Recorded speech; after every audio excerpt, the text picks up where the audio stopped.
Alright, so we're back, and last time we did, if I recall correctly, a whole bunch of stuff on Vold, to the point where we have almost nothing remaining on Vold, or practically any other planet for that matter. Basically just at most one, maybe two things here or there, and for the most part, they're things that are fairly minor, regardless of where we're talking. The Nexus, however, the Nexus has a ton of things. Now, not actually that much that's showing up here, but I think some of the things here might actually be referencing the Nexus, like talk to Addison. So that's actually taking place on the Nexus, and that's also... Wait. With Nexus officials at the Paradise... Okay, so we're actually... That would be on Eldon in that case, but point being that, and I think there's a whole bunch of additional tasks or ally relationship missions that now require that we go back to the Nexus, including some lead up to Drack'S loyalty mission, as we technically have not yet done his. We're getting close, it would seem, but we're not quite there yet. And PP, her loyalty mission is another one that we have not yet done. This is going to send us back to EOS. We do expect that the main quest, which also, perhaps most importantly, is sending us to the Nexus, and that we've delayed for a very long time. We're expecting that to send us back to EOS as well, and some question as to how much we want to go into Drack'S versus PB's loyalty mission versus the main quest now, as we've made a point of doing all of the high priority stuff, loyalty missions for everyone else, and what were the other things? There's one other type of mission that we had gone out of our way to do, and I'm blanking out as what it was. I mean, we've done all the architects now, although I don't think that's of as much plot significance, at least not at this stage. It was something else, but I can't recall what it was. Resolved many conflicts along the way. But before we jump into that stuff, let's just take a quick look back here. I mean, it has been an extremely long time since we last went to the Nexus, and we have so many people that we are expecting to hear from there that I imagine we will have quite a lot to do once we arrive. Once again, this week did just gold missions for the Apex teams, and so should have around 20 of the stuffs to claim. All of relatively high value, theoretically. For what it's worth, we now have gained access to higher level gear, one level higher than we were able to get previously. So I believe that now means that technically the armor and weapons, for that matter, that we've crafted for ourselves are 2 levels below what they could be. And so at first I was saying how, we probably don't want to go through the process of upgrading that stuff every single level, because that gets a little bit tedious, but perhaps every other level that might be worth doing, because also the quality, or at least the availability of some of the other augmentations may have changed, so we may be able to fine-tune. Also, at least for the weapons, we were very experimental with what we did, so we probably can learn a bit from what we have on our existing stuff and optimize a little bit more around what we do and do not like. So, for that reason, we may actually want to do some of that stuff now, although I have to imagine on the Nexus we're not really going to have much in the way of combat. Have we ever fought anyone on the Nexus? Maybe extremely briefly. That is one difference between, and I might have said this before, but difference between the original trilogy and with Andromeda is the combat is pretty much exclusively limited to areas outside of the hub cities and what have you, which was not always the case in the original trilogy, which I feel like that's...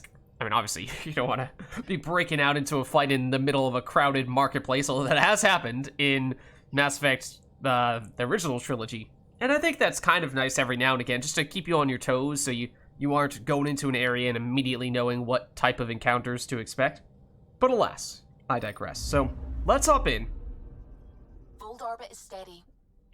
And now we should have, the Architect Husk is... Oh, yes, there was also... Okay, I'm a little bit intrigued here. If we go to this, we fought the Architect, and then on this one occasion, we were not able to find the big chests from the Architects, where in every other occasion that we fought one of the architects, there's been a large chest that has dropped some really nice stuff, roughly on the same level as the hidden caches, with one major exception, that being a mod for armor that on every other occasion has been really significant.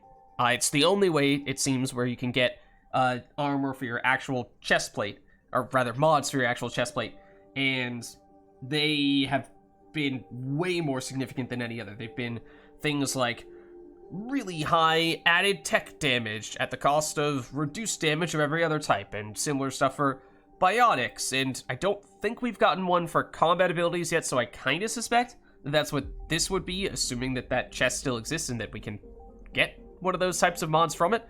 So I do kind of want to see. I think there's one other. Tracking a remnant Oh. architect. Wait, The what? one we fought ended up in orbit? Amazing. Okay, now granted, I always thought that this was just going to take us to the spot where the architect landed, or like where we fought the architect on the surface. This might actually be the first time we've clicked on one of these things. I did not realize that they were actually out here orbiting the planets. Hold on. Classification. Have we done this before? Maybe we did this once before. Classification enemy. Decommissioned. Origin Andromeda fold. Analysis. This remnant architect's programming directives have been interrupted. It is in an orbital standby mode and remains tethered to its home planet Fold. From this clearer vantage point, obvious, subtle damage from repeated freeze-thaw cycles. Wait! In a saturated environment, many systems seem to be pinging for maintenance. Oh. For a second there, I was like, wait, do they know that we used Flamer as the primary way to defeat this architect? This whole freeze on Vold where it's cold and thaw with the high temperatures of the Flamer? No, I don't think so. But for a second there, it made you wonder. Okay, so I thought, I guess we could. Ah, okay, it gives us remnant research data. I do wonder, Fold orbit is steady. because we are still allowed to go back to that. I imagine there will be a future occasion on which the architects and visiting these spots will be more significant. Because as I said when we fought our first architect, it felt very strange how they just mentioned in passing, oh hey, yeah, there's some architect thing over there. No one gave us any context as to what an architect was. We just happened to mosey on over in that direction, and there's the biggest, most powerful enemy that we've ever faced, with basically no introduction, and then we fight it, and it has this dramatic fight and dramatic aftermath where apparently all the architects are floating around in orbit after the fight, and we just never really get a sense as to, alright, well, so what? What's the significance of this? You would think that that'd be a pretty big deal, but then we went back to the person, turned in that quest, and they just kind of shrugged their shoulders, like, oh, yay, thanks, just like any other side quest, even though it really doesn't seem like that ought to be the case. And the fact that they even show up orbiting the planets like this does suggest that they may be more significant later on. So I thought that this was going to just take us to the exact place on Vold, on the surface, where we fought the architect. I was going to say, okay, well, that's a shortcut. We can just get to that spot. Maybe that'll land us right on top of the chest that we can loot to get that mod. Otherwise, we'd kind of just accepted at the time that we probably will never get that, because unfortunately, it's in not just a Hazard 1 area, it's in a Hazard 2 area. So we had very limited time to walk around and explore, and we had to always duck back into buildings to get our life support back up, and at that point it was kind of hard to tell, okay, now where exactly have we and have we not searched for this particularly significant chest, and we couldn't really find it. We did a lot of searching and felt like, alright, let's just call it there. So it seems like we already have the most significant of those types of chest plate mods, because we have the one that gives us tech damage, which is the primary source of damage that we are dealing. So maybe we're not too concerned about that right now, although it does still very much feel like we're missing out on something that we did all the hard work for, and I would like to be able to at least see the thing that we've earned at this point. But alas, perhaps it is at the very least not urgent, and maybe we'll go back on a later occasion to see if we can pick it up. But as for what we have next on our agenda, it may very well be the Nexus. As I said, it has taken, or we've taken a very long time since we were last here. We've done almost every single side quest we possibly could do. So we have a lot of people to talk to, a lot of quests to turn in. I imagine probably some new quests as well. And as to whether we actually do the main quest right now, or just do the side quest stuff, including the lead up to Drack's loyalty mission, that's the question that I'm mostly asking right now. And we also have every single memory trigger. I believe we've now unlocked every single one of them. And we have only looked at and listened / watched to maybe 2 thus far, so I think we have a humongous backlog of those as well on the Hyperion. So we certainly have reason to head over there as well. Just scan, just to make sure nothing crazy has happened since then. So, I don't know. Because the main quest is technically directing us here, there's a chance that as soon as we step foot on the Nexus, we're going to get forced into the main quest in some way and not be able to exclude it for now and focus just on the side quest stuff, but we'll see. It's certainly overdue. At this point, I think we've done almost everything that we can do. My concern is just that, especially since, I mean, technically, was our most recent main quest mission the attacking the Archon's ship and saving the Solarians? It was, wasn't it? That feels like ages ago. So yes, certainly lots of quests listed here. I imagine a lot more that we don't even know about, or at least aren't listed on that spot. So we'll have, I'm sure, many discussions about the Archon in that case, and with the Solarians. I don't know if there's going to be major changes to the Nexus itself now that theoretically there are a lot more Solarians in and around. But let's jump in.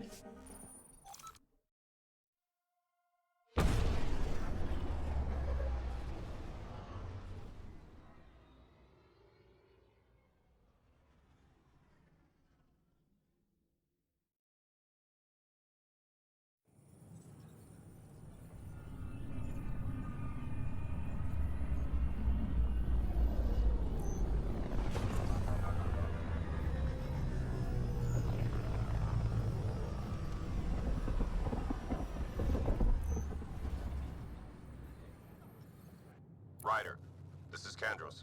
Sam warned us about Knight's attack. Unfortunately, one device triggered already. We lost a chunk of hydroponics. Sorry, Kandros. I had to help someone out. Where's Knight? We're tracking her down, but those devices are still live. I need you to take care of them, quietly. We can't afford panic. Okay, so that's apparently one of the missions in question. I want to say that's tied to the whole hackers thing, but I would be lying if I didn't tell you that whole conversation was at least a little bit lost on me. So let's see if we can quickly read up and put some of the pieces together. Let's see. Cat facility on Vold. This was one of the only things we had left on Vold. At least major things. Let's see. Family secrets. This is... Oh, right. And there is potentially a whole different area within Sam node on the Hyperion that we don't have access to yet. We theoretically unlocked enough memories that it should be accessible, but we're probably not far enough along in the main questline progression for that to be something we can go see, so that's a little funny. Let's see, contact Addison on Tempest VidCon. Oh, oops. Okay, well, theoretically we could have done that. I probably was just thinking of this as we might as well just talk to her in person, even if that's usually something we'd like to avoid. This is probably my highest priority of things that I want to, at least in the immediate term, do, because one concern that I have is, and one of the main reasons why we did all these side quests before going back to the main quest, was because I am concerned about a Mass Effect 2 Horizon / collector's ship-like situation where, after a certain amount of time, we are going to be forced into doing a certain mission, and potentially we might not have an opportunity to do other quests afterward, or, you know, the outcome of some of those major quests might be affected by, have we already done some people's loyalty missions, much like the suicide mission was in Mass Effect 2. So, for that reason, loyalty missions in particular are something that we try to make a point of doing. The fact that Drack's mission took us back to the Nexus is pretty much the only reason why we haven't completed it yet, but that may still be reason enough for us to see this all the way through, even if it eventually takes us off of the Nexus. But that's not what Kandros was just asking us about. That's Kadara. That's same reasoning for PB. We may not quite do absolutely everything on the Nexus right now. We might even head back to EOS before we pursue the main quest here. If we are feeling as though, as soon as we activate the main quest mission here, then we're going to get thrown into a timed mission, and we're going to need to... It's going to be so time-sensitive that we need to immediately do it, otherwise we're going to face some kind of consequences, and then we'll have to delay PB's loyalty mission, and for all we know, that's going to lead to some consequences in which PB gets hurt or killed, or who knows. So that's the logic there.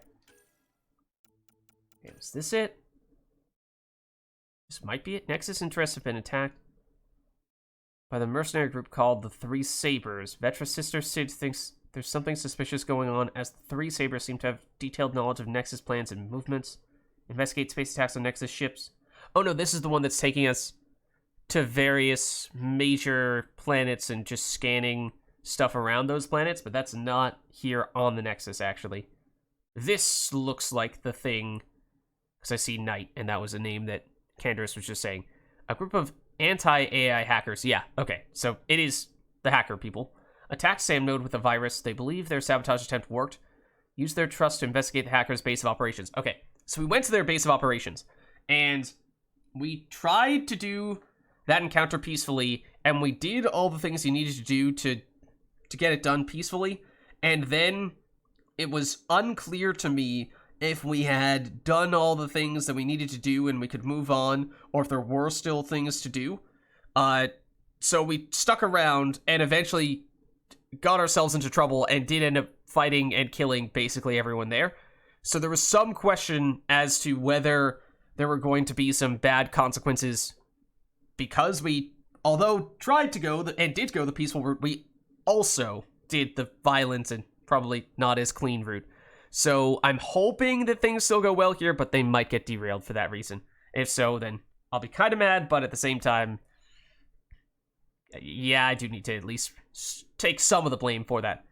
So use their trust to investigate. Locate Knight's EMP devices. Okay, that sounds dangerous. There are 3 of them. Locate EMP devices in the commons area and in operations. Okay. Alright, so that's the thing in question. Let's activate that. Okay, I mean, do we have exact locations for the EMP devices? So that feels like that kind of takes away from the whole challenge, but who knows? I imagine there'll be many people for us to talk to. However, like Hakim. Hakim, Kerry's producer. I'm the one making you look stunning for the documentary. Oh, okay. Does he work for the journalist lady? Kerry's been arrested She works for you. Conspiracy to incite unrest. No! She's in a cell at the militia headquarters. Any chance you could stop by? A visit from you might shake things up. So, freedom of the press is Kerry's not a thing down in here, the I guess. militia cells. She'd probably love a visit. Okay. So, I'm hoping we can postpone that a little bit, though. Hello, this is This Director one. Sharon Tan. Oh, I'd like to extend a Tad. warm welcome to our new Solaris concert. Right, so this is the first time we've been to the Nexus since saving the Solarians. Celebrate yet another sign of our continuing progress. The Lucinia is back. My sisters are safe. And every other arc, for that matter. At least for the Asari and for the Turians as well. I like the rest and relaxation well enough, but there's really nothing that compares to what's out there. Okay. Seen that address. As in Beryl address? Maybe you've seen her? If I can just have a medical scan? Here. Or my sister Farima. Please, we were separated in the evacuation. So you're probably from the Asari arc then? So, be curious to... Yes, although we're obviously going to do the quest we've highlighted at the moment. There are probably still a lot of things that are new. It's Pathfinder Ryder. Now see, I don't want to be critical, buddy, but your name is a little bit telling. Is it true? Was there an attempt on that traitor Sloane Kelly's life? It's true. Oh, that makes me happy. The thought of her out there with a target on her back. Someday she'll get hers. I mean, yes, we technically did side with her, not because I liked her. In fact, I liked Reyes more than I liked her. But alas, we talked about it many times before. The way in which that decision was forced upon us, I thought was executed poorly. So we happened to side with Kelly, even though that wasn't really what I would have preferred. So we all die. You know, wishing harm on someone else is generally not a good thing. I don't like your attitude. I'm not alone. That woman is despised. I mean, She I also... deserves death. Okay, well... It's a little harsh. It's very harsh. Yes, she's not exactly one of my favorite people that I've ever met, but to say she deserves death is... It's coming on a little strong. Okay, so... Put me on the transfer list for an outpost, but I said no. What? Why? That's why you came here in the first place. I have friends on the station now. Why would I leave? Okay, just want to see if maybe some conversations we can overhear and get some actual quests out of them. Since so much has happened since we were last here, who knows? Hello. Oh, hello, Pathfinder. Oh, hello. Alright, I don't actually Nice to speak see to you you to buy again. stuff, right? Oh, I can, though. And I will definitely buy all of your Cobra RPG missiles. +2 mod slots. Let's pick... Sure, let's pick it up. Okay. I think we have actually used some of these. Damage to armor, biotic power damage. I mean, we've definitely gotten some of these to drop in the past. Changes weapons to burst fire. That one, we haven't really tested out that much, to be honest. We have put it on one of our weapons, but we just haven't used it. At least not that often. So I don't really have a strong opinion on it, or at least we've thrown so many other mods on that weapon that I wasn't really sure what to attribute to this versus the other mods that we put on. Weapon damage is definitely, in general, a good thing to have. And as I was saying, you know, we may look to... Delay reduction is something that we tried to get a few mods of on something, but we just only had 1 or 2 of them. So yeah, we may look to upgrade our weapons and armor in the relatively near future, and so this could be an opportunity for us. Changes weapon power to a single shot. Have we seen that before? Extra damage and accuracy, reduced stability, reduced rate of fire. I mean, for the most part, probably don't like having single fire weapons, although in this case you do get the benefit of a pretty sizable damage and accuracy bonus, so that's kind of intriguing. I don't know if we've seen that before. See, I am intrigued. I would kind of like to get some of these things. And in some cases we might have 1 or 2 of them, but getting more of them so we can load up on a bunch of copies, because take this one for example. I think we had 1, maybe 2 of them, and 2% health and shield regeneration delay reduction is not a huge deal, but get a few of those added up and it could start to make a pretty big difference, because that is a very powerful effect. The biotic damage booster, if you had one of these for tech, that'd be great. I think we may have basically used this in place of a generic tech upgrade, and on at least 1 occasion. We do have several of the tech damage upgrades, so I mean, maybe we're fine. Maybe we just settle for that then. And that did become somewhat expensive, although at this point, you know, what else are we going to spend our money on? We're doing pretty well from a money standpoint. Oh, and we didn't sell the stuff that we got from our most recent set of Apex missions, so we can definitely sell some of these things and make up for a bit of the cost.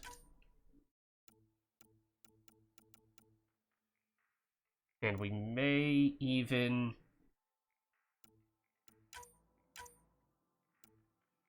craft higher level versions of some, or craft actual versions of these that have augmentations on them, in which case, you know, we don't really need to have them here. But like this is a good example of the type of mod that we were expecting to find after fighting the Architect on Vold, and we never really got this type of mod from, or we never got the chest that had this type of mod. So in this case, it's extra melee damage at the expense of every other type of damage. In this case, it's biotic power damage. We are currently using the one that is tech power damage, and then there's all power recharge speeds, which is kind of intriguing. And then reduced weapon damage, but we have not seen one that gives combat power damage or weapons. Do we have one for weapon damage? No.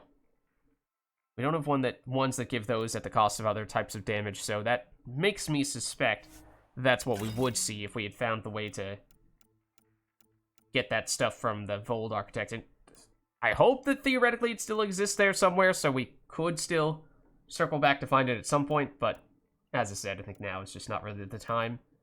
Okay. What do you sell? Oh, vehicle stuff.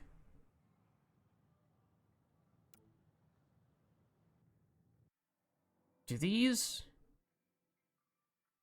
just unlock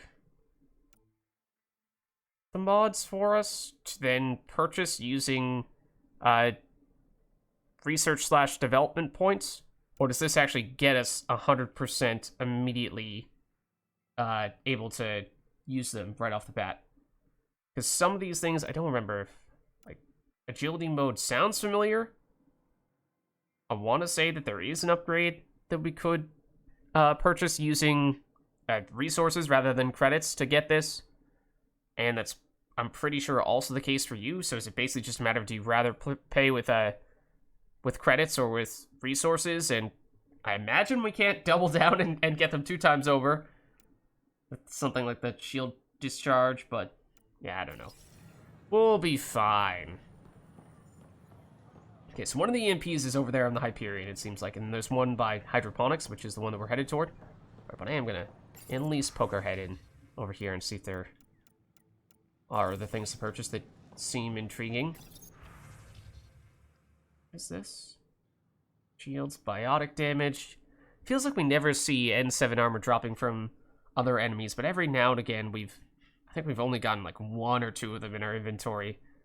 It might just have been from us purchasing them, I don't know. But I think this is the primary way that we get the biotic damage. That's the biotic set. Whereas Angaran is tech and what have you, and... Let's see, these are defenses. Experience increase.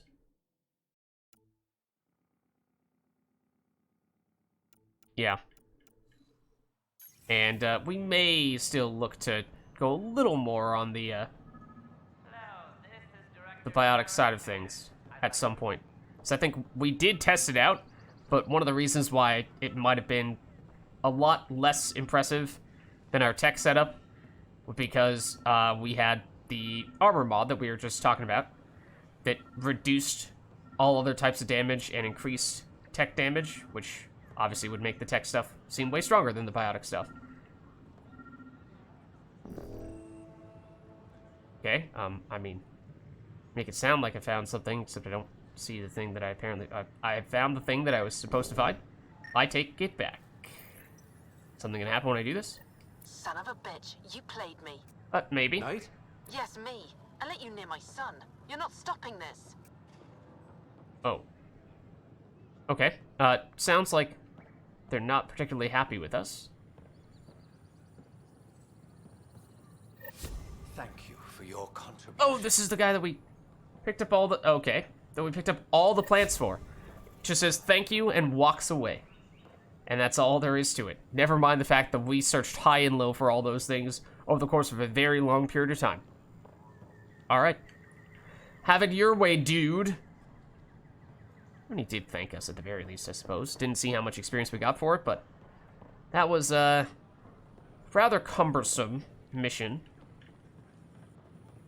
if I do say so myself. Wasn't there also some benefit by giving the extra ingredients to the barkeepers? Was that technically an offshoot of the same mission? That's yours, Nexus. You again. Oh, but we turned it into you. Looking good there. Or not. Maybe we've done all those ones? Look, I don't remember exactly what counts for what. As I said, it's been a while since we were last here. I just pick up the stuff that it says we're supposed to pick up. Okay. As for finding the other EMPs...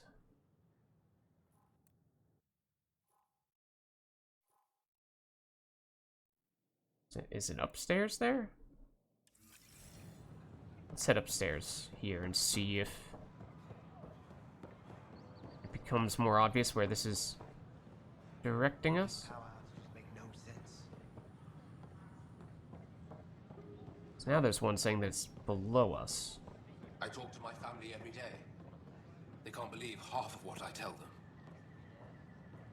Okay. Cool story, bro. And it looks like it's pointing down below. Oh, that's just because of that one. Wait, where the heck? Oh, operations is in a totally different section. Right. No, that's the part where Tan actually is and what have you. Okay, so in that case, I mean, there may still be other people for us to talk to here, in which case it might make sense for us to still poke around a little bit. We're pretty social all around here, except for in the cultural center and upstairs. We didn't really talk to anyone, so let's just poke around a little bit here. Again, it's been long enough that I think it's worth just overhearing other conversations. The Angara are survivors, and they're willing to help. They'll be great allies. Okay, don't know what Ryder's responding to. Well, let's head here, see if there's any conversations we can overhear, or actual missions for us to do, of any sort of significance. Ryder, I just read the most fascinating histories about the conflict between the Geth and their Quarian creators. I feel like the Angara and the Quarians have so much in common. Really? How? We're both displaced, struggling against cruel enemies to save our home worlds. But the Ket just showed up here. That's not your fault. The Quarians created the Geth. Home is home. When home is not safe, the heart is sick from yearning. Okay, I mean, you didn't really... wasn't really a response to our whole point there, which I think is a good one. That, I mean, yeah, you both have been displaced, but the nature of your oppressors, if you want to call them that, is quite different. Okay, let's see. Don't really think we have any reason to check in with those things.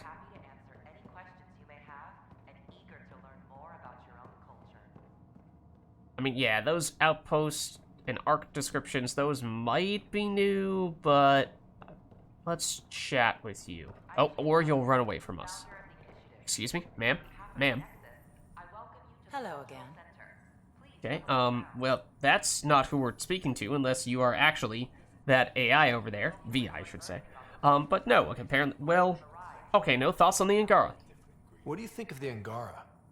I'm thrilled to meet a new culture. They're cautious, but I understand why. If someone showed up on our doorstep in the Milky Way, we'd be skeptical too. Her accent is so I hope we can weird. win them over, cement a friendship. I suppose that's on you, Pathfinder. It's like American South, but trying to cover it, but not doing a very good job of trying to cover it. Thanks. Of course. Welcome back. Okay. I mean, yeah, like there might be news to. I guess sure. We'll read up a little bit or listen a little bit to some of these arc and outpost descriptions because those might be new, but it's been so long since we were last here. I don't even remember. This is Arc Hyperion, one of several ships that made the long voyage from the Milky Way galaxy to Andromeda. The thousands of colonists aboard have come in peace, united by their dream of a better life in your beautiful galaxy. You need not fear their arrival. We are all citizens of the universe, eager to be your friend. On behalf of the Nexus, I welcome Okay. you to the Cultural Center. Please have a look around. This is an outpost for Milky Way colonists arriving in your galaxy. They come seeking a fresh start in Andromeda, yearning only for a land they can call home. If you encounter an outpost, feel free to drop by and say hello. Your new neighbors are eager to make friends. Okay. Oh, the Citadel. Did we have one for this before? This is an image of the Citadel, considered the seat of government for many civilized races in the Milky Way galaxy. Here, the Council deliberates on matters of state. It is a champion of the common citizen, eager to help those in need.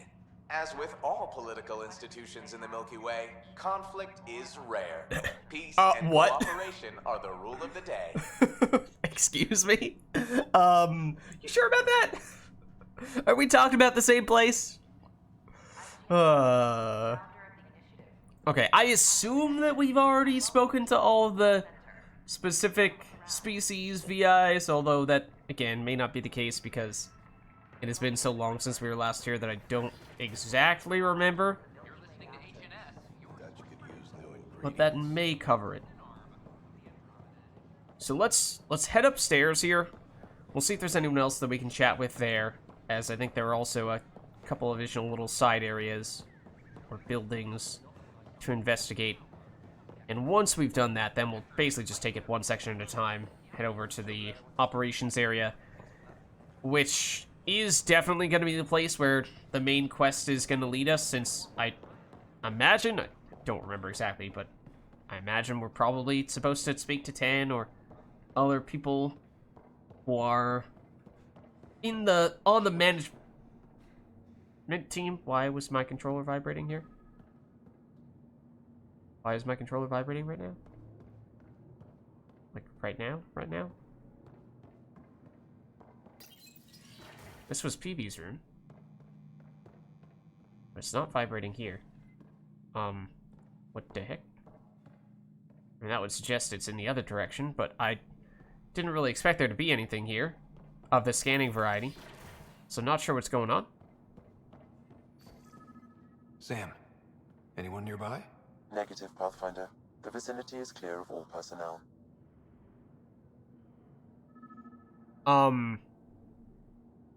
Okay. Yeah. But why are we scanning and asking if there's anyone around here? Because that certainly implies that there's something important in this area that we're trying to do discreetly, and I have no idea what that is. So...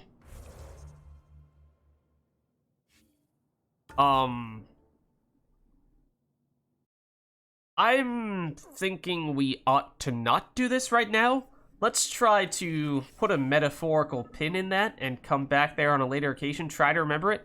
Because it didn't seem like there were any quests that were directing us over there, so that either makes me wonder if, I mean, maybe it is one of the quests that we already know about and we just haven't activated it, and therefore the icon for it is not showing up on our map. Or maybe it's the place where this quest that we're currently doing gets resolved. The Angara are survivors, and they're willing to help. They'll be great allies. But thanks. I think this happened last time we were on the Nexus as well with Ryder, where he just randomly went into Largely these because spiels. technology appears mimetic, taking designs from different sources to improve their own. It is a familiar pattern. Observe, conquer, incorporate. How many have they incorporated? How much of Andromeda's life has been suffocated or lost? I cannot speculate, Professor. We should anticipate the Cat learning from and incorporating initiative technology as well. Okay, that's also weird, where seemingly Sam has initiated a conversation with this Solarian dude when we were nowhere near that guy at the time. The beauty of the cosmos unfolds in your planet scans, Pathfinder. But there is more they can do. Okay, is there a way we can help? Do you have something in mind, Doctor? Plans for a school are underway to inspire a new generation of young minds. I want to craft a model of the cluster for them, accurate and splendid from your data. My prototype is on that console.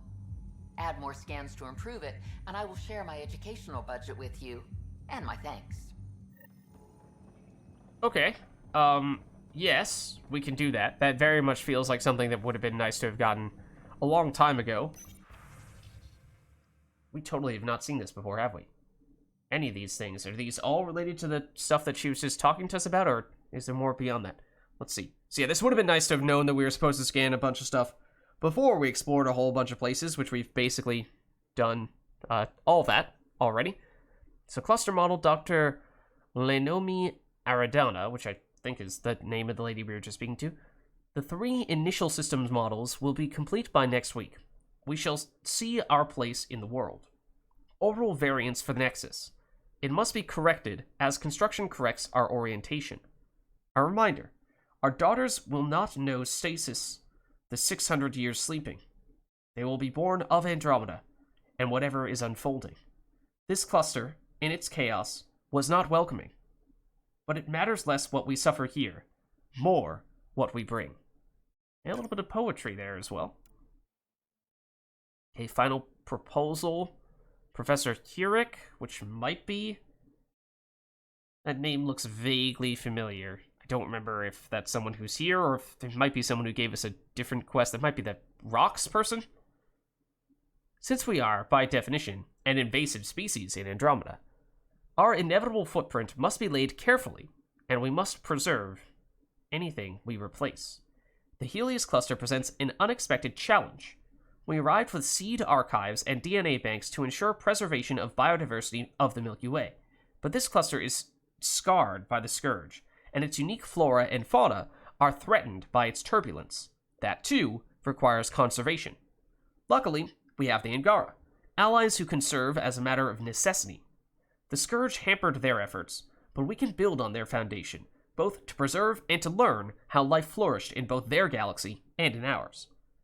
The Kett show little interest in preservation, only in consuming what they find and removing its uniqueness in favor of assimilation. I mean, let's be honest, that's more reasoning that we've received as to why the Kett do what they do than we've ever heard from anywhere else, which is strange. That is one aspect about the Kett that I think is somewhat poorly written. Maybe we just haven't gotten the dramatic reveal yet as to why they do what they do, but thus far, it's pretty much just been, we're doing evil things because we're evil and we want to be evil. Don't question us, okay? Or we've at times tried to attribute it to, like, oh yeah, you know, that could be a reasonable reason. Oh, no, that's not why you want to do that. Okay, no, all right then. Fair enough, you do you. Therefore, it falls to us. We must gather what we can to ensure these first precious examples of life beyond the Milky Way are not lost forever. Okay, usually these ones that have the hexagon on them are entries that actually lead to quests. And the first one, none of these really seem all that quest-like at the moment. That's a little bit strange. Okay, so Geophysics Beta Build. VI Beta Build. So patch notes. We've definitely seen the name Lucan before. Okay, first they streamlined interface with Omni Tool, minimal lag. Then they tuned voice recognition to recognize both aluminum, which is how you spell and pronounce that word in American English, and aluminium, which is how you spell and pronounce that word in British English, UK English, whatever you want to call it. Okay, then haptic interface no longer defaults to transparent. Also, on the aluminum versus aluminium topic, I knew that we pronounced that word differently in different parts of the world for a while, but I did not realize until very recently that not only is it pronounced differently, but the reason for that is because it is actually spelled completely differently. There's an extra I that we in the United States do not use. But, that gives a little more reasoning as to why it's pronounced so differently elsewhere, but alas, I digress. Okay, so haptic interface not found, then customize SAM handshake protocol. Oh, alright, I mean, not really sure what to make of any of that stuff, but apparently we've now done that. Oh, so fortunately, it apparently has kept track of how many planets we've scanned, because we've done a whole lot of that. I'm pretty sure that said 122 out of 50. So I'm glad that we don't have to go back and scan 50 or 122 planets that we've already scanned before. That is generous in a way that Andromeda has not been generous in the past. We have absolutely had quests that, because we did them in not the order that the game wanted us to do, they, on some occasions, just led us to outright failing the quest. So I'm appreciative of how accommodating that was. Now I worry I'll have to go home. I'm learning so much.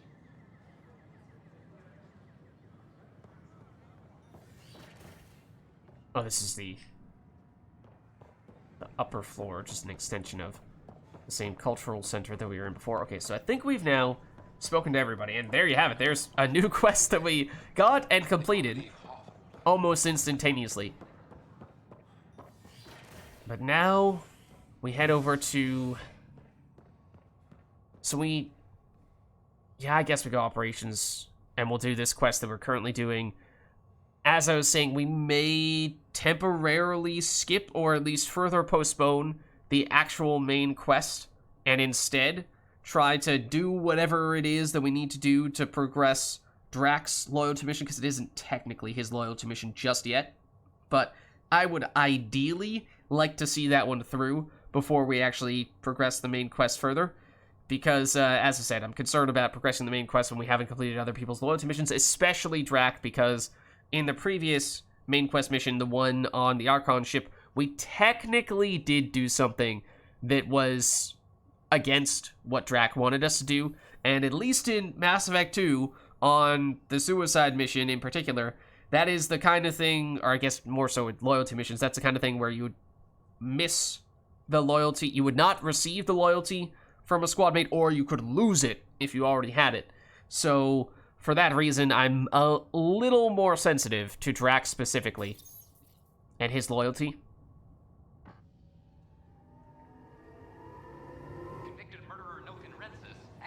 Because if we don't do it for him, then we have more reason to suspect that we could get in trouble for that. More so than for other squad mates. Okay, so let's see. You are giving us a lot. Oh, yeah, it said there were 3 EMP devices, so I assumed that there was going to be one here. Or is there one? Okay, now, if there's one right near Addison, then, like, maybe we can let that one slide. Maybe we can let that one slide. Yeah, what's this? Boosting the signal? Oh, yeah, so this is another one that we can turn in. That's from the satellite dishes. This is where Carrie, the interview lady, is. She's being held prisoner because we don't respect journalistic integrity here and the freedom of the press. And more so the freedom of the press. It's not really about journalistic integrity. Did they put it right in here somewhere? Yes, it was like a little PC almost, it looked like. It was hiding in a corner last time. And there it is. Okay. Now, last time, the hacker lady realized that we were deactivating this stuff and got pretty mad at us. So this is the second to last one. What's her response going to be now? Ryder, please. The Nexus doesn't need those computers. But we won't be safe from another overlord until they're gone. You don't know that. Yes, I do. I sacrificed everything to stop it. Okay, well, the reason why they look like computers is because they are computers. Or they're EMPs, but... Okay, yes, we definitely will do that, but let's try to resolve the hacker stuff first. I imagine this is on the upper level where Addison is, although can't say that definitively. And it may not be as simple as just finishing this and being done, as in getting this last device and being done. There may still be more follow-up, especially because the hacker lady is getting very mad at us right now.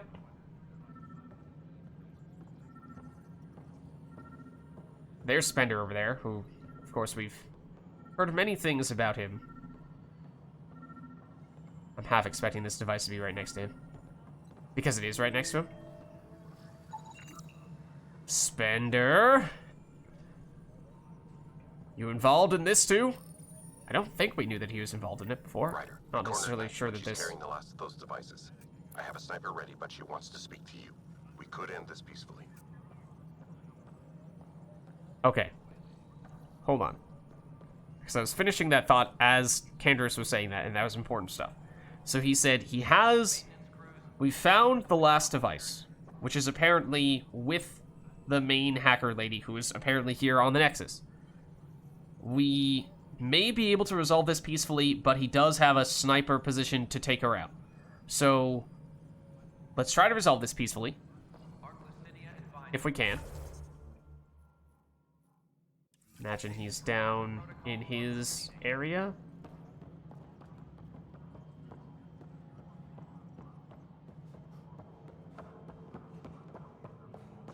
My preference is definitely to go the peaceful route. As I was saying, that was what we tried to do initially. And then things went a little haywire when we weren't sure if we had done everything that we were supposed to do in the actual hacker compound area, or whatever it's called. But it seems like it may ultimately just come down to this. Replacement armor's out.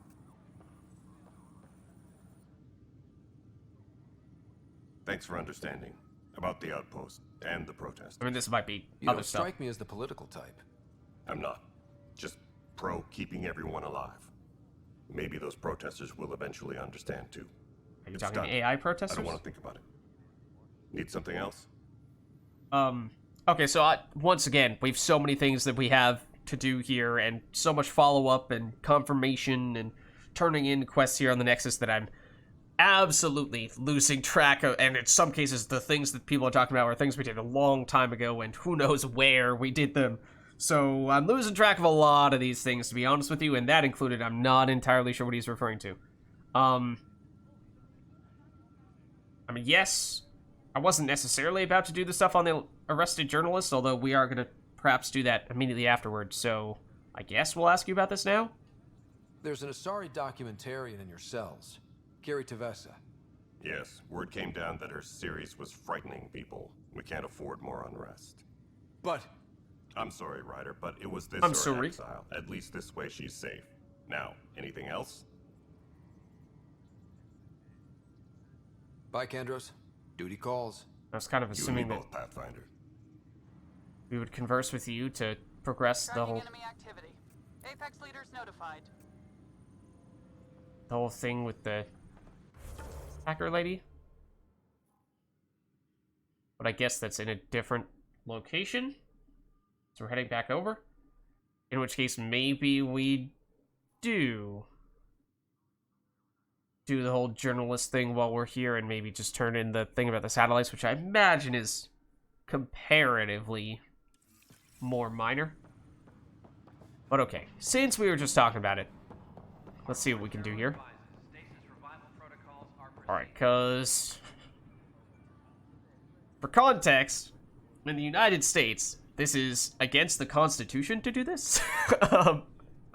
In certain contexts. So, that's why I'm like, oh, this is very, very illegal to lock up someone for this purpose, where I'm from. Oh, hey, Ryder. Hakim said they arrested you over the documentary. Something, freedom of speech. Guess I tweaked the lion's basically. tail too hard. I mean, so at least my reaction to this is very much a, well, hold on, you can't just throw journalists in jail for saying things you don't like. So... that's maybe getting a little ahead of ourselves, but both of these things are kind of true. You had to tell the truth, whatever the cost. You did what was right. You know, they've had other people in the cells. Rioters, people crying and scared. Me and my truth did that to them. You can't give up? Question mark? So you're just going to sit there? This is how your work ends? What? No. Hell no. Maybe I could use this. Thanks for coming, Ryder. I'll send word if anything changes. Okay, on hold. Wait for her next interview slot, you know. Don't worry about it. She'll think about that one. And then she'll give us a call. You know, we'll be her one call. Yes, we're gonna lock you up for the next 2 years. Is there anyone you'd like to call? I have a Pathfinder who I've interviewed on a few occasions, and I feel like if I ask nicely, perhaps he'll do me a favor. Okay, but the satellite dude. What about the satellite dude? He is... here? No. He is... where is the satellite dude? Okay, so that's the main quest, and I don't want to do that right now. I probably walked right past them then, because I might have absentmindedly been gravitating toward the big glowy orange mark rather than the actual quest that we're trying to do here, which... I mean, there is Spender. I don't remember if that's actually who we're supposed to talk to for Drack'S mission, so I think we'll deliberately hold back on that for the time being. Addison, we definitely had something we were supposed to speak to her about. We may very well have something we're supposed to speak to you about as well. Alright, I mean, kind of trying to... Alright, let's not do this right now. I'm trying to, when possible, see things through beginning to end here on the Nexus, because I think that, as we were saying on several occasions now, when we jump around from one quest to the next, it gets a little bit hard to keep track of everything. So let's see this whole thing through with the hacker person, and then we'll head over to these other spots, and we'll try to, for the most part, when we start or resume working on certain quests, we'll try to see those through to the end, rather than just going, oh, okay, well, this happens to be right next door. Yes, maybe more convenient, but a little bit harder to keep track of everything that's going on and what is affecting what. The Turian Ark has been found. The Turian Ark has indeed been found, along with basically every other Ark. I would like to welcome our Solarian and Asari pilgrims to the Nexus. You've had a long journey, but we're thrilled that your arcs have finally arrived. We ask for patience as we find homes for everyone. To those who doubted the future, the proof stands before you. The Asari and Solarians live, and so does the dream. Is he about to get shot? Ah, there's the hero who made it possible, Pathfinder Ryder. Do you have any words for us? Okay, I'll be honest, once again, I'm not entirely sure what this is. Obviously we did those things, yes. But, like, what exactly is it that's triggering this encounter? Was this not an area where we were mere moments ago? We were obviously going here for the whole hacker mission, but this seems like it's more related to helping rescue the Arks and not the hacker stuff, so it's strange in that way. Do we have a message, though? The dream lives. There were complications. Let's not go that route. Maybe that's approaching it from the standpoint of, yeah, you know, at first we had complications, but now we've sorted many of those things out. Just doing my job. We're getting the hang of it. I'd say we'll go for the passionate speech. The dream lives on. Like Director Tan said, the dream lives. If we all pull together, this can work. Exactly what I would have said. In fact, I think I did. We all owe Ryder a debt of gratitude. In the meantime, please enjoy whatever comforts the Nexus can offer a weary traveler. Excuse me. You're the one who saved us. True. I am? Thank you. I don't know what else to say. I'd be dead if it weren't for you. We all would. Now we have a future. Okay, is this a Solarian phrase? It's, otherwise, not really sure what this is referring to, but I guess maybe this? A bright future. Okay, I see. You've been through a tough time. Future. But it gets better. Bright future. There's plenty of good in Helios. I can't wait to find it.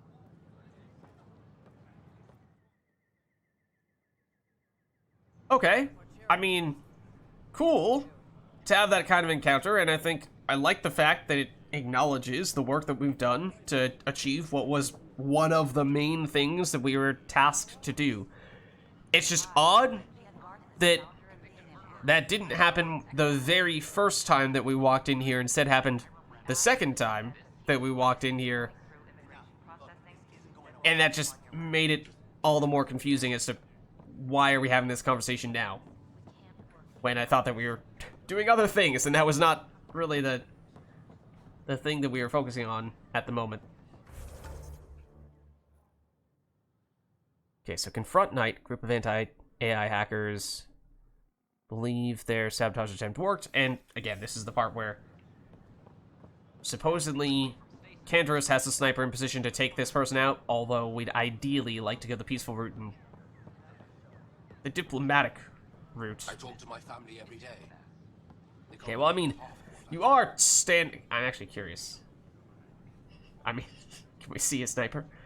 You're way out in the open like this. If there were a theoretical sniper taking sights at you, you didn't make it difficult for them. They could attack you from almost any and every angle. So, okay. Peace. My guess is there's going to be, at some point in time, some kind of reaction, whether it's a positive one to or a peaceful one where we're pushing her out of the way so that she doesn't get shot by the sniper, or if it's the opposite, where it's, you know, doing something to force her to get killed by the sniper. I don't know. But I'm half expecting that to be the case. Kandros reports the sniper is ready. Understood, Sam. Sam, such a human name. But you murdered my colleagues. God only knows what happened to my son. Nothing in you is human now. Okay, so this is what I was alluding to before. I mean, hopefully that doesn't actually have any implications for the outcome of this mission, because we did not intend to murder your son, for what it's worth. I didn't mean it, I swear. Which obviously now sounds silly, but we did the quest peacefully, but the quest description was incredibly vague, poorly written to the extent that it was not clear. Have we done everything that we're supposed to do here? Can we just leave? Or, it still said that there were things... Yeah, it's not that it was... Or, the thing that was unclear about it was that it's very strongly implied that there were things that we had yet to do at their base. And despite us having taken the peaceful route, no, are we done here? Or do we still have to do these things that you still have listed on the quest as incomplete? I mean, they might have been optional, but it was very unclear as to, you know, are we just not gonna succeed in the mission because we didn't find out extra information here?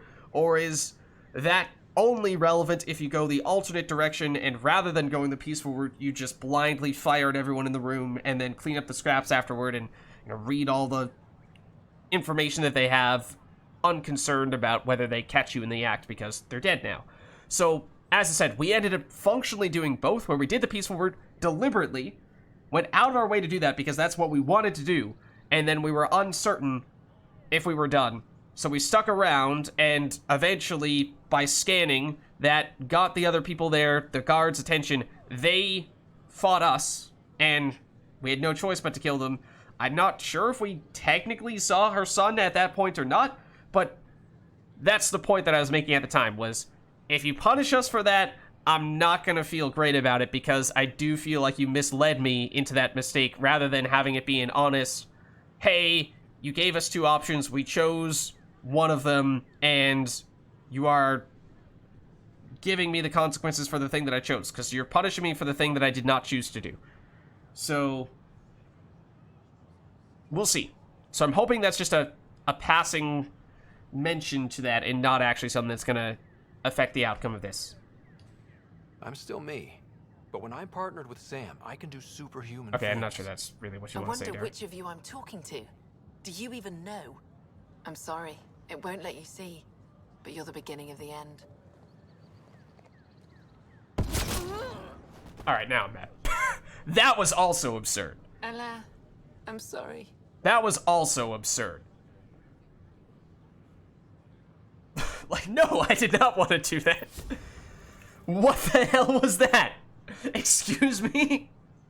What the hell was that? Like, oh, okay. First decision in the conversation. Oh, yeah, no, that's gonna have Ryder, without you choosing, signal for them to call the shot. Okay, that's... You scam me, I'm gonna scam you. We should have saved before this conversation. I'm going to save scum this, because that was absurd. Let's see. Do we have any auto saves? Alright, granted I should have hard saved before doing this. Like, that's... And it would be one thing if the conversation had multiple steps, and along the way, it built up toward, okay, we can't overcome our differences, and therefore, we are presented with the choice to shoot you, or give the signal to shoot you. I had no input on that whatsoever, and it was not clear based on the description of that conversation, the little preview of it, that was going to lead Ryder to signal for the kill. So that just feels like a, you know, a complete slap in the face and shot in the head, if you will. So that's up there. That's immediately rising to near the top of the list of worst quests in the game for that reason. That's pretty egregious. Again, is it entirely on the game developers for this? No, not necessarily. I am at least a sliver partially at fault for having accidentally killed the people on that base. Again, I didn't want to do that, and I was misled through unclear guidelines, and then so that I was willing to accept there's a chance that would lead us astray. But then to go further than that, and then just completely disregard any input that we may or may not have had, and just basically force us into assassinating that person that I was ready to do any and everything to try to stop that from happening, is unacceptable. That's terrible game design. It's terrible writing, and by extension, game design. So yeah. I would like to load a game. Oh, there is an autosave here. Okay. Oh, that was maybe saved that we were looking at before. Okay, so let's see. This is 3 or 2 minutes. Let's try this. It's probably gonna have to load further back than that. Probably one save earlier. Yeah. Okay. That's up there with the whole, you have to read people's minds to know what the correct option is. Because again, if you're gonna have consequences like that, it needs to be clear what the build up to that is, so that it isn't just a blind coin flip. It's an actual informed decision that the player is making that aligns with what they want to do, because that was not what I wanted to do, and I just felt forced into doing it because I had no idea that that's was going to be forced upon me in the first place so suddenly. So okay, and there's the device. Okay, so we'll try this again. Kandros reports the sniper is ready. Understood, Sam. So saying I understood Sam right in front of her is obviously a bad thing. But you murdered my colleagues. God only knows what happened to my son. Nothing in you is human now. There's a chance that having killed the people at the base immediately makes it impossible to go the piece forward. Obviously, we did this last time. Oh, okay, so I can see I'm more than, looking at this a little more critically, I'm more than human if the whole angle here was supposed to be, oh, see, my AI makes me an amazing superhuman, which is kind of what Ryder ended up saying, then, alright. In hindsight, yes, that's definitely not a direction that I would take in that case. Although this may also not be great, but we'll see if it's even possible. I dream, I bleed, I feel, like you. I just have a little extra. Until Sam decides otherwise. I'm sorry, it won't let you see. But you're the beginning of the end. There's the, okay. Yep, it is inevitable. Alright, so yes. Yes. Dare I say that's slightly better? I'm sorry. Dare I say that's slightly better? It's slightly better because it's not as if we are completely forced into that based on a poorly written dialogue option, in addition to the poorly described quests. It is just the poorly described quests, and this poorly written dialogue has no effect whatsoever on the outcome of the quest. So, yes, it's a poorly designed quest, and we did it the right way until the game made us think that we had not finished the quest, and that ultimately led to us failing the quest, or at least resolving it in exactly the opposite way that we wanted to.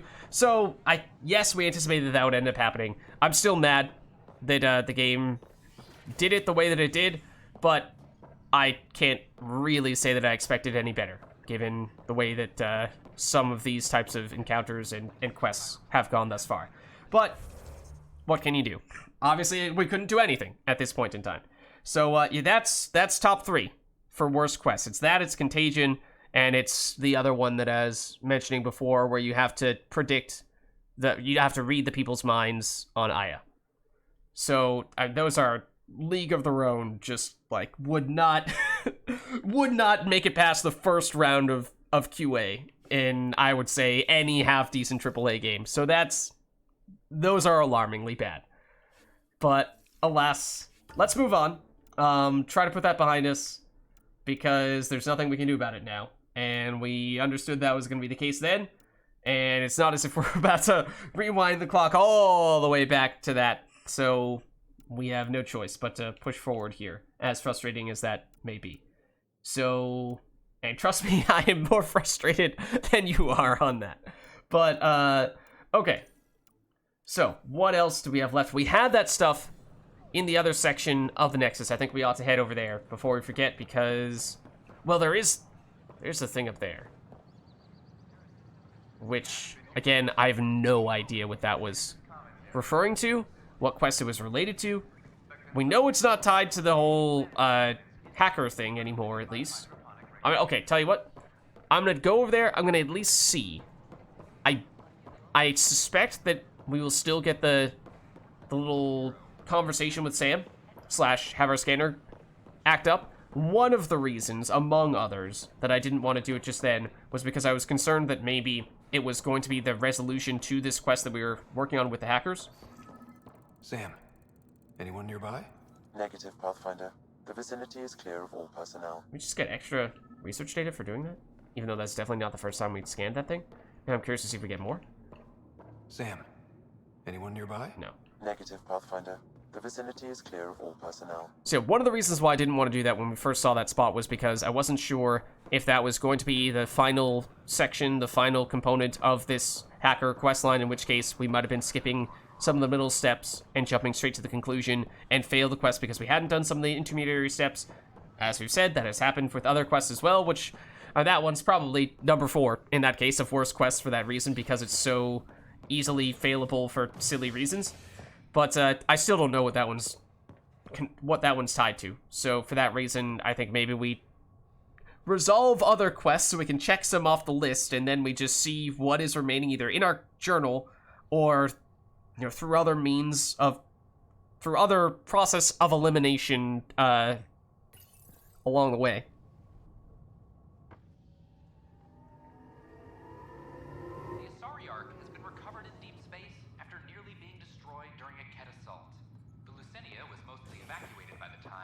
Okay, so what do we still have here? We still have the guy who wanted to set up the satellites. That's maybe a, I would think, fairly straightforward one. We did speak to the journalist who was jailed. That one, theoretically, is now temporarily on hold. We have several things, I think, that we need to do that involve talking with either Addison or Addison's assistants. We have Spender over there, which may or may not be tied to Drack'S loyalty mission. Let's take it one at a time, though. One at a time. Let's see. And maybe first we go here. Okay, now granted, the one thing listed under Nexus is the one thing that is actually not taking place on the Nexus. Thanks, Journal. Okay. Other than that, yeah, this, despite speaking to Addison, we technically are supposed to do it the VidCon, which I imagine needs to be there and cannot actually be done in person, but who knows. Search for a scrambler in Spender's room. Okay, so that one is technically, I would say, top priority by most accounts. Oh yeah, also one last thought on the whole hacker thing. So I hope that that's, I mean, it was a mission that had a lot of build up to it. And had several components to it. So in that way, it does seem like it was, of the various quests that we've done, not a, it was at least a middle importance, it would seem, if not potentially of relatively high importance. You know, certainly not as much as, say, a loyalty mission would be, but maybe in that territory just below that. In which case, then it becomes even more of an issue that it's that poorly designed. And that easy for the game to just go it off and not let you... I will stop talking about that quest now. But yes, if it's important, then all the more reason why poor design is of even more concern. Whereas if it's not that important of a quest, then okay, it's a little easier to dismiss it and just say, put it behind us. But, you know, if... like, at the end of the game, it's like, well, you're gonna fail these important things because there's that one quest back then where we were really misleading and you didn't do it the ideal way for that reason, and so now your entire playthrough is going to be really, unfulfilling. then that's going to leave a really sour taste in my mouth. So I'm just hoping that that doesn't happen. But part of me feels like there is a non-zero chance that that could happen because, again, it seems like it's not a tiny little side quest. It certainly seems as though it had a lot more to it than just that. Okay, so it's not under that category. I think it's under this category.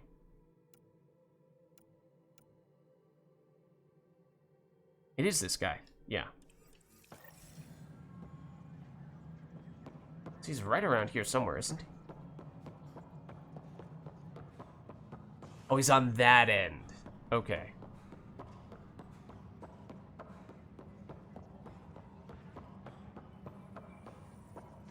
Thanks for your help with those receivers. Our signal's strong, and our message is clear. Okay. So this one, I do remember. He was the satellite guy. I've heard your reports. You're getting good intel. It's still like pulling teeth to confirm anything out here, but I'm getting by, thanks. All right. Talk to you later, Davis. I'll be here. Okay, I guess that's just a check mark and no experience or anything else. Oh, that's Sid. Okay. Well. So it's a Vetra's sister. On the other hand, there definitely was a quest that was referring to her. So part of me feels like we should at least double check what that is before we go blindly into this conversation. Vetra says she's found something on Kadara that she wants to show Ryder. Go with Vetra to Sulphur Springs on Kadara. Okay. That does not mention Sid, though. Anything else that... No? Not here, at least.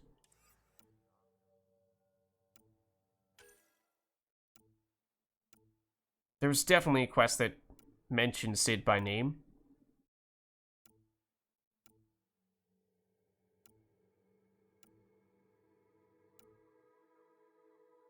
Huh. I don't think I'm making that up. But I guess we'll just hop into this conversation and see what direction it goes in. Or not. And never mind, Sid refuses to speak to us. Never mind, we'll never speak to Sid again, apparently. Tracking enemy activity. Reports out to intelligence. Okay, it might be worth quickly double-checking in with Kandros. I got your report. Both our Pathfinder and the Natanis? What a mess. It could have been much worse. True. We've got survivors to find and a new Pathfinder out in the field. I'll take it. I owe you for this, Ryder. They'd still be lost without you. Okay, so that's obviously in response to us saving the Turian Ark, and although the original Pathfinder being dead, we did help them get a replacement. Bye, Kandros. Duty calls. You and me both, Pathfinder. Wanted to see if he had anything in response to the whole journalist thing, or the whole he just forced us into sniping the hacker thing. We're getting the Solarian Ark settled in. I was gonna say, he probably has some catch up to do. That's an entire wave of Arks accounted for, thanks to you. Plus, outposts and... How do you find time for all this? Well, because we have done almost exclusively side quests from here on out. Or thus far, I should say. It helps that I'm incredibly good at my job. Nah, Start no, I getting did not read incredibly that. good at holding your liquor. There's a queue of people waiting to toast your health. Just so you know, our intel says the Archon's pissed. I'd warn your team. Okay. Bye, Kandros. Duty calls. You and me both, Pathfinder. It's an extremely pretentious way to have that conversation, but... Anything else? Hi again. No. Bye, Kandros. Duty calls. You and me both, Pathfinder. Okay, so...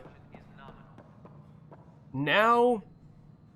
Main quest is over there. As I had said, I don't really think we want to do that just yet, because I would like to, if possible, see Drack and PB's loyalty missions through first, just in case we get thrown into some kind of quest. They didn't phase Kesh, but she liked the taste. Just in case we get thrown into some quest that's going to prevent us from doing them before something important? Then we defend the station. It's all we can do here. You just keep the Pathfinder safe and the kid busy. And be careful out there. I only have one of you. Oh, that's sweet. But also, you know, at some point in time, the Ket are gonna attack this place, right? Really easing our workload. Glad to hear it, Kesh. I mean, everything's at 100% viability, and we have all the outposts, so I'd hope so. So what else are we supposed to do in that case? Not right now, Pathfinder. Okay. All sectors are showing green. We're caught up on all essential issues. Good job, team. That sounds good. Best to give my grandfather some space, Pathfinder. Hmm? Nothing more for now. Try not to die out there. Okay, now that implies that Drack is mad. And, as I said, technically speaking, last main quest, we did do something that was against Drack's wishes. And I thought he was making a whole lot of something out of nothing there. So that's one of the reasons, among others, that I did not choose to side with him. But the concern remains that that could be a reason for, especially if we have not finished his loyalty mission, for something bad to happen to him when we get to some other critical plot point. So that is another reason why I would like to focus on doing his loyalty mission, or the lead up to his loyalty mission at the very least right now, which, let's maybe activate that now. So where is Spender's room exactly? Apparently it's in a different section. That's probably the room that we were walking up to that Sam was telling us, like, or we were asking Sam, is there anyone around here? No, Pathfinder, it looks like it's clear. You can go in. The one that we have gone back to on several occasions now. That would make sense. Following their exile from the Nexus, Drack'S claimed he was the rightful Krogan leader in Helios. But Morta retained her title, defeating Drack'S in open combat in front of a roaring crowd on Eladon. This is HNS. I talk to my family every day. Is that where it's sending us? It looks like it. It's certainly in that general direction. Yeah. Okay. Okay, so that's comforting. That's comforting. Then we now have a reason... Sam. An explanation for this. Nearby? Negative, Pathfinder. The vicinity is clear of all personnel.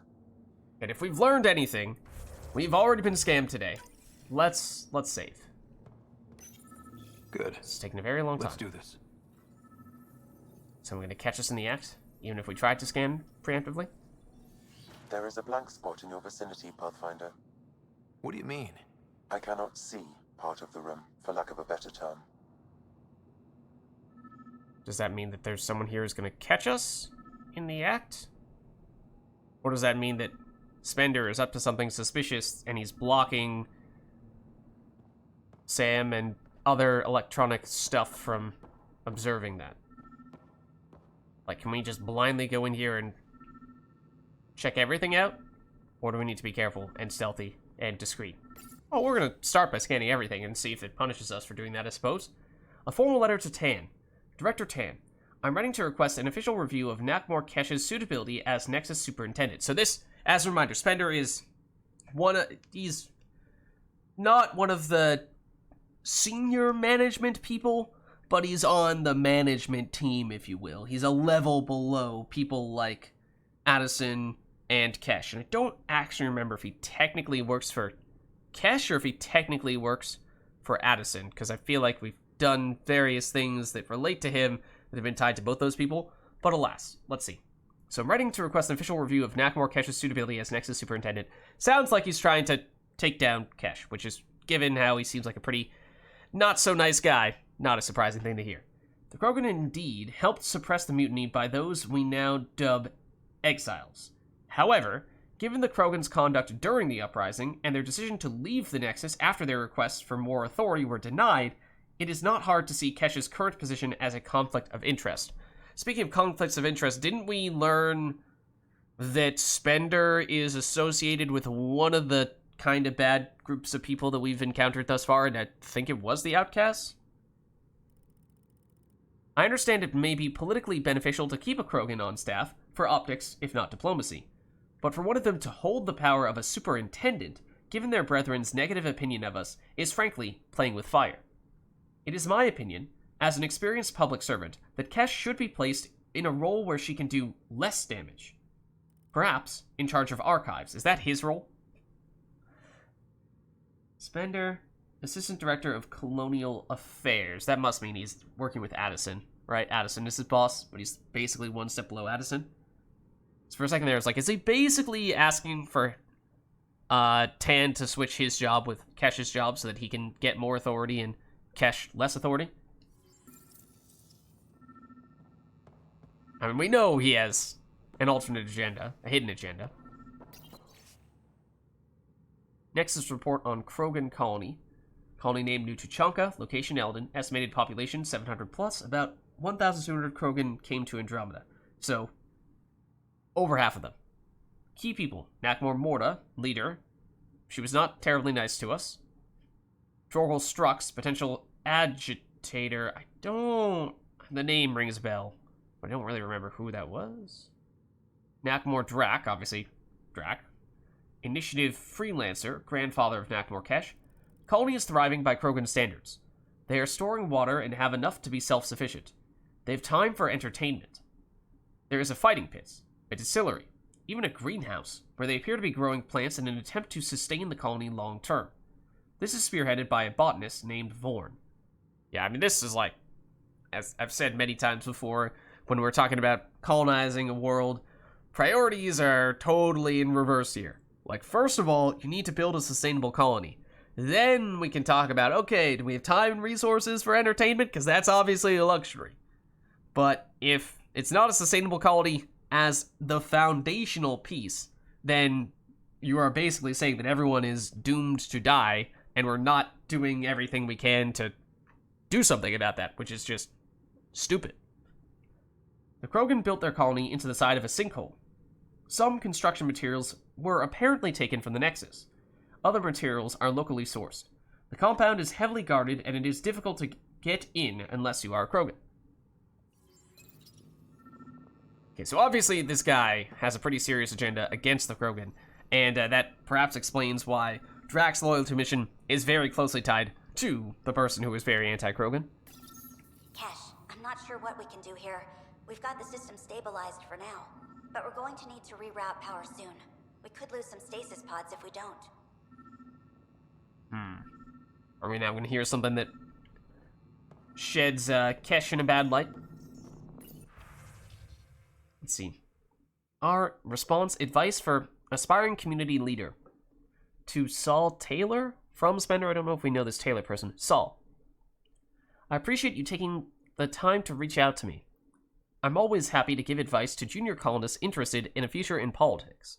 Oh dear. He's inspiring the youths, and not in a good way. My advice is my father's. Just before I shipped off to Andromeda, he said, always help the little guy, but also help anyone with their boot on that little guy's neck. To get to where I am, you have to try to please everyone. This will ensure you'll always be right with someone. Spender. Yeah, you know, I can't exactly say that I'm surprised to hear something like that coming from him. It very much seems like the kind of person who tries to appear as though he is everyone's friend, but will not hesitate to backstab anyone if he feels that it's in his best interest to do so. Air filters. To Spender from Kesh. And now this is probably going to be Spender saying, no, I don't know. Yes, technically we're supposed to do this thing, but I don't really want to. Spender. Del Jason told me you denied her request for properly functioning air filters. Do you realize how important it is to keep our staff healthy and working? I can't understand why you'd try to block this. It's getting to the point where I need to talk to Addison about your conduct. I'm sorry, but this is getting ridiculous. Kesh. Okay, so here's where we see the critiques against Kesh that Spender has against Kesh are, at least from our perspective, seemingly pretty petty. Whereas in this case, here is Kesh raising a very serious concern about the safety and health of the people working on the Nexus, and Spender is not doing what he needs to do in that regard, which seems much more important, comparatively speaking. Air filters. Bill, come see me. We need to talk. Boston. Wait, this is to Spender. Oh, that's... Apparently he goes by Bill rather than William. Or maybe these two are, you know, they're best buddies. So this is someone, one of the few people who refers to him as Bill. So he's saying, hey Spender, come see me, we need to talk about the filters. So he has some inside guy who's messing with the filters or something like that. Paper trail. To undisclosed recipient from Spender. A. Is that the name of... Wait. Is Foster Addison... like, Addison his boss? Because we always hear her referred to as Addison. I didn't even remember that her first name was Foster. In fact, I thought that her first name was Addison. Or at least, I had no recollection of what I thought her first name was, so... Yeah, this might be the Addison as in annoying boss lady. Okay, so to undisclosed recipient from Spender.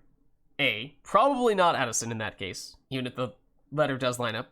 For someone so paranoid, it's funny that you'd title your email Paper Trail.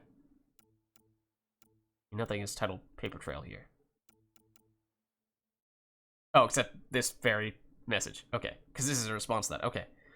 So it's Spender responding to this sneaky undercover person. So, for someone so paranoid, it's funny that you title your email Paper Trail, because this other person would have been the one to title the email in the first place, and sign it with your own name. Why not just evidence? Of course, I've held on to proof of our agreement. You're in exile, aren't you? So, evidence that Spender is working with the outcasts. I need some leverage for when you finally decide to turn on me. No one's finding anything. I doubt anyone even cares to look. Spender. Okay, so work with the outcasts, and he's potentially blackmailing them. Obviously there is something that we're looking to scan here. But I'm trying to read everything and listen to everything. Meeting notes for Director Tan. Engineering has requested resources we don't have yet again. In particular, repairs to non-essential systems. I'm having doubts in Kesh's ability to prioritize tasks appropriately. Okay, now, if true, that's perhaps the most legitimate of the concerns that Spender has expressed thus far. The datapad is password locked. Shall I run a decryption? No, I assume that we need to find the password elsewhere. Not sure if violation of privacy is warranted here. Very well. I assume we can, try that again when we find the actual thing that it's being pointed to, and I think the password is right there, but I'm first going to read the other and listen to the other stuff. Like checking out his books. How to rise through the ranks and the path to quick promotions. Yeah, he's just trying to climb the corporate ladder, except by corporate ladder we really mean the political ladder, which is possibly even more scummy. Perhaps you should look under or behind the furnishings, Pathfinder. We'll get there, Sam. We're going the slow, methodical route, okay?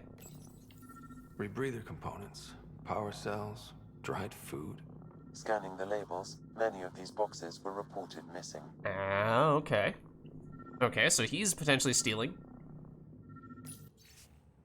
Or at least giving those resources, stealing on behalf of someone else.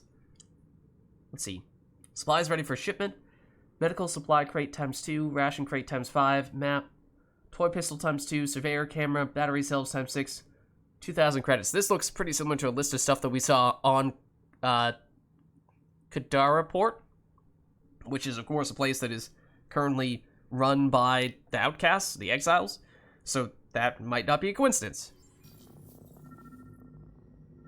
What do we have here? Interference is preventing scanner function. You will need to rely on more basic means to search these quarters. Okay. Well, there's something here. Ah, the scrambler is hiding over here. What's this? I cannot scan what you're holding, Pathfinder.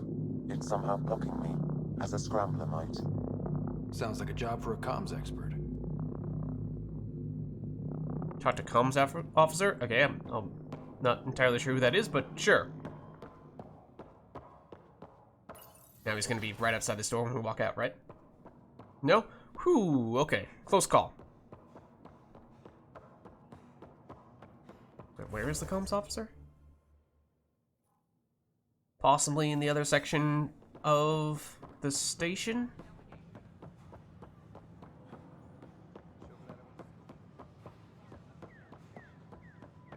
The Angara are survivors. Oh, and they're right. willing The to Angara help. are survivors, They're and they're great willing to help. allies. They'll be great allies. In case you didn't know. In case you didn't hear the prior 5 times that Ryder has said that unprompted.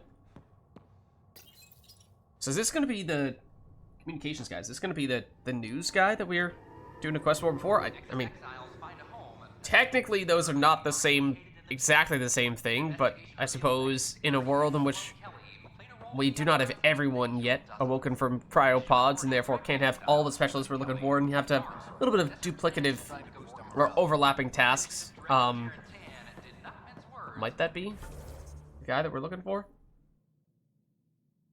That's someone right up here with Addison, which is the opposite side of where the satellite guy, or the satellite guy is. Pathfinder. Oh, hello. What can I do for you? I didn't realize that we were going to automatically get thrown into this conversation. So I'm a little bit startled, but we do... Oh, just playing... Okay, just playing along. Just playing along, dude. I'm about to ask something, and I need you to just smile and look casual. Smiling and looking casual. Addison, look the other way. I found this thing somewhere on station. I need to know what it does exactly. Addison, look the other way. Wait. This is a scrambler unit. These things are illegal. Where did you get this? So it was the whole reason for our secrecy here, because we're not sure yet who, if anyone, is working with Spender, because we know he has some associates that he's trying to be secretive with. And we don't know if this guy might be one of them, and therefore we can't just come right out and say that this has to do with Spender, otherwise he might suddenly get very protective of Spender. Keeping it quiet for now. You'll find out when the time is right. We'll see. Or when I hack this scrambler for you, eh? Can you prove who's been using it? Solid proof. You bet. You could hack through every security wall we have of this thing. There's a reason they're illegal?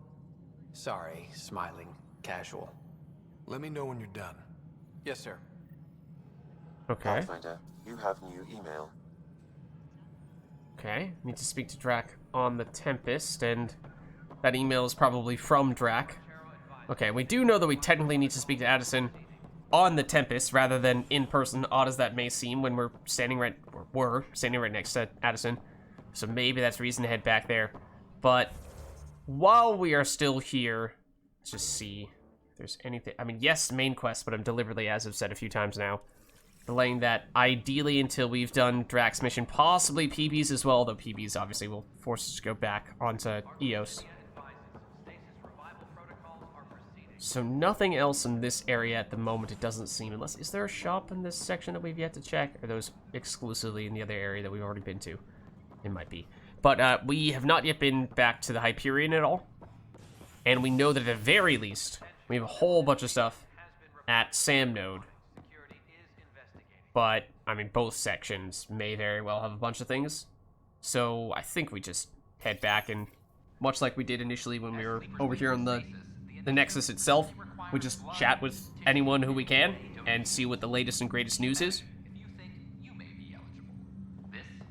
Maybe new quests to learn of, maybe ones to turn in that we didn't even realize that we had to turn in.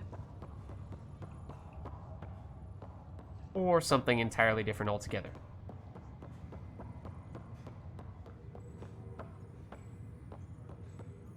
Everyone seems pretty quiet at the moment, though. And I'll be honest, I don't really remember which one has Sam and which one... This is the one that has Sam in it, right? Pretty sure. But before we do that, because we are expecting a lot of stuff to happen there, let's chat with some people. You had a quest for us, didn't you? Well, we might have already completed it? Have to go now. See you later. You be careful out there. All right. That's okay, Thanks, Drack. Mom. Oh. I'll just hang out here. Thanks, though. Guess you're busy, huh? Nah, just caught up in my own thoughts. Got a lot of them. But I'll see you on the Tempest, huh? Sure thing, kid. Mm-hmm. What's that all about? Hey, Ryder. Taking a stroll? Something like that? I just wandered over from the Nexus myself. That place bores me. Too familiar? Been there, done that. You get me. I spent over a year stuck there. Well, when I wasn't exploring Eos. And I know things are getting better. More lively. But there are too many bad associations. I probably won't hang out there much. So are you basically saying that from here on out, you're likely to be here on the Hyperion? Pathfinder sighting. I mean, we did rescue the Asari Ark, and you would think... technically, you're perhaps a little more welcome there than you are here. I mean, you're not a member of the Hyperion crew. But sure, yeah, we'll allow it. We'll allow it. Good job with the Prodromos outpost, Pathfinder. Ready That was to a wake while up ago. a batch of colonists and send them down there. It'll be nice to see their excitement when they realize this is really happening. Have we really not talked to you since having done that? Because that was a very long time ago. Thanks for the talk. Sure thing. And we have a lot more outposts than just Prodromos. Ryder, one of the Angaran delegates was here for a tour. A first contact already. Who'd have thought? They Also, seemed nice. very outdated. Of course, that's how diplomats are supposed to seem. Alright, how many more of these types of things does she have to say? Sure thing. Out of curiosity. Pathfinder, I've been hearing more about the Ket. We're lucky they haven't found the station after all this time. Yeah. I can't imagine what it would have been like to get here without the Nexus waiting. I mean, it kind of wasn't waiting for... It was in complete disrepair when we got here. Everything was shut down. So, it's not as if people were awaiting us with open arms or anything like that. Even if they were very pleased, of course, to hear that there was still a Pathfinder.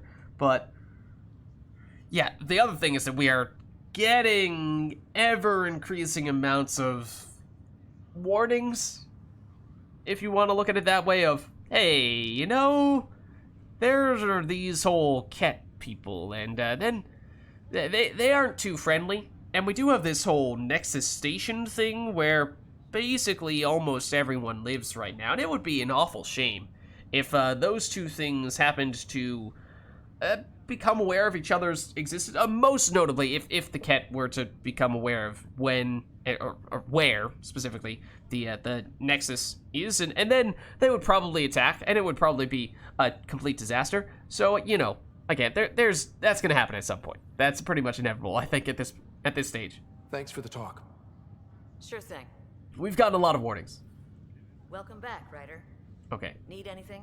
Seems as though... Thanks for the talk. That's all you want to talk about now. Sure thing.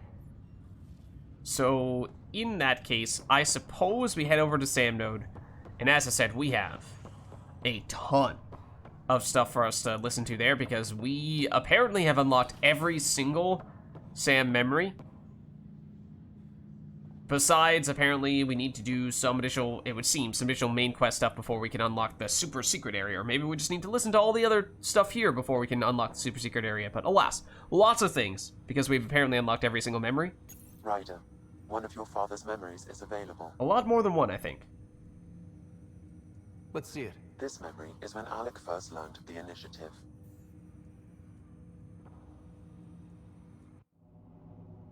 It will be just a moment. Hello, Alec. I'm too old for Cloak and Dagger. What happened Got to your message. face? I'm here. Who are you? A benefactor, if you like. You have something to offer me? A future. That's vague. A future for your wife. You're out of money. Your contacts have dried up. You can't finish Sam. How do you know about... Do all these people have the same voice? What the heck? Whatever you need. Start by telling me what you need. Your AI is more than a cure for your wife. What is this? It could also be the salvation for Why do many 5 others. people from different species have the same voice? Where we're going, we'll need a different perspective to understand things. Where's that? The Andromeda Galaxy? I have a proposal for you. And Ellen doesn't have much time. Are you interested? Okay. I mean, that was very Who was distracting. that? The benefactor? I believe there was more to the Andromeda Initiative than was publicly understood. Private logs are now available in your father's quarters. They may shed further light on the matter. Your Okay, progress so... as Pathfinder has unlocked an additional memory. Yes, there are definitely more memories for us to listen to here, and that does also, based on how Sam responded after we finished listening to that memory, watching that memory, that the act of watching the memories is what activates some of the other things later on. So maybe that's why we can't yet access the super secret hidden room, but maybe we will momentarily be able to do that. And yeah, so I guess basically the takeaway there is there's some extra secret stuff behind the Andromeda Initiative beyond just Jen Garson and this benefactor person who is 5 different people, sort of, but not really. So, they are, I guess, the main person behind it, and we don't really know what their deal is, but maybe we can learn more. Let's see it. This memory is from your mother's final day. Oh, that's dark.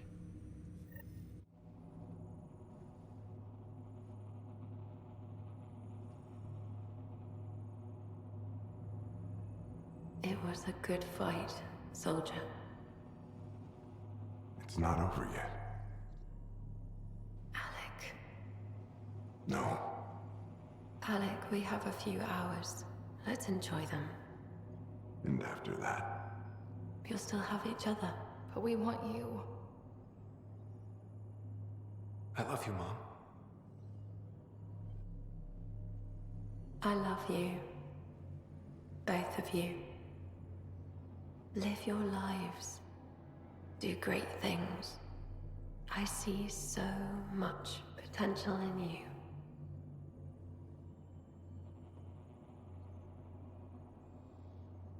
And remember, fall in love.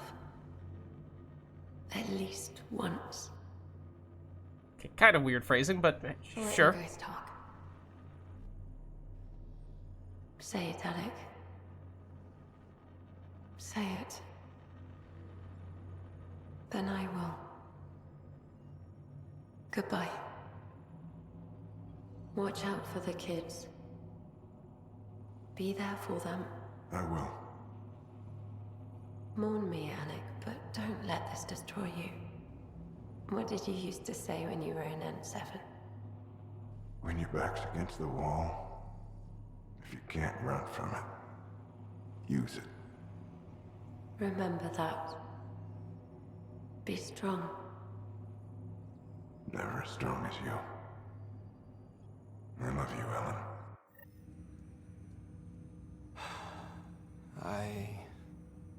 I didn't expect that. Death remains an elusive concept for me.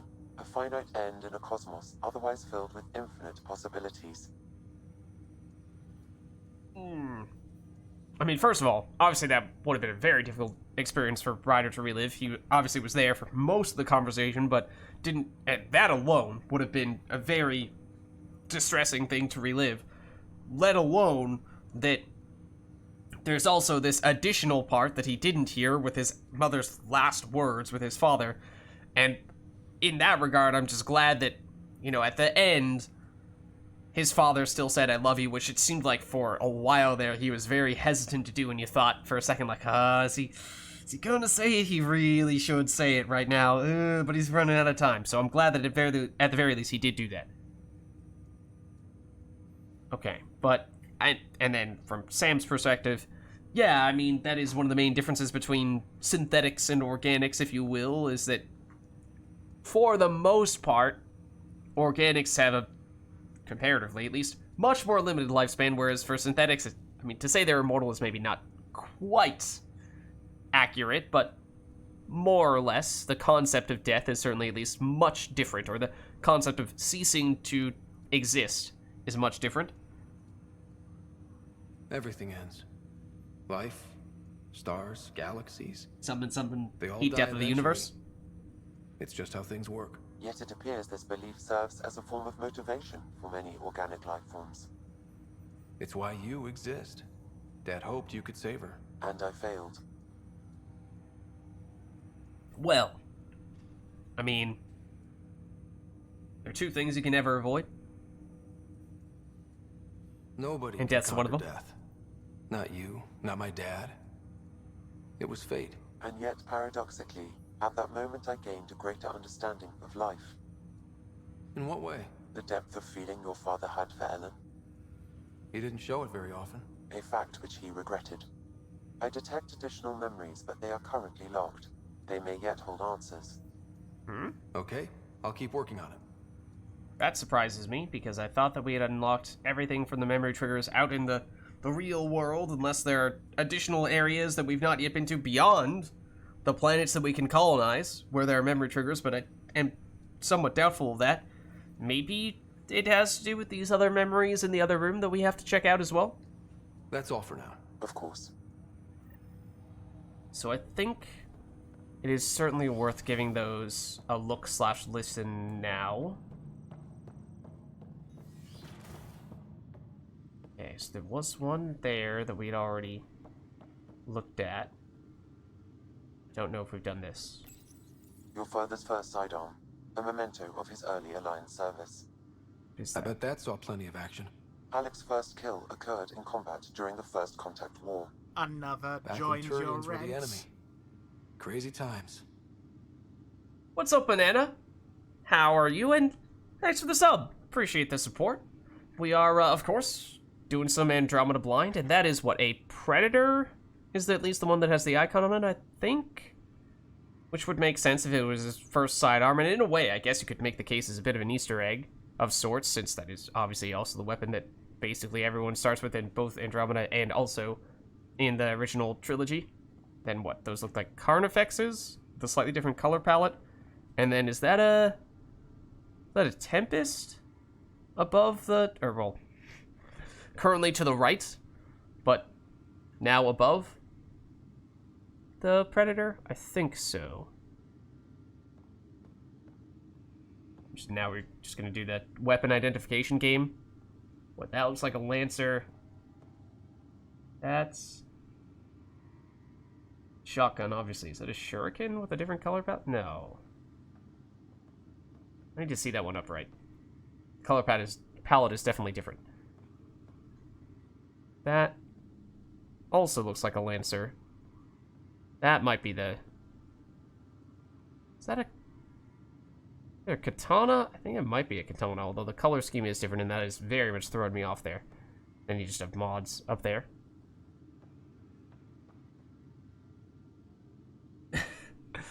You need the Locust. You must have the Locust. You know, probably not one of my preferred weapons, generally speaking. Gonna go out on a limb and say that. We When heard this one? studying a dead race, the most obvious problem is the lack of an observable population. This raises the question, when is a species truly extinct? The Prothean civilization spanned the galaxy, and it took centuries to confirm that all members of the species really had died out. While it's possible that living Protheans may be found in a hidden pocket of the galaxy one day, the chances are statistically trivial. Once an extinction is confirmed, the study's nature moves from sociology to exoarchaeology. Of course, you know, let's just say there's some stuff in Mass Effect 3 that pertains to. Coffee machine. Have we examined the coffee machine here before? The coffee machine Mom got for Dad. He was so busy designing you, needed the caffeine. I did not realize I owed my existence to a bean. And now you know what humility feels like. There you go.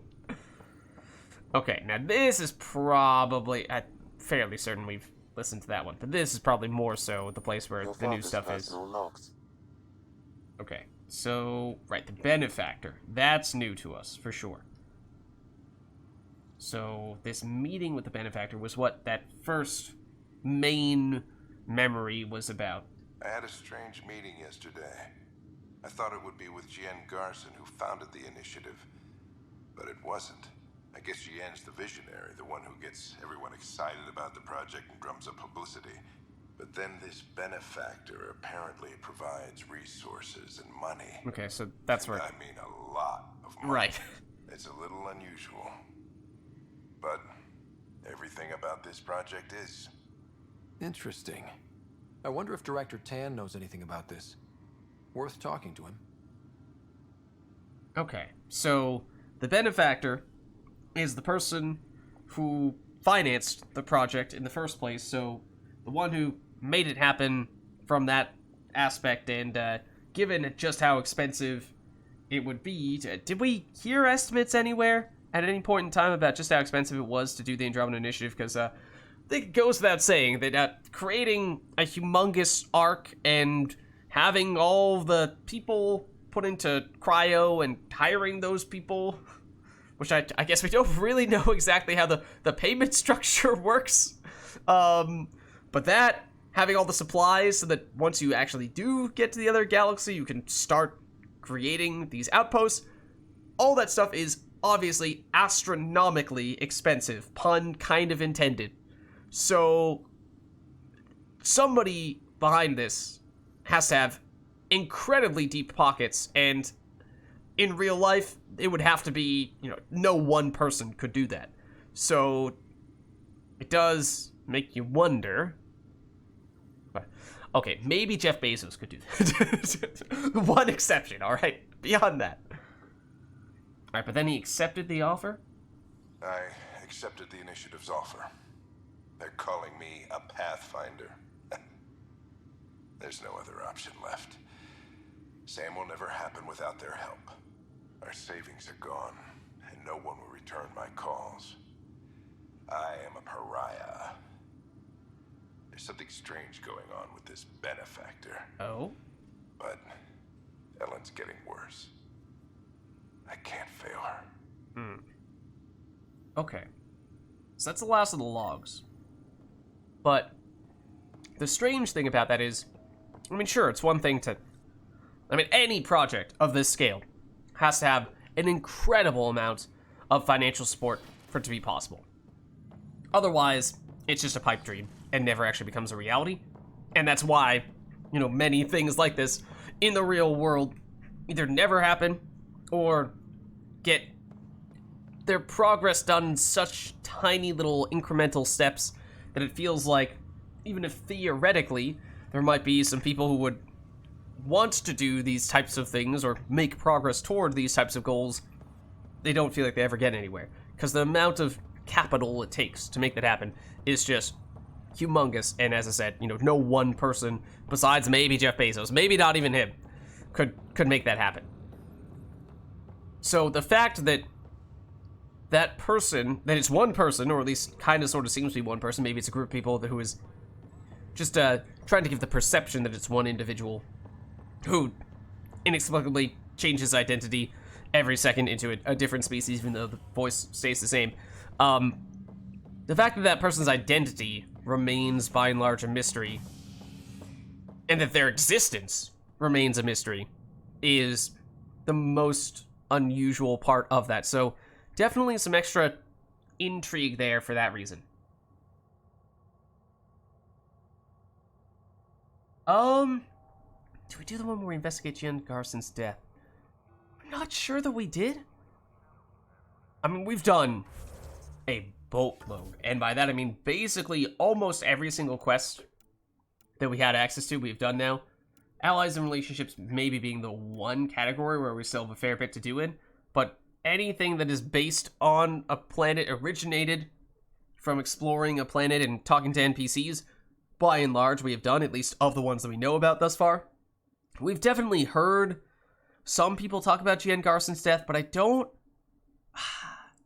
I remember there being one time where we heard someone say something along the lines of, well, maybe it wasn't quite as straightforward.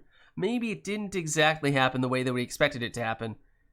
But I don't remember if we had a quest yet where that was very clearly the whole point of the quest in the first place. So I think, no, we have not done that quest yet. But I might just be forgetting some of the details on that quest that at least mentioned Jen Garson in that context a bit. You're sort of implying that there's something that has that as a very big point of emphasis, and I don't really think we've had that. Okay, so we were going here by and large just, well, first of all, it's been a bazillion years since we were last here. We've not gone to the cryo bay yet in a bazillion years either, so let's do that too. So we'll see if there are any other things that people we can talk to, quests we can learn about, things that we need to turn in that I did not even remember that we had to turn in. Otherwise, I think Tempest is next on the... What are you doing? Just a few more minutes, and we'll take you over to the Nexus. I'm trying to understand this. I was 31 years old. What the heck? Right, but that was 634 years ago. So now I'm, 665 years old? And think about this. If your big brother doesn't come out of stasis soon, he'll be your little brother. Okay, now that's messed up. What? I had not thought of that before. But, yeah, she was a mime at first, sitting on her Invisa seat, and I was very confused. I was half expecting that conversation to be some kind of explanation as to why she was doing that. But, no, that was apparently just a visual bug of some variety. Oh? That sounds like someone who could potentially use some help. Wait a second. Did I see... Oh, no. Just that? Okay, I thought that was icon for new quest, although it's... Somebody was talking about some stuff that sounded like they could use some help from a pathfinder, but we can't talk to you. We can certainly talk to Dr. Carlisle again, though. Back for a visit? Except he has nothing new to say to us. That's all, Harry. Thanks. I'll be here if you need me. Nothing with our sister? I'm sorry, but that's not possible. There has to be a way. Sir, please, take a breath. You're here. There's no changing that. Everyone you knew is gone. It's been 600 years. Right. 600 years. Yeah, that's a long time. Okay. Yeah, I mean, there may not really be anything here in this section. Did we make it to Andromeda? Oh, what happened to your head? Oh my god, she's Nell! That was terrifying. Did we make it yet? Head turns around 360 degrees. Maybe. Get out! Get out!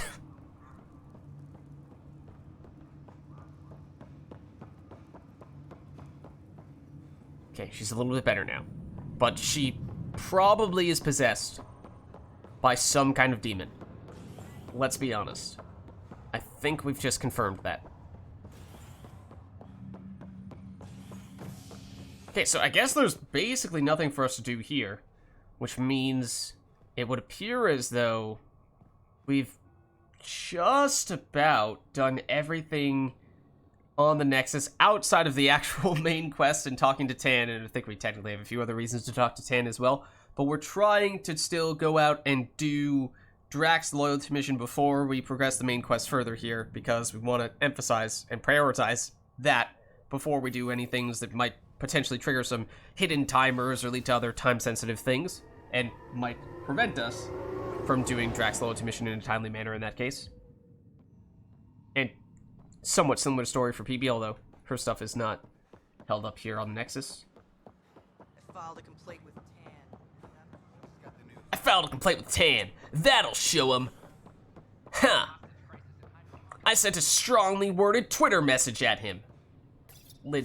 Twitter stuff is not... I don't even know. Like, dude, a post. Okay? Look, I don't use Twitter very often, okay? For that very reason. Alright, so let's head back to the Tempest. We are expecting a conversation / email, some combination of those two things, from / with Drack. And although we were standing next to Addison, technically we didn't actually talk to Addison in person, although we perhaps should have at least tried doing that. We are supposed to call her via the video conference feature on the Tempest.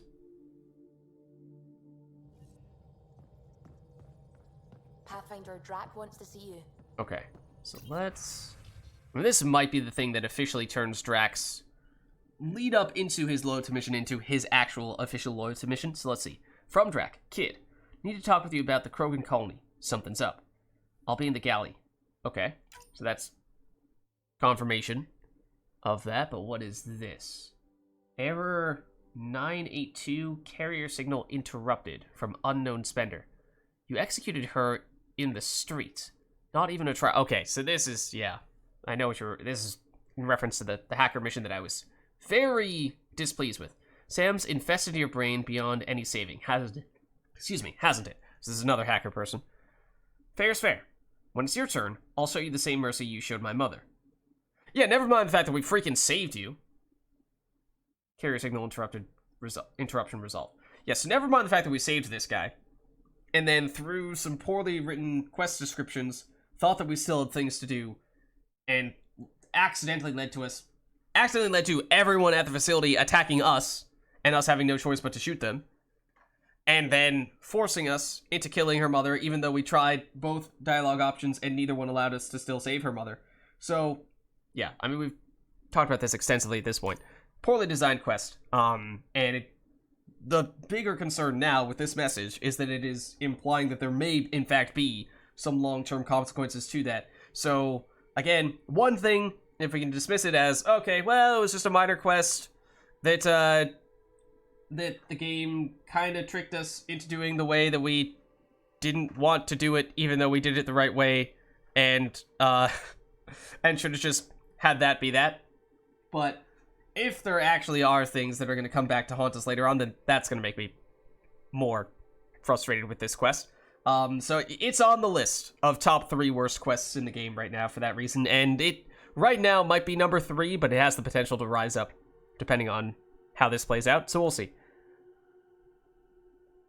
Thanks for the booze from Wilma. Superintendent Kesh's assistant. Thank you for the bootlegged spirits from Kadara. Kesh was very pleasantly surprised. I vaguely recall purchasing those, even if her system barely felt the effects. The rest of us slept well that night, though. Take care. Okay. So the big thing is that we need to talk to Drack, who is... usually he's out here somewhere. Where exactly is the galley? Officially?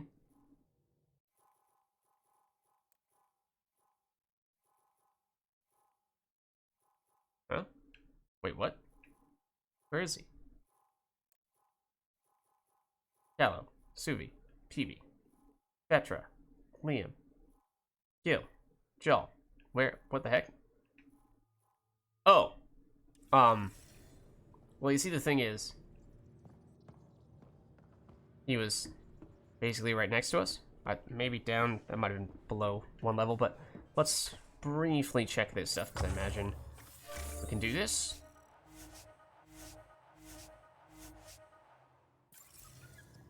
And we might even have a couple of things here that we can turn in. No, that still is an hour 15. They both have an hour 15. Okay, fair enough. Any other gold missions waiting in the wings? Yes, there is one. It's high risk, high reward. We do have a specialist for that, and that specialist is you. So let's do that. Okay. Then let's chat with Drack.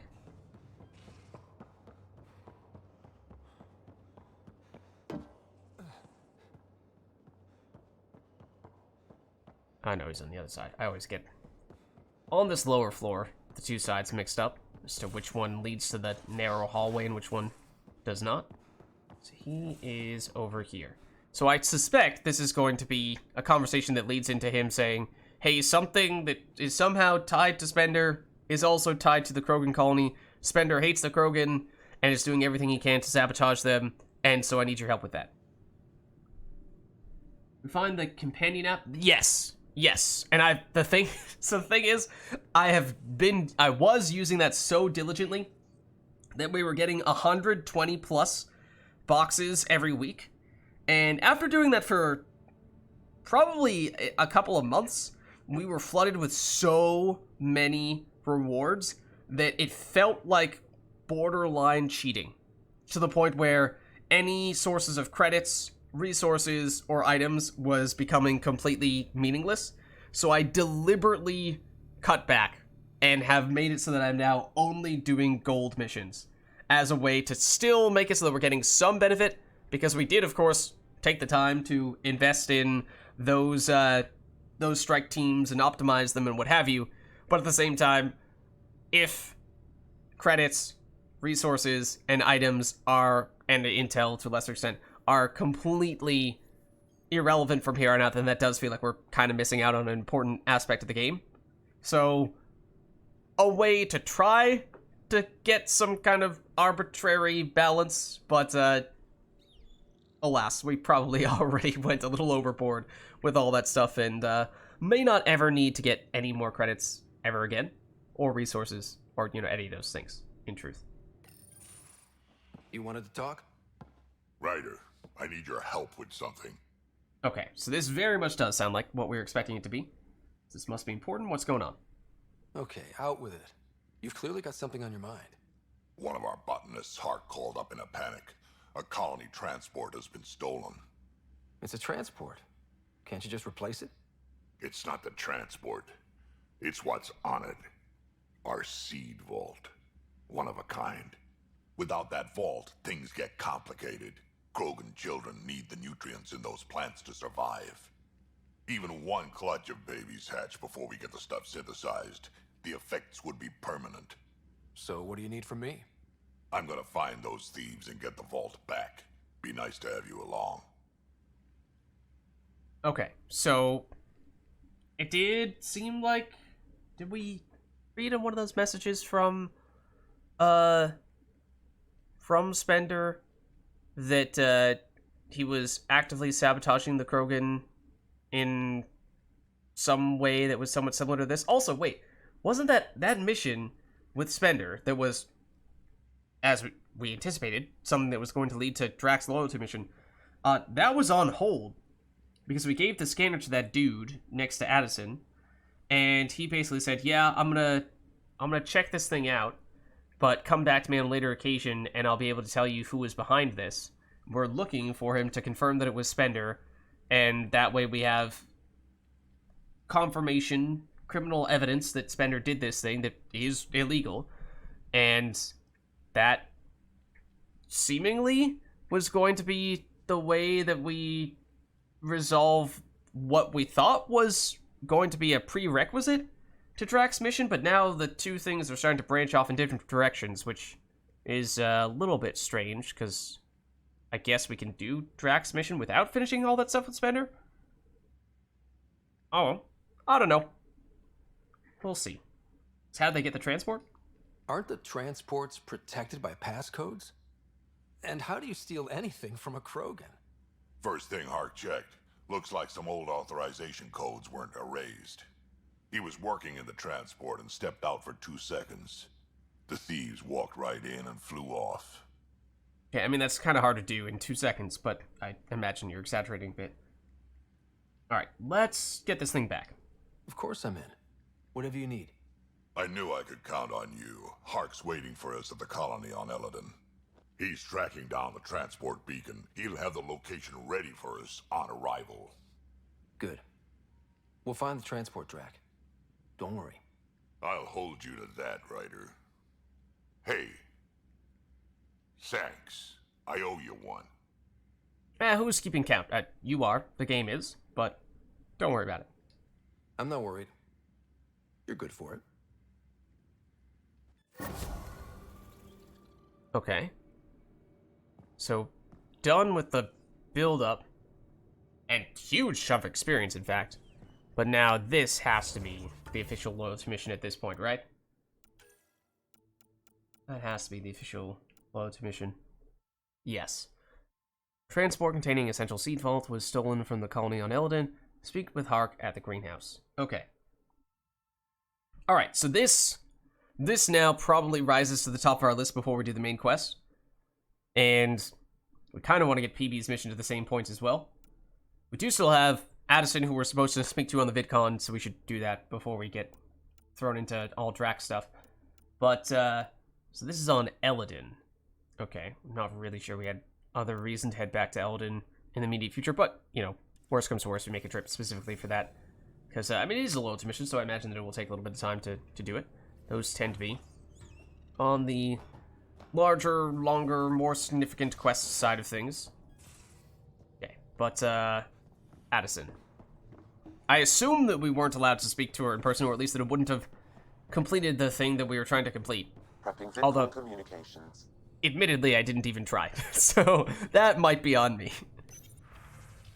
Alright. So let's, just before we do that, let's just double check. What exactly are we asking her about? So this, her quest was the one where we did a bunch of scanning. This might not be on the list for the worst quests, but it is at the top in terms of the stupidest. So, look, I've been trying to give Andromeda as many. I've been trying to look at it with an open mind, blank slate, give it as many chances as possible to prove people wrong. But when it is blatantly obvious that it has some quests that are either terribly designed from a game design standpoint or just poorly written from a narrative standpoint, then I will speak freely about those, and this is absolutely one of them. Yeah, and we also get more than enough resources from all the other assets as well. Yeah, like that's another. I was, for a brief time, unlocking all the cryopods with great regularity as well.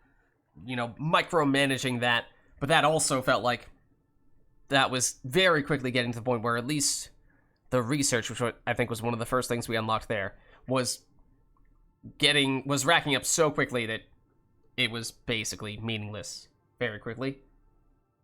So in the interest of keeping those things relevant, I'm trying to hold back at least a little, even if by and large the damage is probably already done and we may not ever need to get more of those things ever again.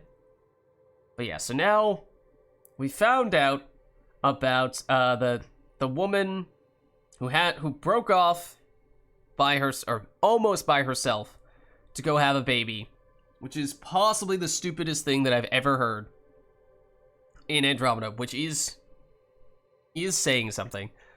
And I forget what exactly we ended up.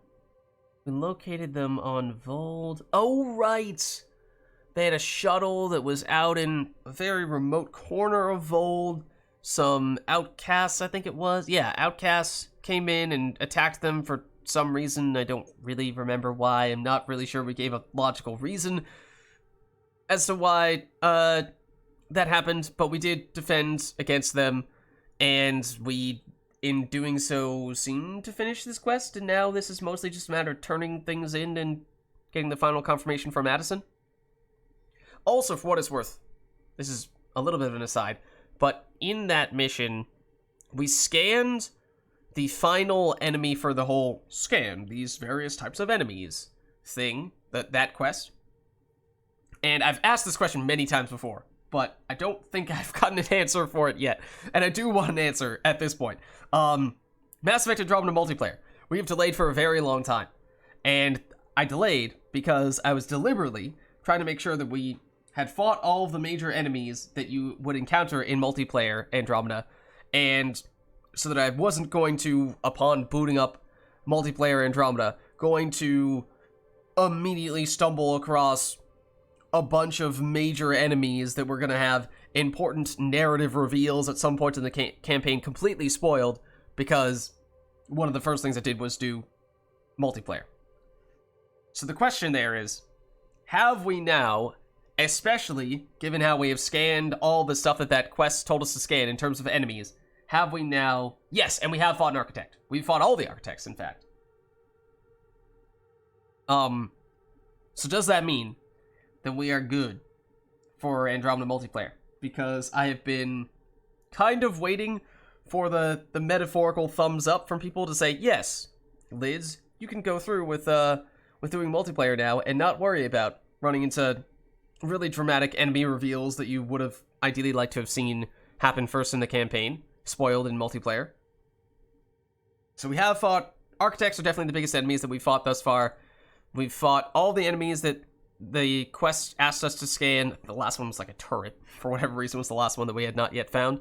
But on the Archon ship mission, we saw one of the like super mutated Krogan guys. We haven't seen... I think that might be the only one of those guys we've seen, but we have seen one of those. So that's one of the strong enemies we've fought. We've seen the big destroyers for the Remnants. What other enemy type? We've seen Hydras for all the bandits and what have you.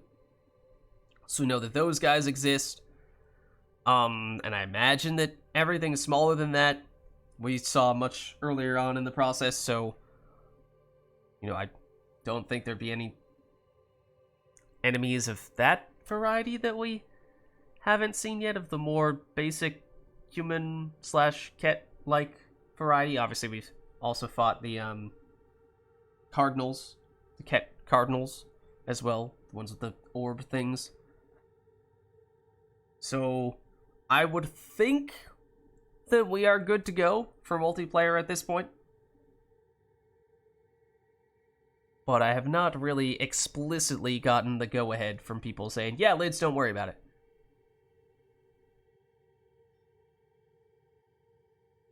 So that is one thing that I would like to confirm, because I'm getting the sense that if we are not there, don't worry about it. Thank you.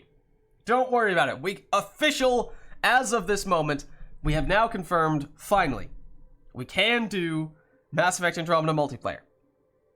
I'm taking this as the sign. Okay, thank you. Great. As for how we will work that into our streaming schedule, that is an entirely different question that I do not have an answer for right now. But at least I can start thinking about that more seriously and see if there's a way to carve out some time to do that. At least initially to get things going and test that a little bit. Obviously, once we've finished the Andromeda campaign, then the easy answer is just saying, well, just do it when we were originally streaming the campaign. But perhaps we want to get the ball rolling on the multiplayer a little bit before then.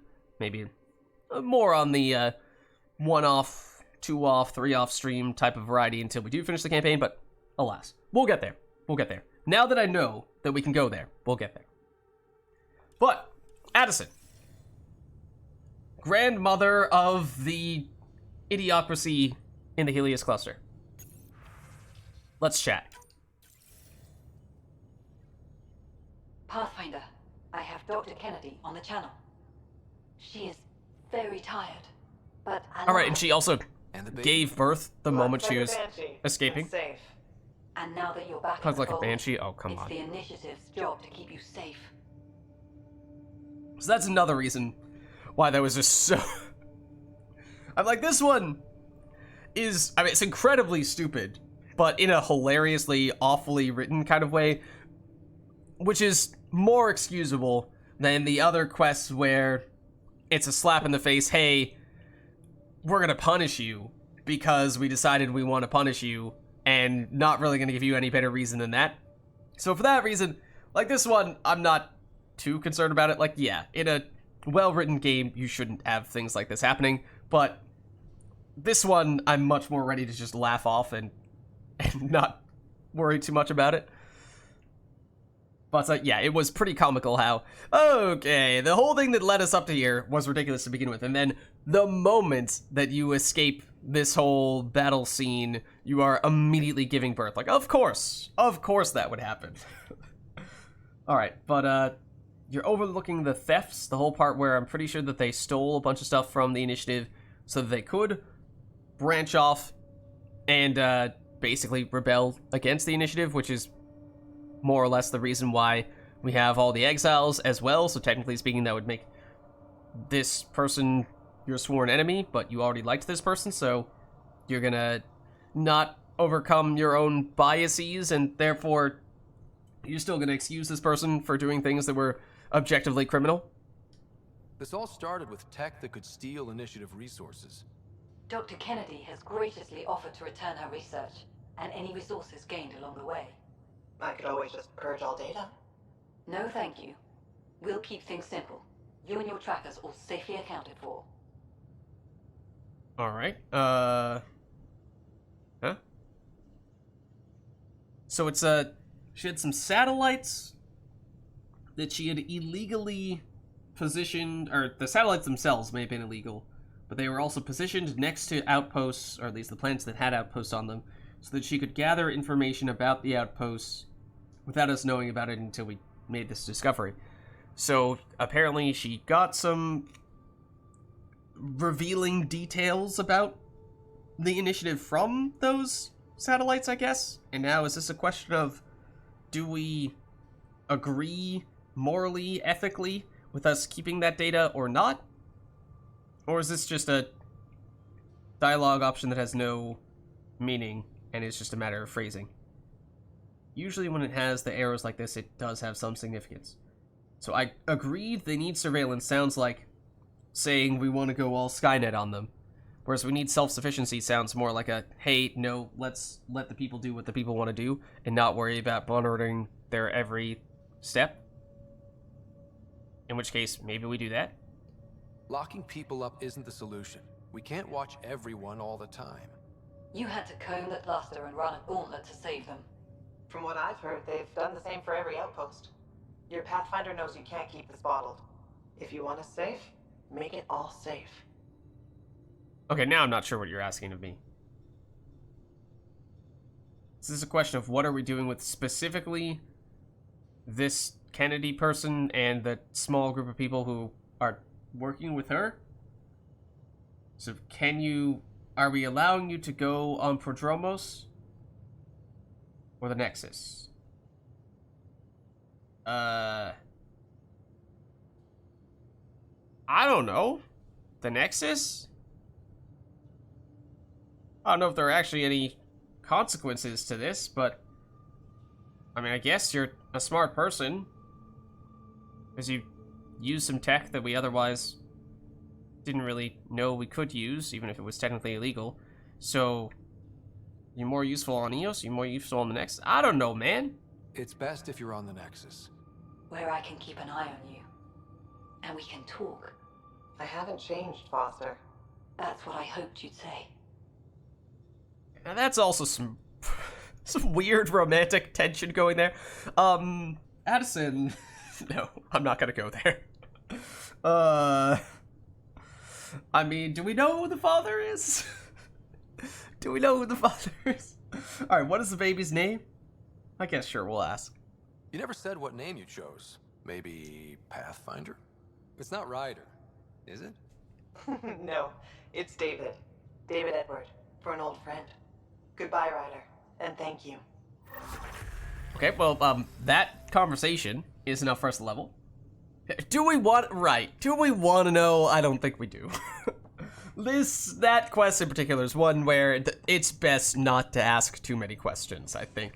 The logic for that quest in particular went out the window the minute the first sentence was uttered. So, as I said, that is probably number one, the worst written quest, at least from a logic standpoint. It is completely nonsensical. One moment while we go pet the pie jack. Just looking for attention, aren't you? Makes you wish for a tail that lets you hang upside down. Oh, maybe that's just me. Can he hang upside down by that tail? I might explain why. There are times when we see him, or rather times when we hear him, but we don't see him. And maybe that's because he's hanging from the ceiling somewhere and I haven't noticed, but now I'm intrigued. Okay, so that's done. We did level. So now 62. I mean, as I said, technically speaking, we did recently get to a threshold where we can now create higher level armor and weapons, which is kind of sort of something that we probably ought to do, because our current gear that we have crafted is 2 ranks low, which, you know, it's... I mean, at least in Mass Effect, the original trilogy, or Mass Effect 3 specifically, I think weapons and armor get, on average, 2.5% better every level, and I assume it's probably about the same for Andromeda as well, in which case 2 levels means 5% difference across the board on all the stats, which, I mean, it's not a humongous difference, but that is a difference, and especially with the way some of the damage calculations are made against armored enemies in particular, that 5% more damage can actually lead to a lot more effective damage once you actually calculate the defenses of those armored enemies. So, for that reason, we probably should do that. On the other hand, it took us a long time to do it last time because we were experimenting a lot with weapon mods and armor mods and what have you, and it would be a time commitment to do it again, probably. So on one hand, we could just try to recreate exactly what we did last time with the identical mods, or augmentations, technically, but there are perhaps some things, certainly with the weapons, that may be worth switching around a bit, because we got a little experimental. We got a little experimental last time. High-level weapons add new enhancement slots. Oh. like, totally additional, slots. Like, here you see there are 3 augmentations, optional. Does that number go up with higher level stuffs? 'Cause if so, then that's a pretty big deal. That could lead to a lot more than just 5%. Also, what I meant to do was still here, but on the research side, I'm not necessarily sure that we've gotten the levels as high up as they could be. Let's see. So we can do, let's see, our current stuff, I think it's 6. We unlocked 7, but we didn't really craft anything for 7. Now we just recently unlocked 8. Tier 10 has 4 augmentations. Okay, so we're not there yet, but we're getting a little bit close. But that's still, what, like 20 levels away, assuming that they continue to get unlocked in, yeah, increments of 10. So, yeah, I think it's mostly from a stat, and purely a stat standpoint. Is there a good one we can, like, if there's one that just has 100 as a flat number, that'd be really easy to know. Like, okay, here it goes from, wait, what? 400 damage to, it's like basically an increase of 20, which for 400, oh no, I'm sorry, I can't do mental math. It's not even that late. Lids, you gotta be able to do this at, it's just, yeah. That's what? 4%. No. It's, 5%.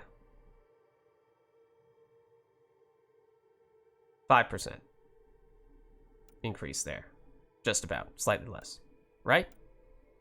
Because 10% would be from 400 to 440, so 5% would be 400 to 420. It's just less than that, so it's actually 5, or at least for this damage number here. Roughly 5% per level, which is more than I expected, which implies 2 levels. And unless this damage number is an outlier with this specific weapon, it might be, yeah, right. 400 to 440 would be 10%, but this is 400 to 420, so it should be about 5%, slightly less than that. So, but that's just 1 level, and we theoretically can upgrade our current stuff, because our current stuff is level 6. We can upgrade it 2 levels, which might be around 10% in that case. That's big enough that should be pretty noticeable, I would think. So perhaps that's all the justification we need. And here you see the number of research points that we have is pretty astronomical. And this is even after having done a fair bit of research. We've done it on all the weapons that we have, even a remote interest in crafting. Now, we haven't made all of these things, but we're at least keeping our options open to a certain extent. And I am a little interested as well in, I mean, I've basically thus far been focusing on the weapons that I have a pretty good sense what they do based on them having existed and liking them in the original trilogy. However, there are weapons that are completely new to Andromeda that we have not spent nearly as much time experimenting with. And so I am kind of curious to do a little more experimentation with those. Now that we know that we can do Andromeda multiplayer, part of me feels like, okay, well, that might be an opportunity to do that. Because we theoretically, I would assume, can unlock any and everything there, although it will probably take some time to do that. On the other hand, having the chance to, so it might be easier to experiment with those types of things in multiplayer, where you can just switch your weapon from one game to the next. Then again, being able to actually use those weapons, if they are good, in the campaign would certainly be a nice thing, nice luxury to have. Okay, so that's the weapons, and we're looking here for the armor. Let's upgrade all this stuff. So how much of a difference do these things make? Go up by 2/8, aka 1/4, 25%. 1/4, 25%. Yeah, that's pretty big. It's just 1%. It's 1% per level. Okay, which on this occasion is 25%.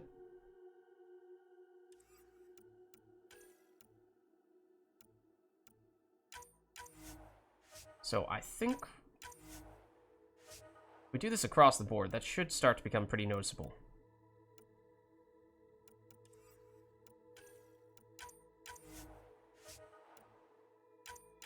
Also a little intrigued by how the art changes as you level them up.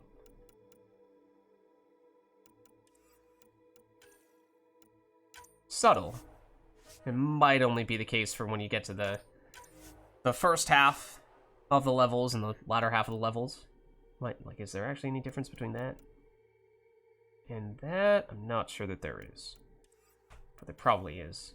With that, yeah, it definitely is with that. And that. Oh, and that, at least. Okay. I think we're good on the research side for now, unless we get experimental. Like, we've done basically nothing at all on the remnant side of things, so I'm kind of curious about that. We did look at the armor. I'm less intrigued, because for that, it's mostly just a matter of seeing what stats they have, but for the weapons, that's a lot more difficult to gauge just from descriptions and from the stats.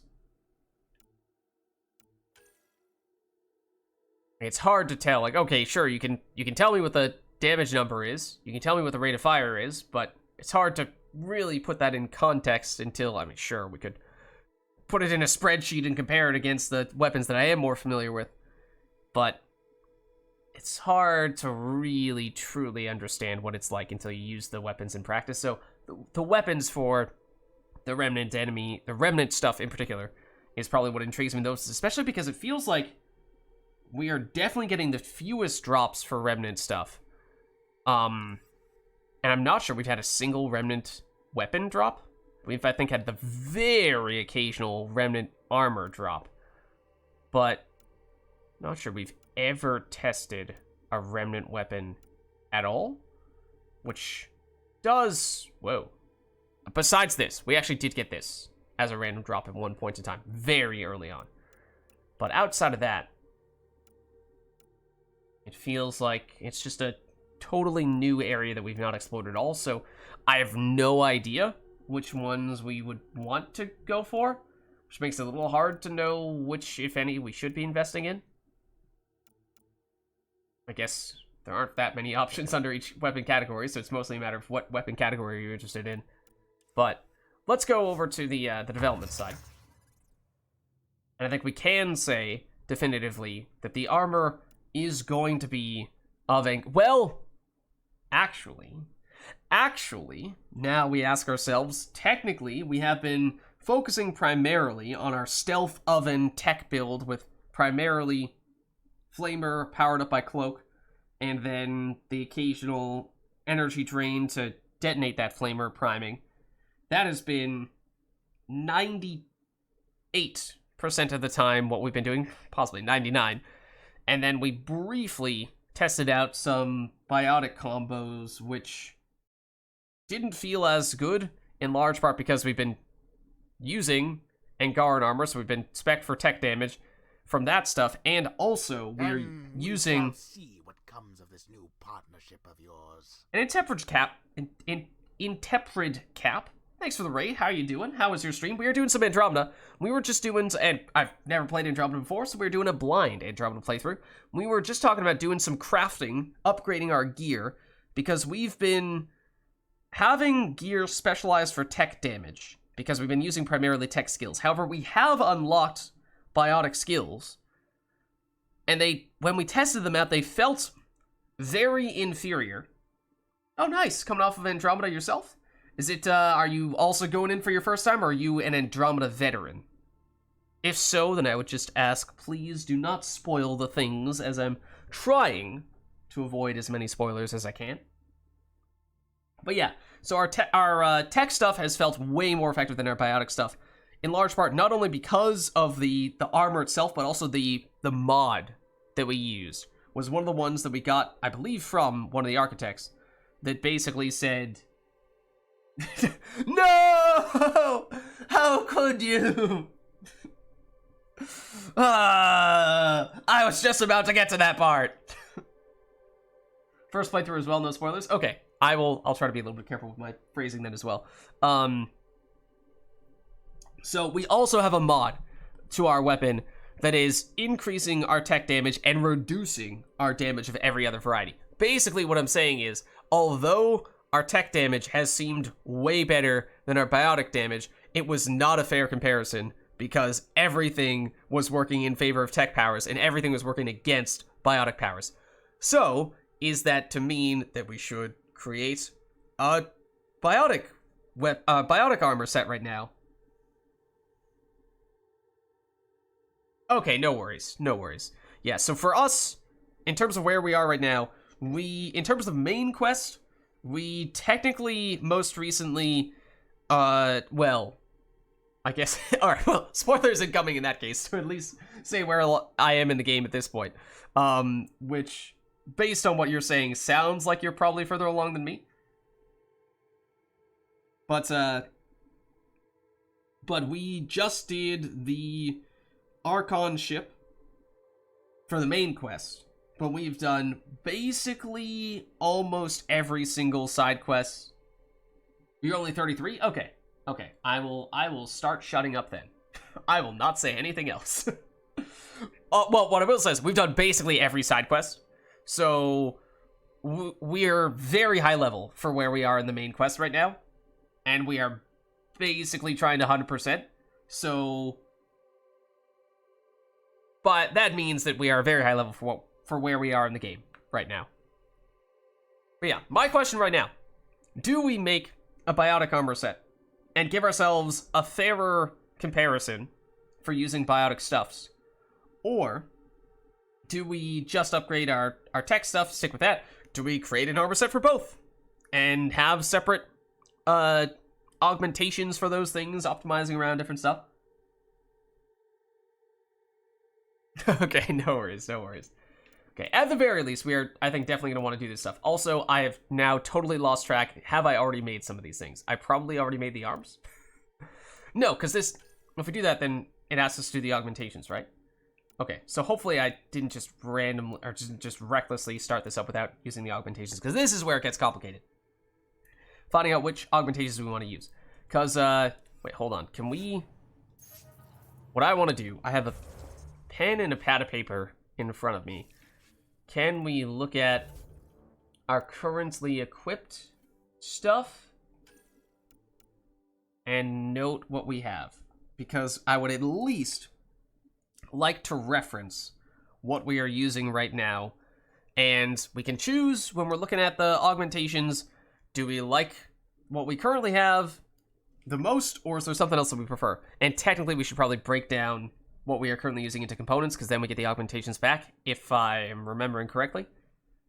I vaguely recall someone saying, definitely do that, rather than sell that stuff, otherwise you're going to miss out on the augmentations.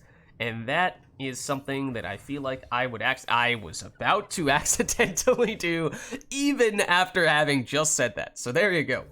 I suppose this is the right screen then. Okay, let's go... Armor, helmet.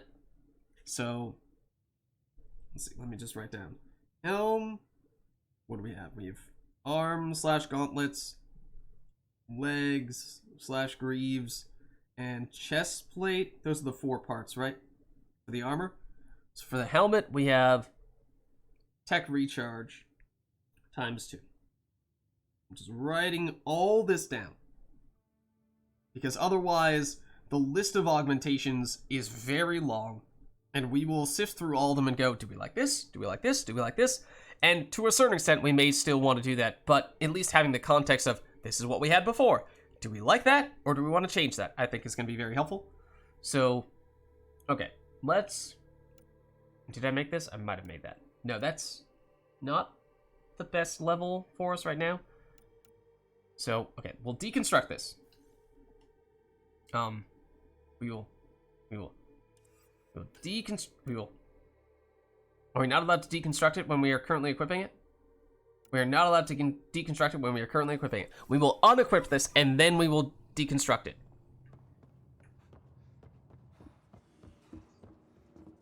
Also, I will run straight into the side as I'm reading chat. But yes, there's so much stuff to test out.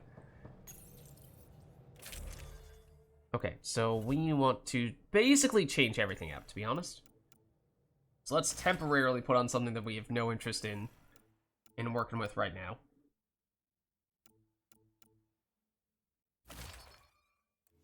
These guys. Been there, done that. Then for the weapons, let's do that as well. I think the sword, we've established that we cannot craft augmentations on this, so we're just going to take the highest level version one that we already have available to us. Then we will swap out these guys for blah, or just unequip altogether. Are we allowed to unequip every single weapon? Are we allowed to do that? We are not allowed to do that. Okay, I was curious. You're not allowed to do that in Mass Effect 3. I imagine that was probably the case for Andromeda as well, but just wanted to verify. Okay, so let's throw something on that we definitely don't actually want here. Just throw it. Lids, what about the Avenger? Yeah, sorry, Avenger. Okay. So now we can deconstruct the stuff to get our augmentations back. And not have to worry about whether we have those things equipped. So, hold on. Armor, helmet. I've written all that stuff down for the helmet, so we are good to deconstruct here. Theoretically. So we get the following materials, but I'm hoping we also get the augmentations themselves. Hopefully. I mean, many of these we probably have duplicates of, but the sheer volume is, in some cases, important, because we might run out of some of these things. Now, here's an example of one that we might swap out. The whole hovering plus 35% tech damage. That number is huge. Let me just write this down. Tech damage while hovering. Like, some augmentations are only available on certain types of armor. Like, I think this is only available on arms. And in fact, it says that right there. And then, but that might mean that, you know, if you don't have access to some of the better stuff, more reliable stuff, then you might be kind of forced into doing the stuff that you feel like is not really ideal. Health, shield, regen. Okay. That stuff is written down. Let's deconstruct. And chest plates. I think there are some... Yeah, there are definitely some things that you can only do on chest plate, like that whole on enemy kill, restore 25% shields.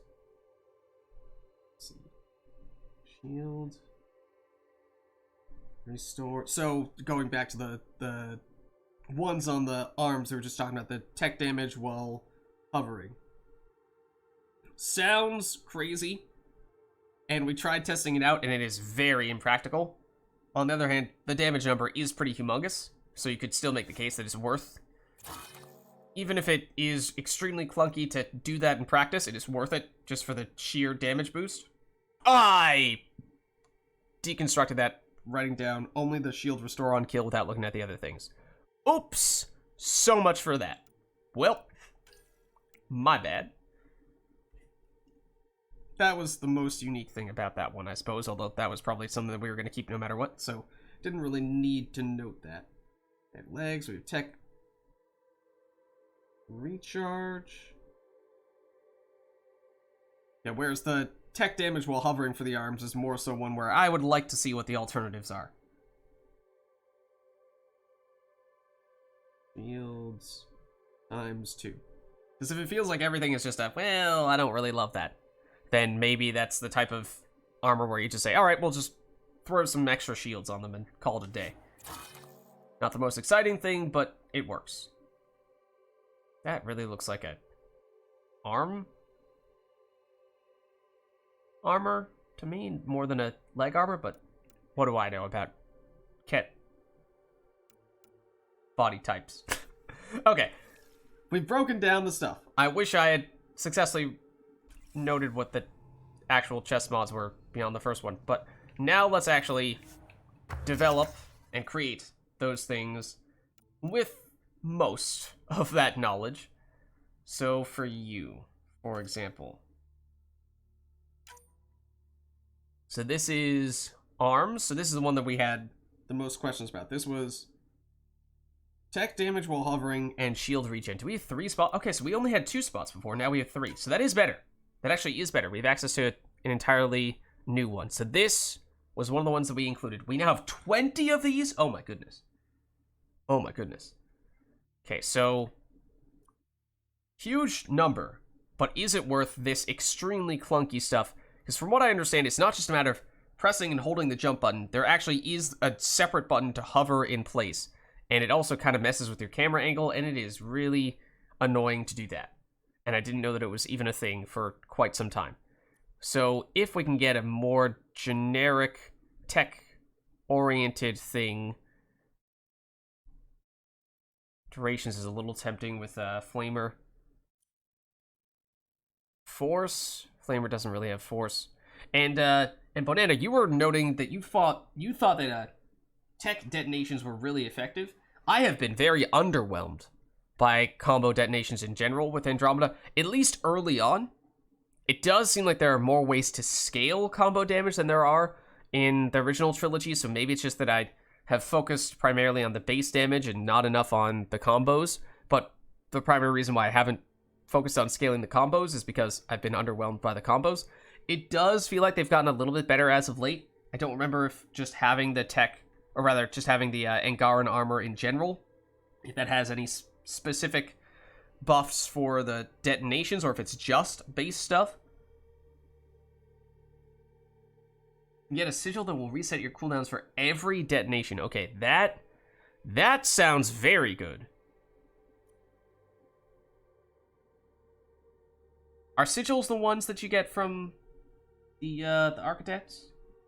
Because for what it's worth, the one on Vold, because it was out in a Hazard 2 area, we did not find the chest for it. I was searching around endlessly. Okay. I don't know if we have that then.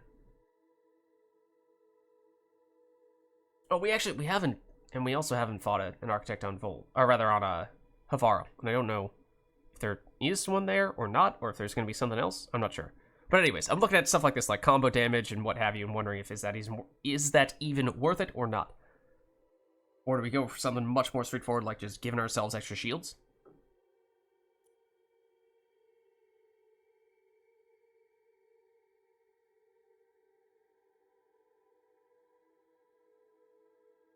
Is there just not one from the no chest with a really powerful augmentation for the one on Volt? No worries, thanks for stopping by, and thanks for the raid.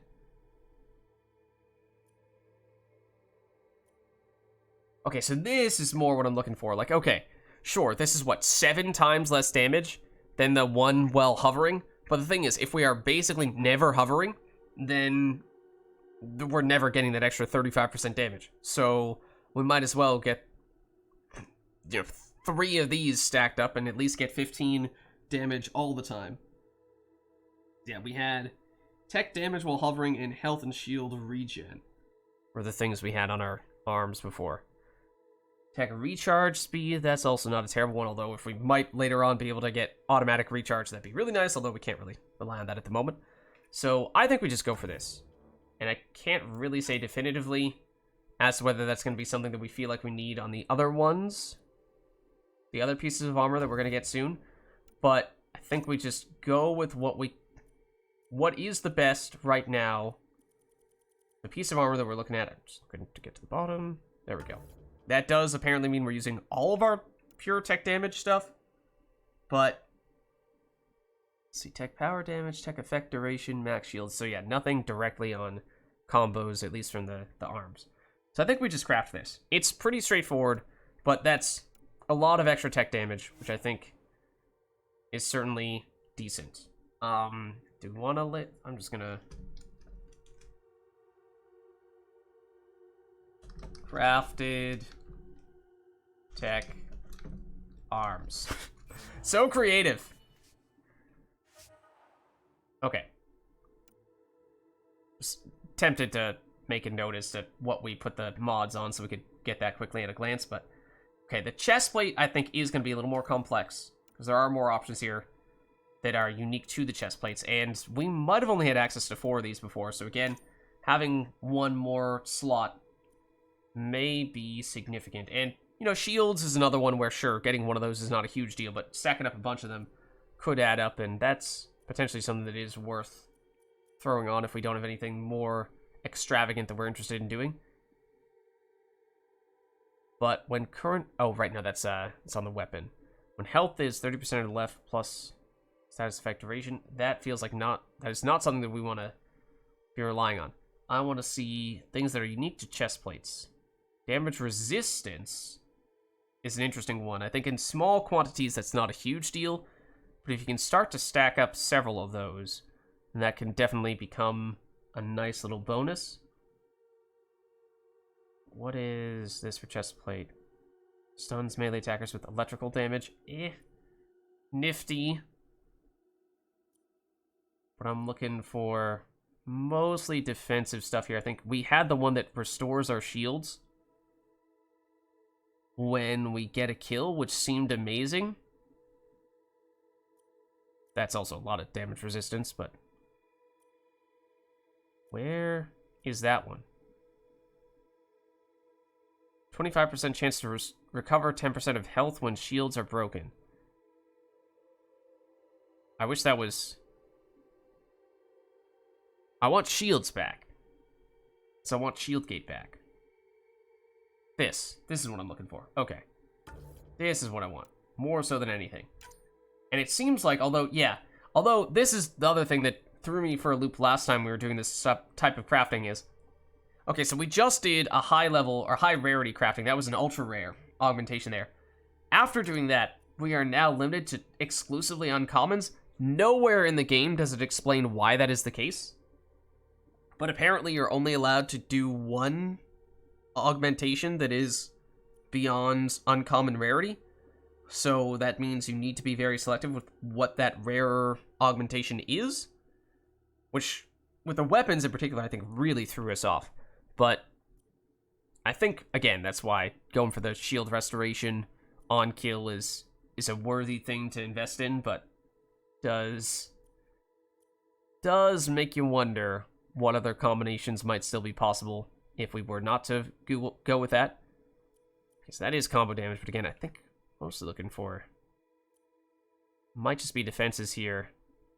Like, we've 2 of those damage resistances. If we had one more of those, get up to 15 damage resistance, that might be pretty decent. I mean, we're going Sentinel, right, for our profile right now, I think? So we have the tech armor, which is actually giving us a little bit of basically automatic damage resistance, so we're not starting completely from scratch. So that is something. Don't care about combat powers at all. Kind of tempted to go for power damage to armor, because we have Flamer as our primary source of damage, and that's amazing against armor.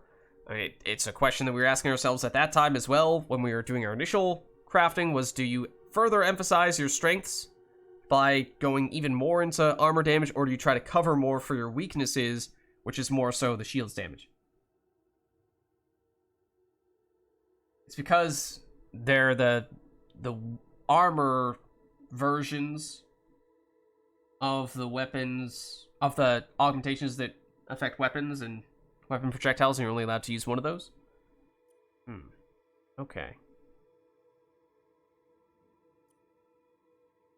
We have a bunch of tech recharge speeds. Yes, there are diminishing returns with recharge speed the more that you stack, but nonetheless, using 5 of these, granted we can only fit 4 on the chest plate, but that give us 10% recharge speed, which does, you would think, start to do something.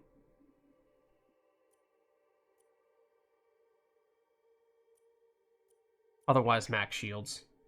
Similarly, not very effective with just one, but throw a few of those on, it starts to make a bit of a difference. The regeneration delay reduction. I think we only had 2 of these before. Now apparently we have 4.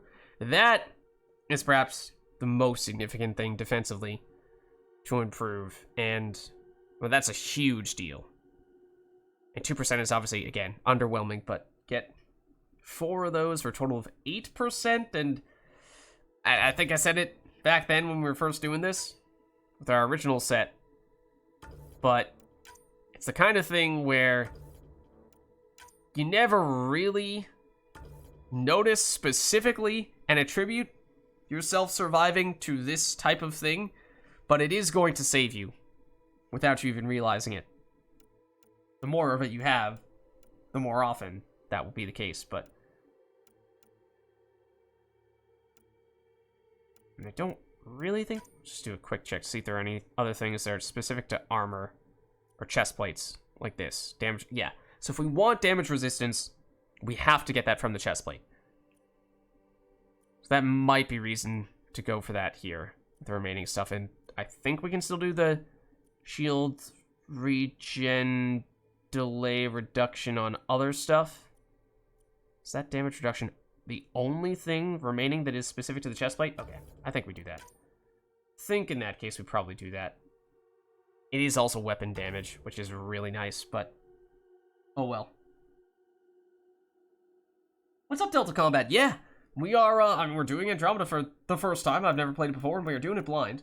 But we are trying to min-max, to a certain extent, our gear here, as our current gear is a couple levels behind, and apparently we also have one additional augmentation slot that is now available to us that we did not have before, which means armor should be even stronger still. So now this is tech, chest. What other? Was I giving any other information with the very uncreative name that I gave for the greaves before? Or rather, the gauntlets before? I don't remember. We'll just keep it at that. Okay, so that's chest plate. Now we go helmet. Let's see what we can get with this. Are there any... So that we had before tech recharge ×2. So yeah, there definitely is another augmentation slot that we just couldn't do before. So let's begin first by seeing if there's anything that is specific to the helmet spot. If so, then we should prioritize that because we can't use it elsewhere. But it seems like that is not the case. So if there's any generic stuff that we like, then this may be the right place to do it. It's like power damage to a certain type of defenses.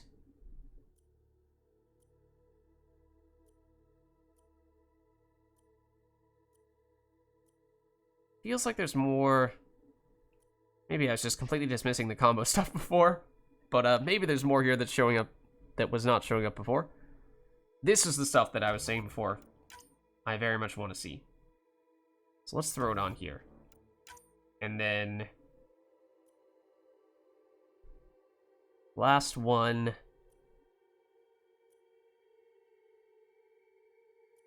I mean, tech recharge speed is what we had on our helmet before. We had 2 of those.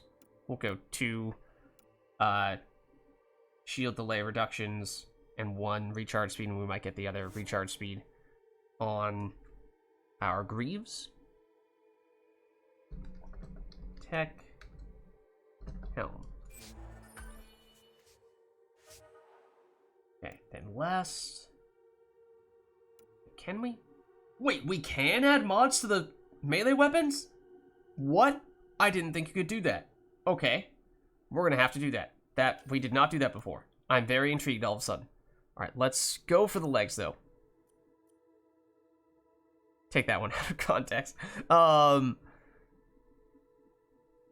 melee jumps... Oh, this one has a bunch of melee bonuses of different varieties, which we were not really that focused on. Those are leg-specific, right? See if there's anything else beyond that that is leg-specific. Otherwise, we're just going to go for the generic stuff that... Yeah, like there's cryo, melee damage.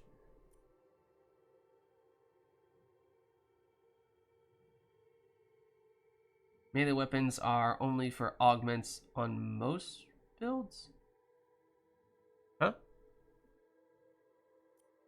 I don't understand the way you phrased that.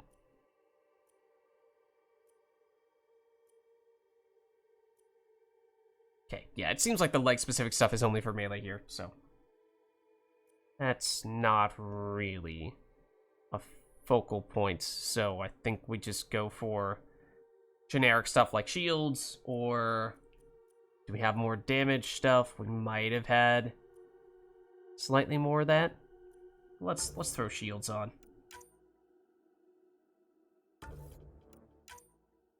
The one thing that is giving me a little hesitation here is that if we were also thinking that we wanted to do a completely separate set of armor for biotic stuff and say, okay, we equip this stuff when we want to go the tech route, we equip an entirely different set of armor when we're going the biotic route, and give that stuff augmentations, and the base armor that is better for biotics. The problem there is that there are some generic things like shields, for example, that would be useful for both tech armor and also for biotically focused armor. In fact, you could make a case that it's better for biotic armor since we are focusing on charge and nova, which are very dependent on shields. So we only have a very limited number of specifically these ones, where I think we only have one left. Oh, no other reason to research a melee weapon other than the augmentation slots, because, yeah, I mean, we've gotten drops for the melee weapons at the highest level before, or the highest available level, and they've been functionally the same as the ones that we would otherwise be developing ourselves, so understandable in that way. So do we maybe save shields for if we are going to make a separate biotic set? In which case we go and emphasize as much as we can on the tech stuff here. Didn't we have one more tech recharge? Yes. So let's do that. Let's make sure we do that here. In fact, oh, okay, no, we have a bunch of tech recharge. Okay, so let's try to make this specialized to tech to the extent possible if we have limited resources of the generic buff variety. So we still have access to some of that stuff if we want to go the biotic route. So I think this is ready then. So this is tech legs. Legs, they're supposed to be called grief. Yeah. Yes. Okay. So tech armor created. We might want to go the biotic route. Again, depending on, how committed are we to giving it a true test, the whole biotic stuff? Or do we just say, we're going to go and start doing Andromeda multiplayer soon, and we can test all that stuff out there. Don't need to worry about doing it in the campaign. I don't know. But I am very intrigued by how we can actually mod this sword. Because we, for whatever reason, did not do this at all last time. We had 5 spots for this. Okay, so what can we...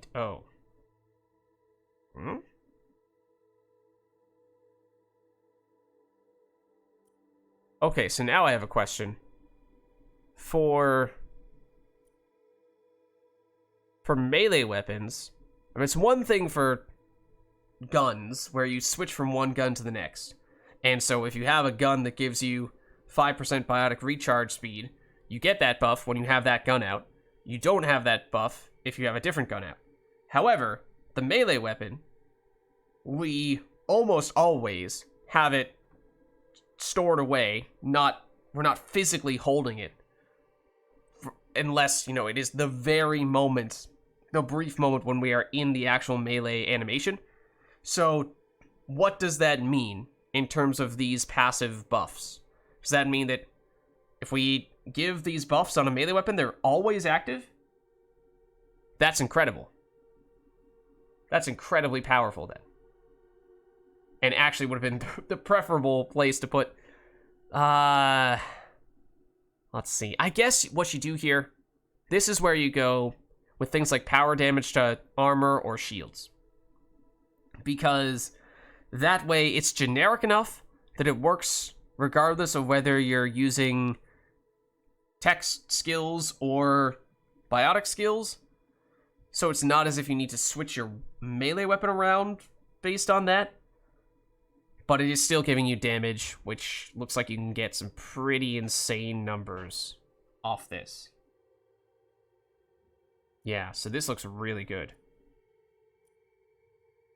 And we maybe just do a mix of... Force is a little iffy, just because, again, Flamer is our primary tech skill. That would be really nice for biotics, to get a whole bunch of extra force. We only have 2 of these, though. Could do combos, I guess, since it affects all combos. But I'm thinking you go power damage to shields and armor. I guess you could go power restoration and defense. Still have some additional recharge speed. I think you do this. Whoa, we have a ton of these. I think you go a couple for damage to armor, so that's 10% additional damage to armor. And then just throw a couple of extra damage to shields. And maybe you throw in one more of a different variety if you really want to. Where was the damage to shields? Here. A couple of those, so you have 10% extra damage to both armor and shields. That's certainly nice. I mean, if you want to specialize in one specifically, you certainly could. But seeing as how the melee weapon augmentations are always active, it feels like, you know, you kind of just go for the generalist approach here. And you could go power restoration and defense. That does technically affect energy drain, so it does help on the tech side, but it definitely helps a lot more for charge on the biotic side. So you could go combat damage, or combat radius is pretty generic. Force, again, works for biotics very well, but much less so for tech because of Flamer. Duration affects Flamer, affects Cloak, but really, I mean, hold on, how many of these do we only have? One of these? Okay, I was gonna say, otherwise you do that, and you get, what, we have 5 slots for this? If we had 5 of those, we could get 25% increased duration. Getting 25% increased duration on Tactical Cloak is pretty insane. It's already a pretty long duration already. So I think you saved the biotic stuff.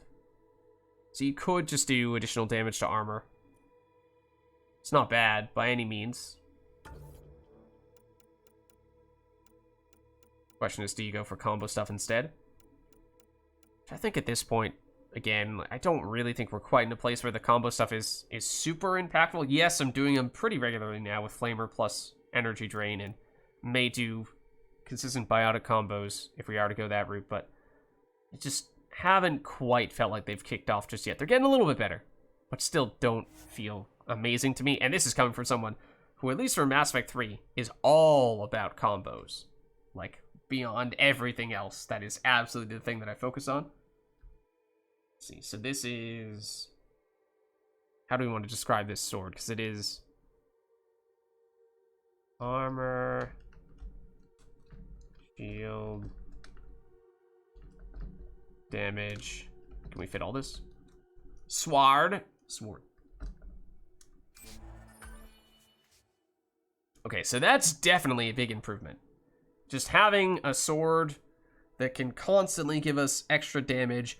We have the extra base stats on having 2 higher levels on all of our armor, and 1 extra augmentation slot for I believe everything. So that should definitely add up. Do we want to do the biotic stuff here? I mean, that would require that we do some research to unlock those things. Not that that's that much of a concern. It's what? It's N7, I think, is the biotic set. I mean, I guess we should at least invest in it, because I'm pretty sure, can afford all this stuff. I think. If not, then, you know, honestly, that might be a good thing. If not, it gives us a little more reason to actually care about the Milky Way research, which otherwise has felt like it's become completely insignificant. So we should be able to go up to level 8 here as well. So yeah, it's like 10% bonus for various biotically inclined things. Damage, recharge speed, and a little bit of shields as well, which, as I said, at least with Cloak and Nova is definitely relevant. So we'll at least do this. Obviously, this is a very quick process, but at least compared to actually making the augmentations on it. The question, I mean, yes. Like, I am interested in testing out the biotic stuff, and we have to a certain extent. But this whole creating 2 separate armors, 1 for tech and 1 for biotics, basically getting any value out of doing that necessitates that we make a conscious effort to switch around our armor to fit whatever style we want to be using before we begin a mission, which I don't know how realistic that really is.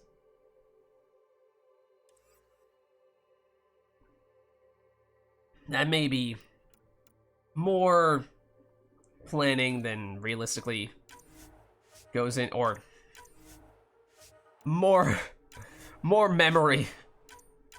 More, yeah. More of a concerted effort and foresight than I might otherwise typically have before beginning a mission. Okay, so that, I believe, is all the armor now upgraded to the highest level. And, you know, yes, it took, what, about 3,000-ish research data to do that? But we're still in a decent place from a research standpoint.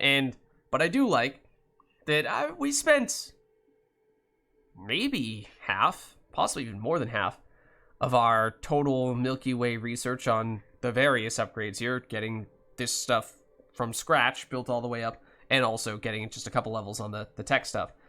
But again, it makes it feel like it's okay. There's at least some meaning, maybe some meaning, to the Milky Way research, because there was a while now where it has felt like I just completely dismissed it as something that did not matter in the least. Okay, so do we want to take the time to construct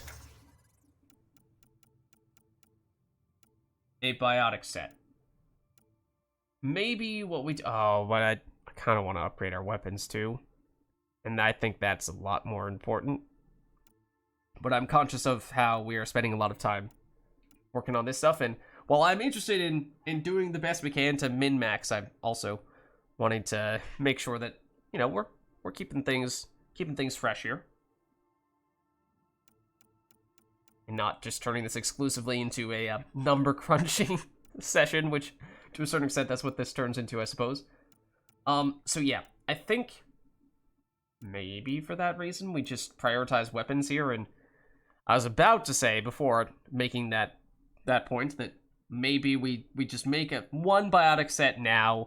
It doesn't have to be the maximum level, but we at least have a set for biotic stuff, and you know, we don't have to come back on a later occasion to bump it up a couple of levels. But if we do feel like we want to do biotics for a mission, then we can always just go back to our biotic set in the future, even if it gets a little outdated level wise. Perhaps that's still something we feel okay about.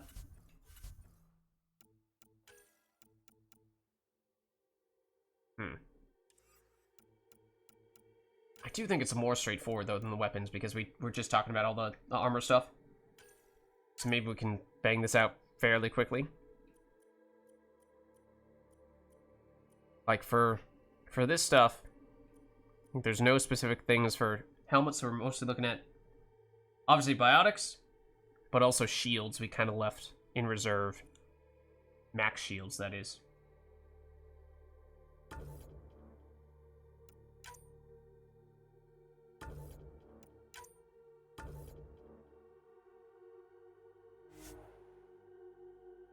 I think we can throw these together pretty quickly.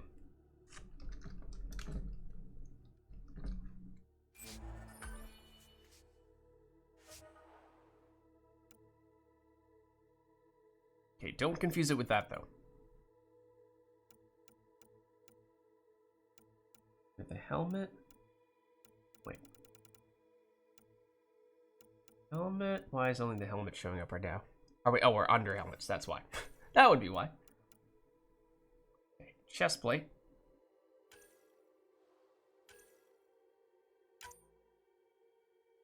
So here's where we had the shield restoration on kill, which I think would be very relevant here.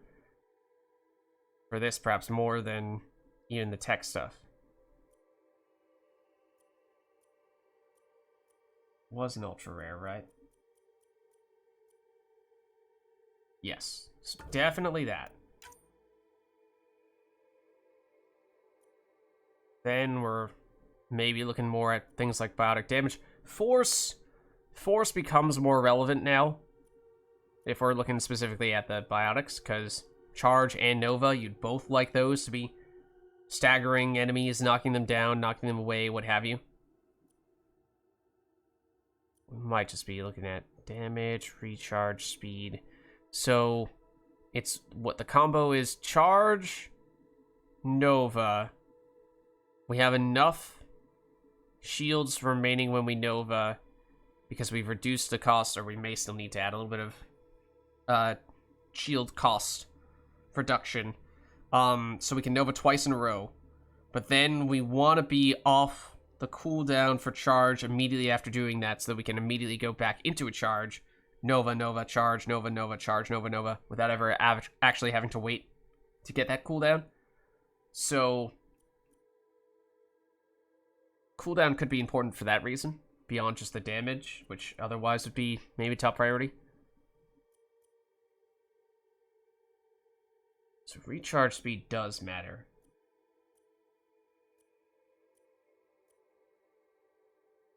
Force can help you to... Oh, we only have 2 for the Force.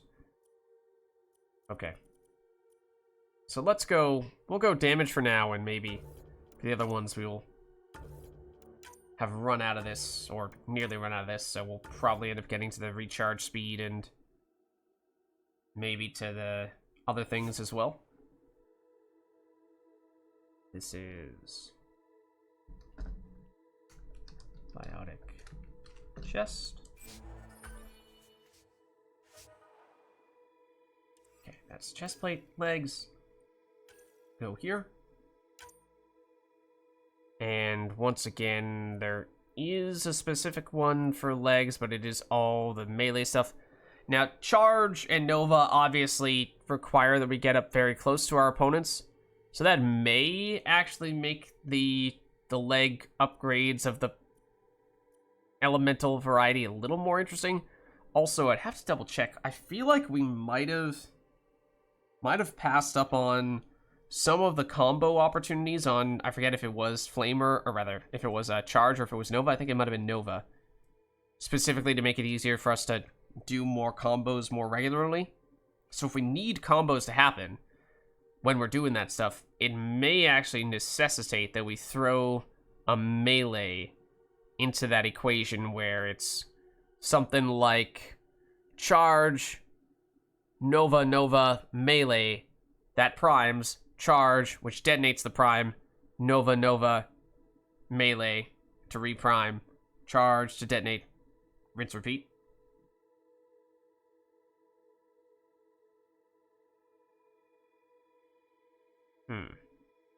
I assume these prime? They may not. But I'm just basing that off the melee remnant weapon that we got very early that I was under the impression did prime for cryo stuff. That was a long time ago, so I could definitely be wrong about that. Maybe we try this. Definitely don't want the tech recharge speed on this stuff. So then you go, fill in the extra biotic damage, and now we're looking at things like recharge speed. Is this the last spot, or I think there's one more slot we still have, right? Biotic, this was legs.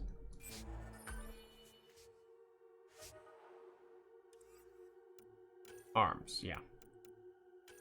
Okay, so for this, what do we have left? We have...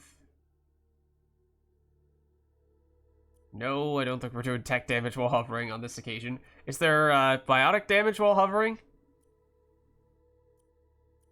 That'd be kind of funky.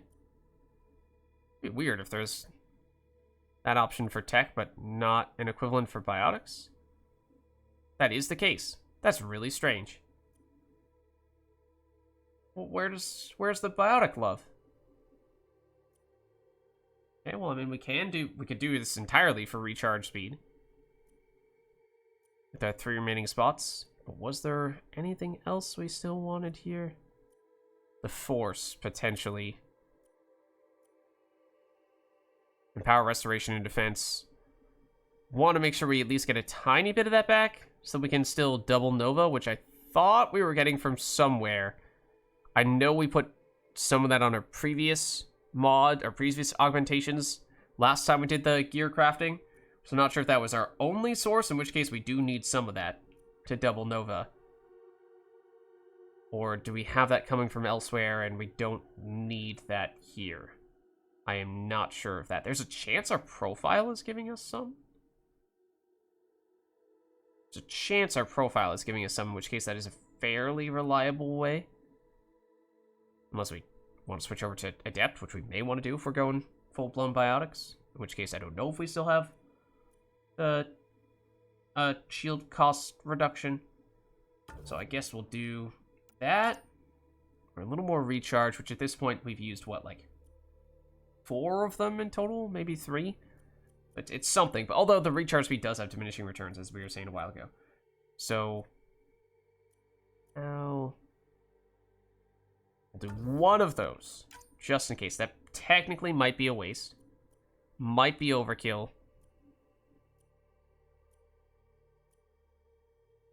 Now I am tempted, 2% force. Don't really think it's going to make much of any difference at all. I think that is one where, on the other end, totally differently from the other stuff, you must get to a certain threshold, otherwise it is completely insignificant.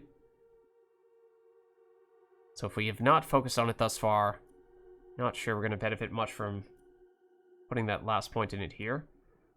May just go for more recharge speed, to be honest with you. Even if there are potentially some diminishing returns there, I think we do it.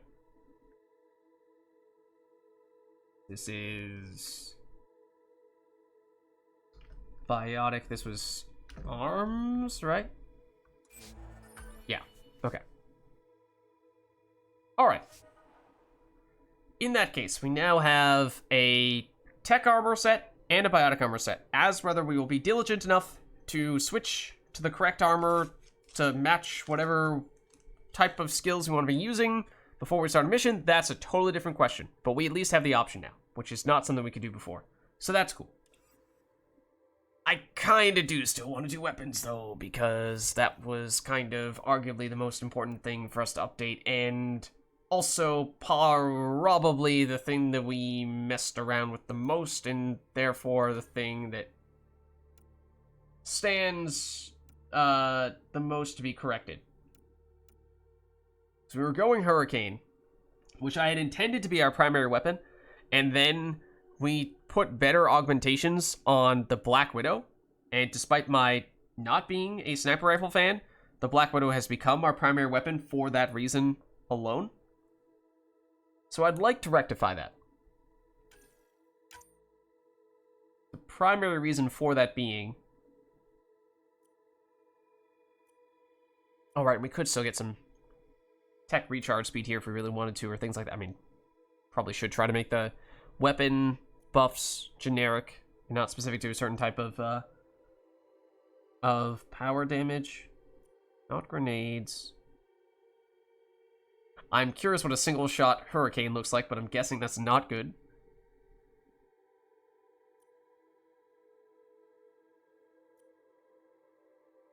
Looking for... possibly this. I mean, there are several things that sound really similar, and it's not really clear to me what the difference is between seeking plasma bolts, not the bouncy stuff,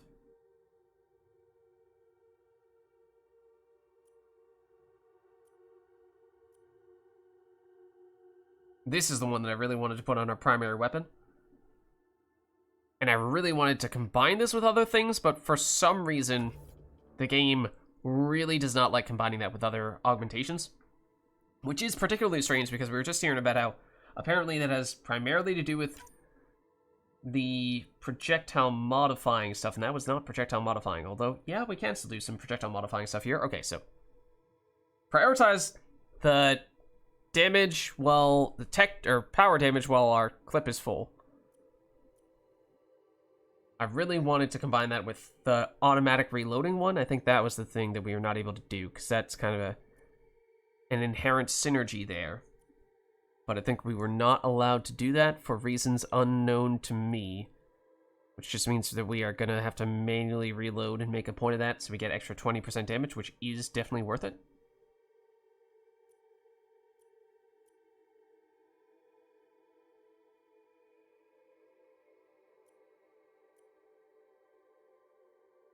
+1 mod slot is also a little bit... We only have one of those? I thought we just purchased some of those.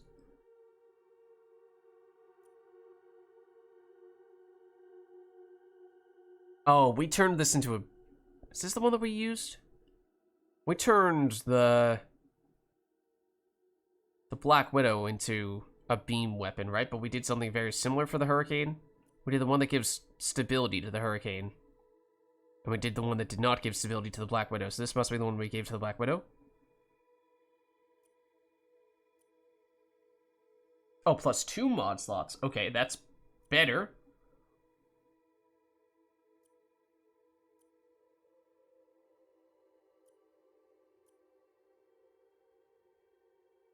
This is the one that we gave the Hurricane last time. Sustained energy beam versus just energy beam. Accurately deals rapid damage to the target. Damage over time is the same as base weapon. So this is dot, whereas the other one is not. Maybe? Because stability on the Hurricane seems important. Because that is one of its main weaknesses. And maybe a reason why the beam that does not have stability would be bad. But maybe we just go for the one that is the whole heat-seeking thing. Like, yeah, beam of electricity.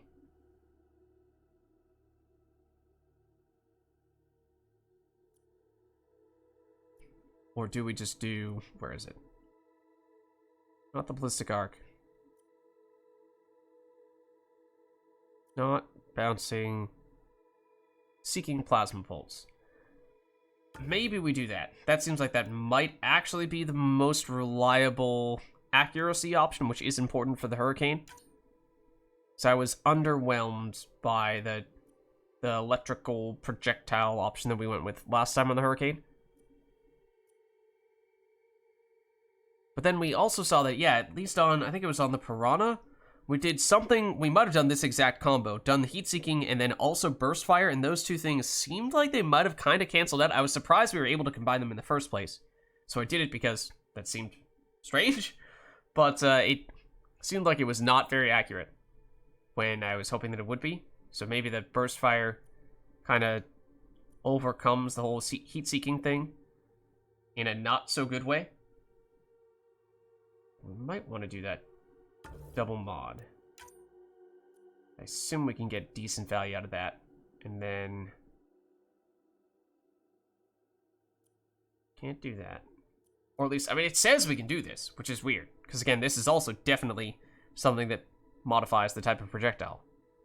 It prevents us from combining some of those things, but it doesn't for others. So it's just inconsistent. The way, same there. Inconsistent when it does and does not let us do that, which is very hard to make sense out of.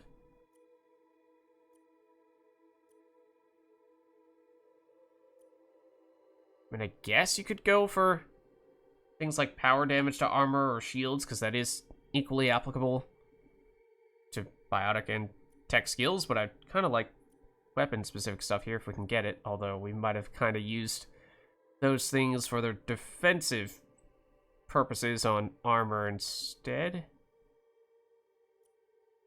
Yeah, because I am seeing only the things that modify the type of projectile as ways to get damage from here on out. Which is kind of weird, but I guess maybe the way that we set ourselves up. So I guess we're going for power damage to armor, which when you combine that with the stuff we're getting from our sword, our melee weapon as well, you have the Hurricane out, that we have just absurd damage to armor, which, I mean, that's not a bad thing. But it is... I would have probably still liked to have a little more weapon damage directly on this thing, although I guess the double mod is kind of what we're hoping for there. So let's craft this. I'm not necessarily sure this is going to be better. So this is heat... It is a few levels higher at the very least. Heat-seeking Hurricane. And that's the big difference as well. It's heat-seeking and it's a couple other levels higher. The other stuff I'm less certain about whether that's going to pay off. Your eagle really was your sidearm. Huh. Okay, well, I am kind of thinking this is going to be our primary weapon, is the Hurricane here. But we were carrying 3 weapons simultaneously before. A Hurricane with that stability laser beam that didn't even give enough stability for us to be able to increase the accuracy. But the main reason why we weren't using it was not just that, it was because we put the extra power damage when clip is full on a different weapon, and we are still primarily a power build, so that was extra 20% damage that we wanted to have active basically any and all the time. So Hurricane, I think I would like that to be the primary weapon. We were trying to make the Piranha our other weapon, but that was the one that we really messed up with the burst fire plus heat-seeking of some other variety, and those two things just seemed to kind of sort of cancel each other out in a way. I mean, we didn't test it too much, but I was hoping that having the heat-seeking on the Piranha was going to still make that basically a guaranteed hit type of situation, and that was definitely not the case.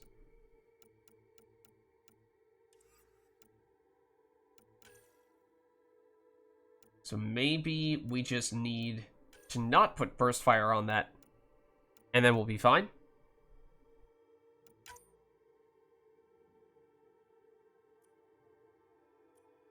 This is kind of an interesting thought. Hover with this thing, because it is an automatic shotgun, and you are going to have a very interesting rate of fire on that thing. But yeah, I mean, as we were saying before, we're running out of good damage boosting for the weapon mods or augmentations to use here.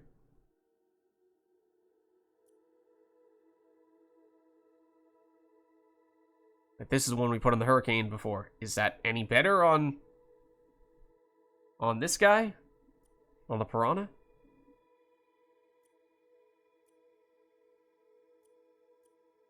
Yeah, so we combined this with the heat-seeking one, and it did not work nearly as well as I'd hoped.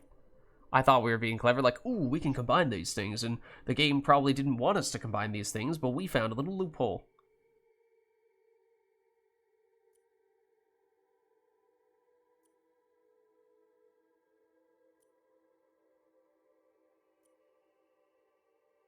I am looking for, I think, more heat-seeking, though.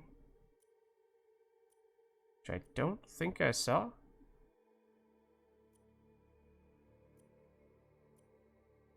I might be going crazy, though. This. So, I mean, basically what we're doing is we're dealing with two weapons that are both very inaccurate but have high damage. So, that's the way that they're balanced. Basically, to the extent that you do get hits, or with the subset of bullets that you get hits with, you deal decent damage. But it's basically, the game is assuming that some of those shots are going to miss. And that's how the weapon is not completely overpowered. But if you find a way to make it so that those bullets do mostly, if not entirely hit, then suddenly it is way stronger than usual because its greatest weakness is now completely compensated for, or almost entirely compensated for, and you are golden. So I'm not going to use the burst fire this time. This is the thing that I really wanted to combine with the power damage on full ammo, though, because that would have been really convenient, but alas. I still don't think we can combine those.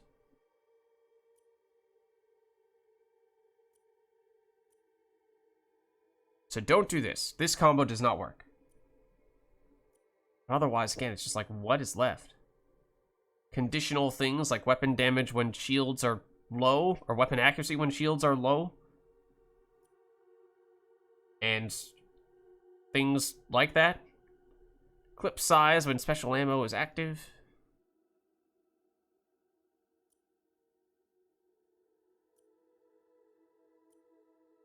I mean, I guess you could go power. We only have one of those. Guess you could go mod slot.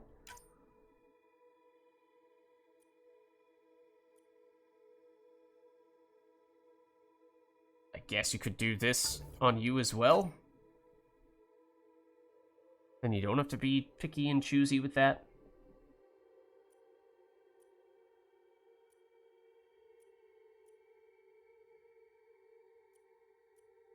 I'm kind of tempted to slap that on just for cloak. Because that is something that we are using for both our biotic and our tech setups, theoretically.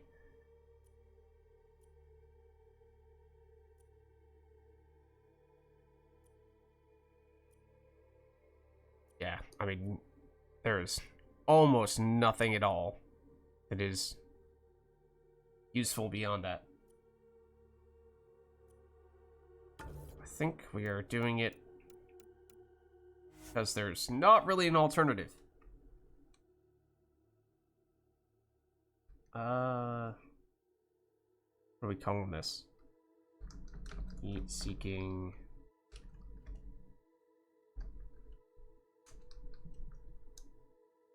How do you spell piranha? It's right on top there. Yes, it is. Okay.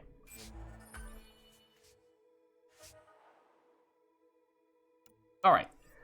And our third weapon before was the Black Widow. I don't really think we need to recreate a Black Widow, especially because what we were doing before was a Black Widow. There was a laser beam, which was cool. It was novel, but it took away one of the Black Widow's greatest strengths, which was our ability to snipe with it, because it limited the Black Widow's range.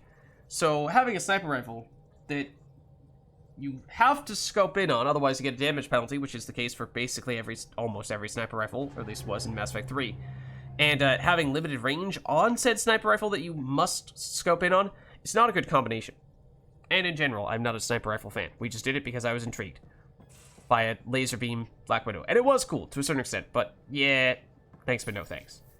Before we forget, let's actually equip the stuff that we want though. Namely, you should be much better. We'll take off the Avenger. And let's put on... Is it? This is always going to be our starting weapon, in which case I'd kind of like for this to be... Heat-seeking Hurricane. Oh, because we still have the... Oh, we still have the... Laser Hurricane. We didn't break that down. That might explain why we were lacking in some of the weapon mods. Did we not break down the weapons? We might not have broken down the weapons at all. That would actually explain a lot. Now that you mention it. I mean, we do have another weapon slot if we really wanted to. We could create something else that uses some of those things that we did not include before, but let's see. Now that we have a whole bunch of slots here. So we can do... Definitely don't want to mess with clip size in the Hurricane. In fact, adding clip size might not be a terrible idea, especially if we're only using 2 weapon slots. The weight is not a huge deal. That's intriguing. Even if it's not the primary thing that we want, it's, I think because we have so many mod slots, may be an option. And we could increase clip size by 81%, only to reduce it by 20% to get 20 extra damage.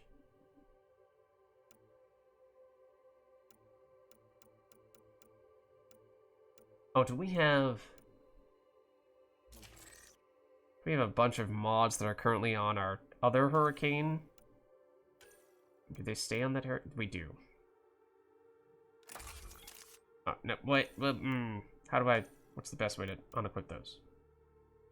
Mods. Unequip. Unequip. There we go.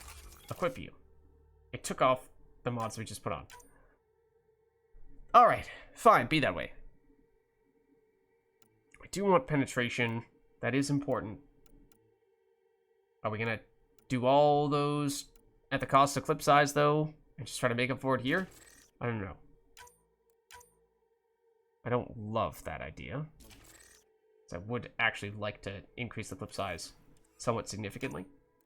So that is potentially a concern with the Hurricane, because it does blow through ammo very quickly. Let's see what this all adds up to. Can we stack multiple? No, we can't stack multiple of those. Unless we replace the other one, which I didn't really want to replace. So yes, get rid of the less effective one. Find something else for this last spot. Can't be clip size. Can't be penetration. Could be accuracy, which is not a... Well, we theoretically have the heat-seeking, so that's probably not a great idea. Generic damage? Can't do it because we have the one that gives us damage at the cost of other stuff.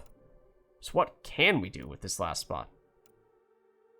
Do we even have anything? Is it basically just melee damage, which for the most part I just sell as soon as we see it? So I'm assuming that we're never going to want that. I guess... Oh, accuracy. Yeah. Alright, I guess it's accuracy. Yeah, it may not be necessary, given how we theoretically have the heat-seeking. So it seems like maybe 3 mods is really all you need, but who knows? Maybe there's just some other mod category that for some reason we don't have at the moment. Spare ammo, not clip size. That is an important distinction, and generally not quite as important. Although we do have 2 weapons here that can run out of ammo somewhat quickly. So increased penetration damage and cover penetration, reduced headshot weak point damage on a weapon that is inaccurate as this. I think that is probably not a huge concern, the whole weak point damage thing. Not focusing on the melee. Ooh.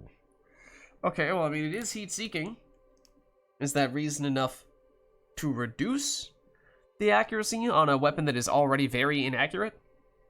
That's a little scary.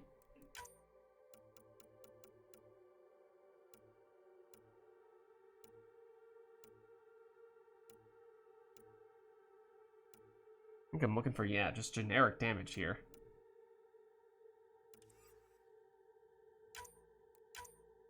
We had one that came at the expense of something else, right? And that one near the bottom that I think is in use by our other one. Yeah, reduced accuracy. Oh, no, we do have this in use. So what else can we do? We have melee. Oh, the spare ammo stuff.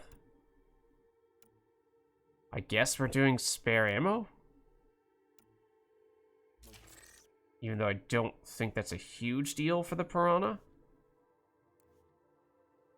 Okay, don't love that. Unless there are ones, hold on. Let's check the other Piranha, should have done this before. Let's check the other Piranha, like this is. The UI here is not great. I'm being honest. Should just be able to see all my mods in the same place. Should not require me to manually remove these mods.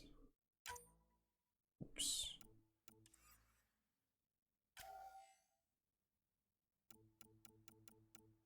Here.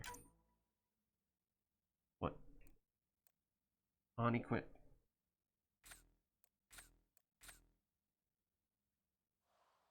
What the heck? I absolutely went to this, did I not? What? Okay. This is what I mean. This is getting really annoying. I wanna unequip the freaking mods from the one that I'm not using and not the other way around.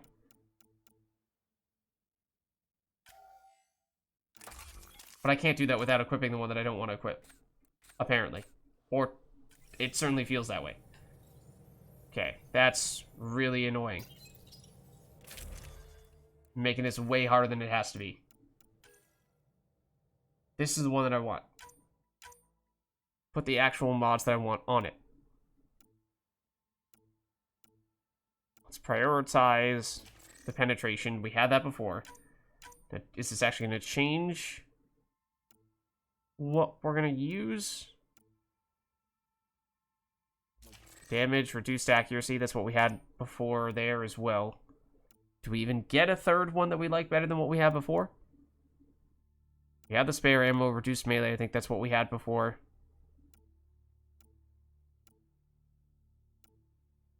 Or we could go reduced accuracy if we prefer that. Definitely would prefer reduced melee, I think.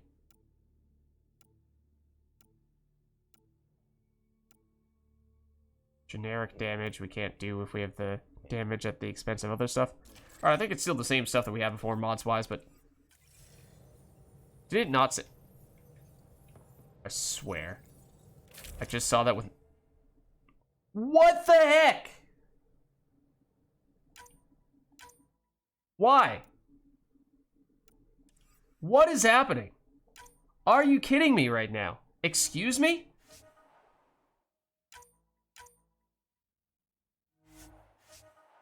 Are you serious? I mean, obviously I entered that in wrong, but goodness gracious. If your UI is that bad, that it is that easily misused, then that is a problem. What the heck? I don't think that's unreasonable to just want to change the mods on the weapon that I'm currently equipping and seeing all the mods that I have available and not having to manually unequip all the mods on a weapon that I'm not using, and can only do that once I equip the one that I don't want, get rid of all those mods manually, re-equip the one that I do want, and then manually re-add the mods that I wanted, only to, of course, find that we didn't actually want to change anything. Goodness. Okay. Where does that leave us? Something personnel? No, nothing personnel kit. I don't remember what that was. Hold on. So Drack'S mission, which was kind of the thing that we were building up toward, and then we got distracted with this whole, hey, let's upgrade all of our gear thing, which, I mean, yes, I acknowledge,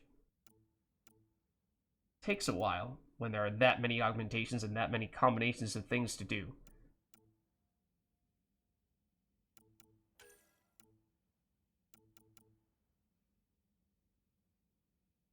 Right, it's on Elden. Okay, I think we do that.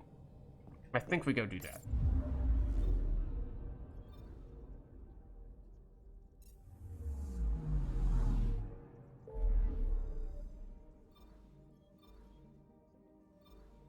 Because we want to get this stuff done, I think, ideally, before we progress the main quest further, especially with Drack, because theoretically, Drack does have a reason to be mad at us. And I'm concerned that that might make him more vulnerable, more susceptible to bad things happening to him going forward, if we don't make it up to him by doing his loyalty mission. Okay. Did we already scan this thing?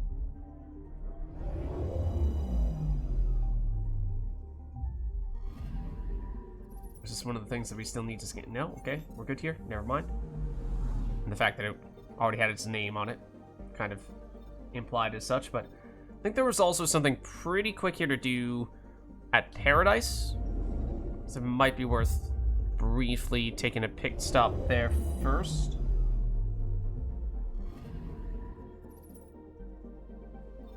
And once again, there is the Architect husk over here that we've recently realized by actually clicking on this is something that is orbiting around the planet, which I suppose we look at it from that angle is a little more apparent.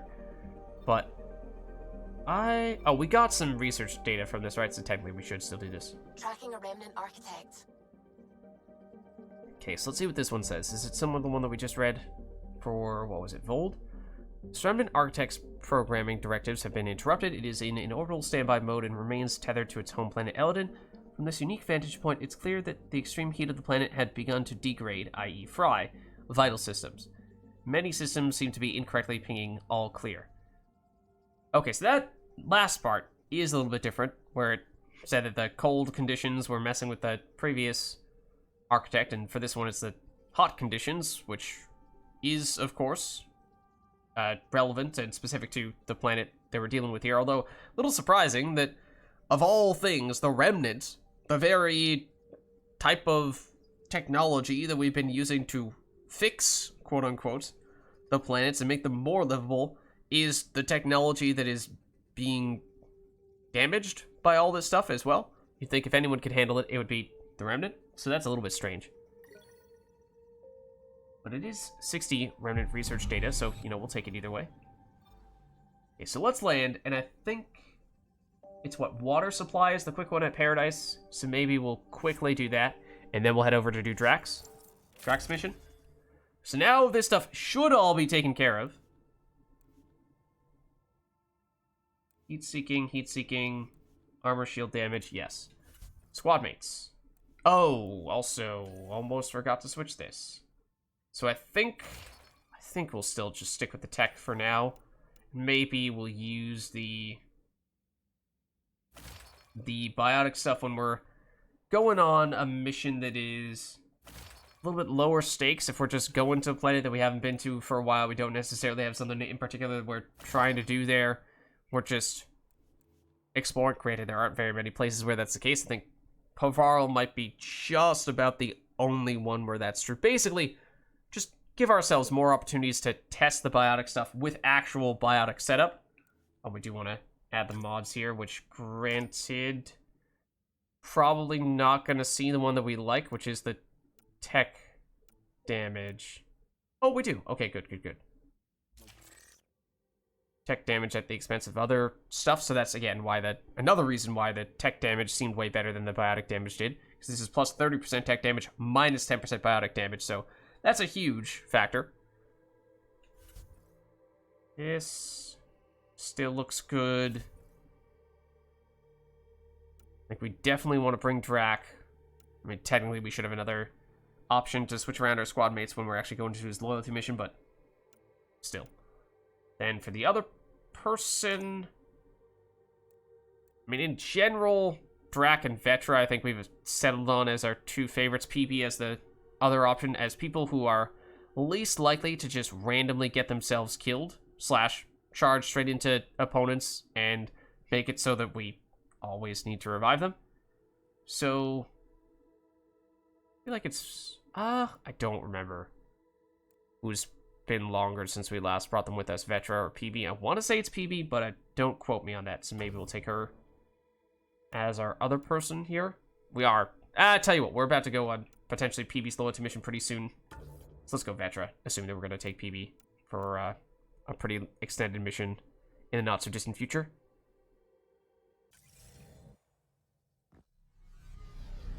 Yeah, the other ones are definitely already in orbit as well.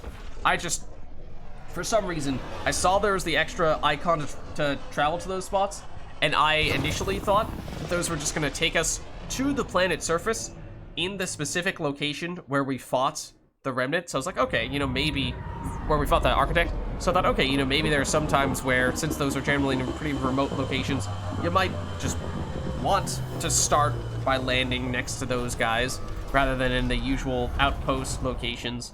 But I never actually checked to confirm that, and then only today did I actually click on one of those things and realize that, no, they are orbiting around the planet, and they give you extra research intel when you scan them, so it is still worth doing that right here, right now, rather than just waiting around for a time when those might help you travel to a more convenient spot, because that's not even what they do.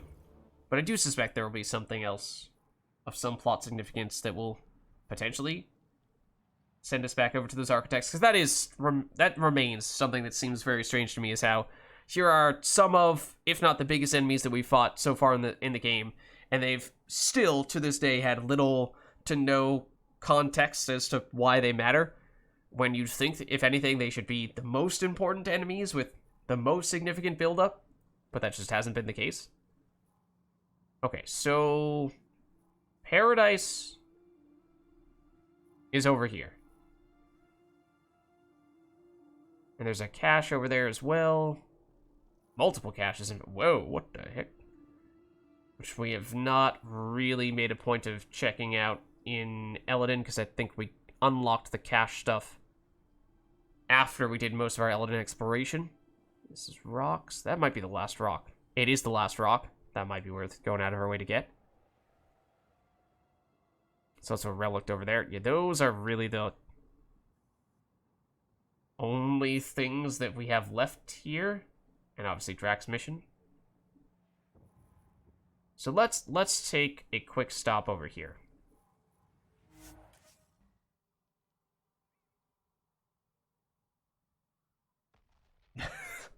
Oh yeah, no, I heard that Cora Excuse me? Cora might be trained as an Asari commando. Okay, yeah, no, I don't know what that was. I mean, the big dude who pops out of the sand doesn't really show up this far south. So that's strange. But it might be worth taking a quick stop over here while we're in the Nomad. And then the other stuff we'd probably do on foot once we get back over here. I don't know if we've ever driven down this path, for what it's worth.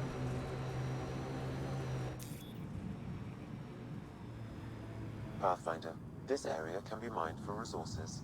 You can extract minerals via your mining interface. Okay, now I'm not gonna lie, I'm suddenly paying more attention to that than I am to actually seeking out the thing that I marked. Where's the thing that I marked? Over there. Oh. I see it. Maybe don't go off the edge, though.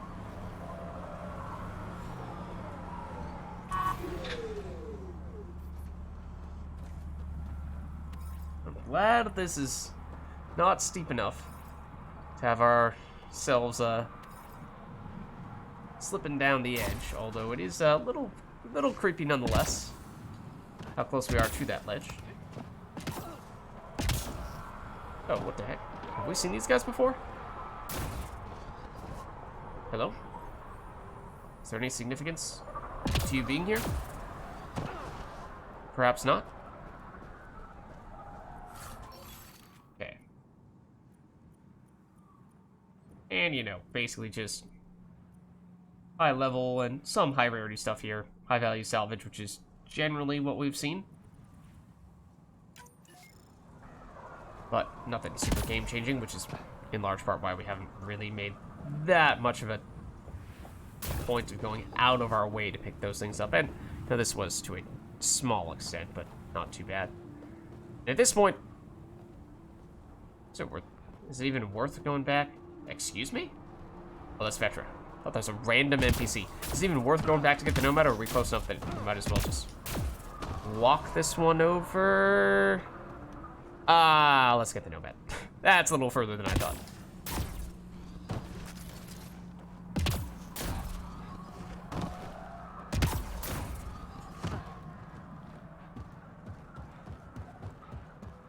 Where did Nomad go? Over there. There's another cache over here? What? Oh, right, we did also level. And we've not spent those points. Oh, no, it's on the other side.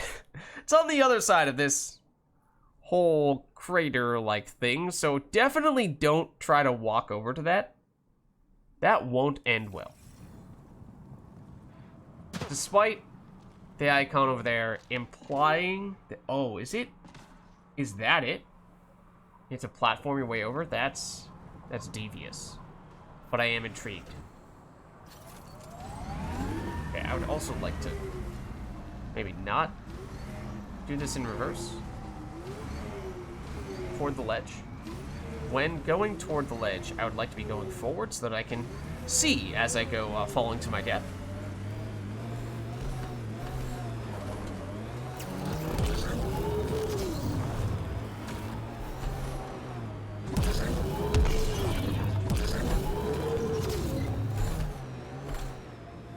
Okay. Whoa, speaking of which, don't mind me. Temperature at the Paradise is currently 32 degrees Celsius, Pathfinder. That's quite a change. The vault really did its job. Not bad. Okay, so there is technically probably, I imagine, one of those hidden caches on this little island here. How do we get there? Now I am intrigued about this one as well. But again, like, is it... Hark's waiting for us at Vorn's greenhouse. He'll have more info on where the transport was taken. Got it. Okay, we definitely will do that, don't get me wrong. But also, how do we get over there? Because that's intriguing. And probably still not worth the effort. But, like, what is the... I guess the closest place to that... Wait, do you have to climb up on one of those? Oh. Yeah, so giving the extra accuracy mod on the Hurricane did add a scope to it, which I kind of hate. Because it is still very much a close-range weapon. I mean, I guess we could still fire it without scoping in.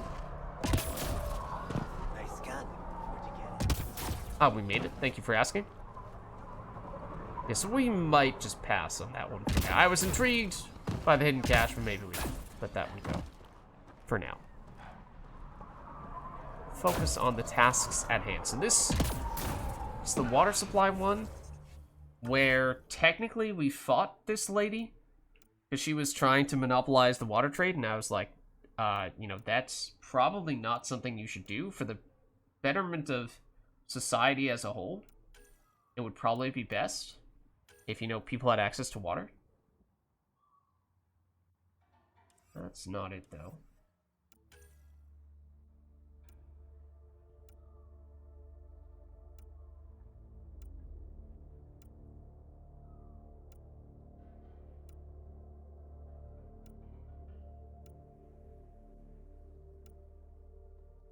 Okay, I'm not sure what category this is technically falling under here.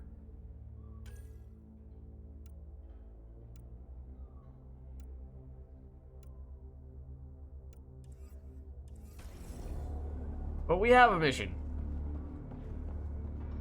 Where we're supposed to be asking you about some stuffs. And I think you might be the person who has replaced the person who used to be monopolizing the water trade. Good to see you, Pathfinder. Director Addison and Supervisor Kesh gave me the task of overseeing operations here. With luck, we'll soon see some changes on this trading post. Okay, so what exactly is your role? Now that Aenea's gone, what are you trying to do here? I'm sorting through Aenea's books and forwarding what I find to the Nexus. The plan is to maintain this trading post and offer support to the Krogan colony. Later on, we may use it as a base to expand Nexus mining operations on Eladon. Okay. What's the water situation? That was one of the primary concerns here and the sort of main issue at hand for this quest line. What are you going to do about the water situation on Eladon? The water you found is being distributed fairly. People can expect to receive as much water as they need when they come here, regardless of who they are. Even the scavengers? Even them. Even those who use wasteful agricultural practices? May result in it being taken away. They seem to understand, for now. Okay, but like, what if I want to take 3 to 4 showers a day? Because like, it is hot around here, and you know, you're out exploring, you're pathfinding. You're gonna work up a bit of a sweat, you know? So what I'm saying is, if you tell me that we can use however much water we want, can I really use however much water I want? Have you encountered any resistance? Any violence? Is everything okay? We have enough guards and soldiers to put down any violent opposition. For now, it seems to be working. Perhaps we can rehabilitate the population of the planet, but that's a long ways off. Okay, I mean, it certainly sounds like, in general, at least this area, Paradise, quote-unquote, is in better hands. Well, I'll leave you to it. Okay, that was... It's just me, or is that a way more dramatic sound effect for completing that quest? Do you have anything that we care about here? We can get another one of the double mods, which I think we kind of have just seen is not as great as it sounds, because by the time you're doing the double mods, you probably run out of useful things to put on, but I mean, sure, I think we used our only one on the Hurricane that we just created, so in case there happens to be another use case for adding extra 2 mods to other weapons, I guess we'll do it. I don't remember seeing this before. Maybe I just flew right past it because it was an uncommon, but it is another way to change the type of firing into an automatic type of weapon. I mean, I'd kind of be curious to see Black Widow with that as well. I mean, any of the extreme weapons that are like all in on the shoot once, shoot hard kind of thing, which I guess technically the base Widow is more so than the Black Widow. But that type of thing, and, you know, the crazy damage but terrible accuracy with things like what we're using right now, the Piranha and the Hurricane, and giving those things that automatically give you the accuracy. Those are the ones that intrigue me the most when it comes to experimenting with these types of mods. Yeah, no, that's true. Basically what we did was we got rid of Nestle. Nestle is, what was her name? Ania? That was, well, she was Angaran, right? So we can't say that she was originally from the Milky Way and that she used to work for Nestle. That doesn't work.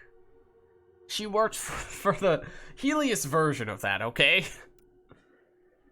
And yes, we were starting to run out of some of these things that just give generic biotic or even more so tech damage. Would be nice. So I think we saw some of these things before and we said to ourselves, we have so many augmentations, surely we don't need any more of this stuff, but as we just saw from crafting these things, the specific things that we like, we do run out of that sometimes. Oh, that's kind of interesting.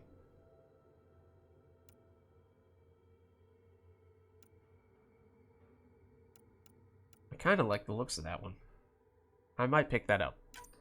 Look, we have enough credits, right? We'll be fine. We'll be fine. Don't worry about it. Don't worry about it. Look, like we have the non-crafted Hurricane that we can sell, and non-crafted Crusader and Black Widow that we can sell, and that'll basically make up for the money that we just spent. Don't worry about it. Okay, we technically may want to spend, yeah, it's actually 2 levels worth of points. And at this point, Milky Way was part of Mars food.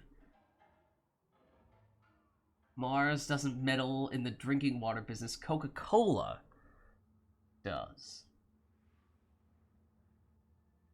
And that's, yeah, Coke and Nestle are the 2 that I can think of off the top of my head that are the ones that meddle a lot in water supply. And a lot of people probably don't know that, but that is true. And it's pretty bad. Like, it's pretty bad, I mean, it is really bad in some cases.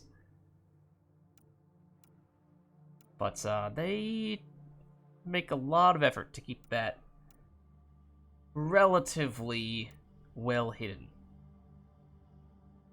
But as for this stuff, as for the whole power 14 points that we have to spend, so, I mean, as we've been talking about for a little while now, whenever we've been leveling, we had our plan for the stealth oven, which is the primary thing that we've been doing. The cloak, the flamer, and the energy drain. To a certain extent, yes, we could swap around some stuff and use overload instead of energy drain. It's maybe a little more offensive, a little bit less defensive in that case, but it's functionally still very similar. Otherwise, I mean, we've basically maxed, I mean, we have already maxed out all that stuff. So basically, we could just spend more points in tech powers purely to buff up our tech passives that gain power the more points we've invested in tech, but that's pretty much all there is to do on that front, and that's doesn't feel all that exciting. The biotic side, then we have the Nova Cobra, which was Charge, Nova, and Tactical Cloak. And so for this one, we have all the points spent on the active skills that we like, but I think it was, yeah, this offensive biotics was one that we had not fully spent on, or even the containment. This is defensive stuff, is it? Biotic damage bonus to shields? No, not really. All combo damage for... Oh! Wait. So this... I think I remember saying last time around, the way this is phrased says that this applies for all types of combos. An additional 50% damage to shields. This is, however, supposed to be a biotic-specific section of the skill tree. So is this actually specific to biotics, even though it doesn't explicitly say that here? Because if that's a universal plus 50% all combo damage to shields, then I love it. If it's only for biotics, then I'm not as thrilled. But that's also nice.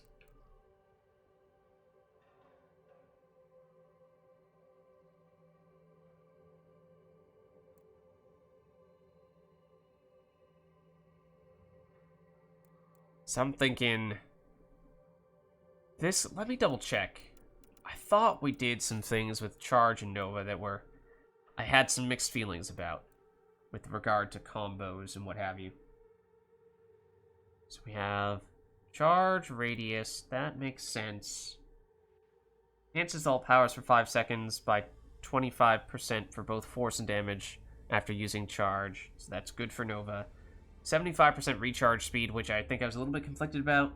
Yeah, because I've full shield restoration is really, really good on charge.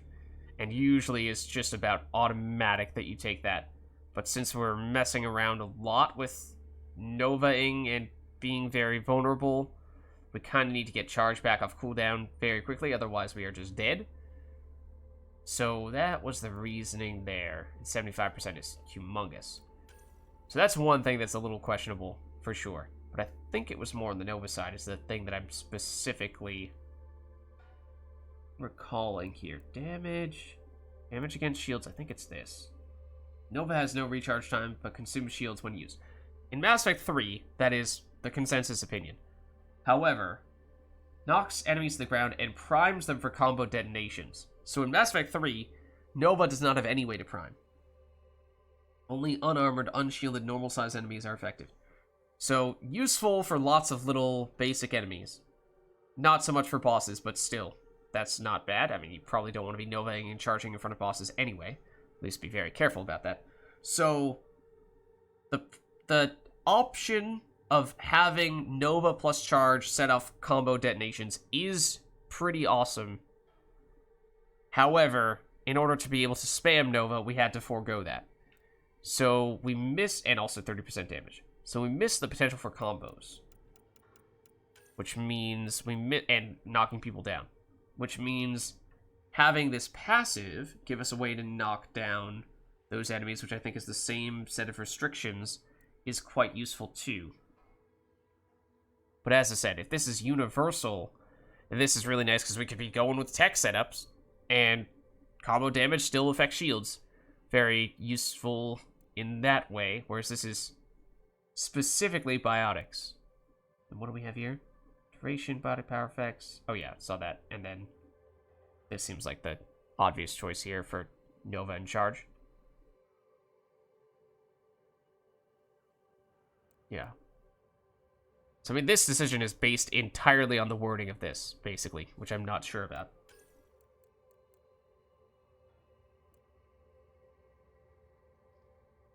And again, this is all combo detonations. It seems like these work universally. So it says biotic for the first part, and then it says all combos for the other. Which makes me think that is not just a phrasing accident. I think we do that. And I think we do... Even though I do really... I mean, basically, optimize for tech, optimize for biotics. And technically this does work for biotics as well, but... This would definitely be preferable for charge plus Nova, but I think you have to take the more universal applicability because at least thus far we've been primarily doing flamer stuff. And this is definitely much more useful for that. So, sure, mark that down as another reason why the biotic stuff is not going to be as good as the tech stuff. But, you know, if we have to choose, and there's which skill to optimize around, and there's a very clear answer for which one is best for which setup, then I think we have to go for the one that has been most useful for us thus far, and is probably most practical going forward, so hence, in this case, going with the tech. Okay. So now, there is still this, which I guess, is theoretically, is that the one that's right there? Oh, no, okay, that is the one that is all hidden and what have you. So can we get up from here? Try. I'm very doubtful this is gonna work. Very doubtful this is gonna work, and that's why we saved. That totally should have worked. We totally have that. Is this side any better for some reason? There we go.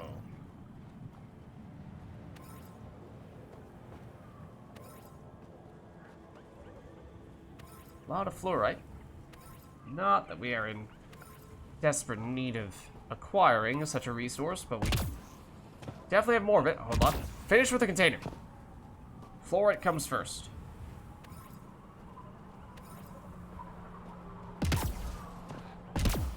Okay, this one better be amazing, because this was really annoying to get.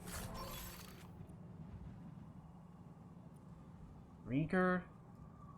High value salvage. Shotgun damage at the cost of accuracy. I mean, that is potentially a higher level version of mod that we are currently using, so I mean, I guess that is something, but I'm not, I'm remarkably whelmed. Theoretically, should be much easier to come back. Yeah. Okay. So, been there, done that.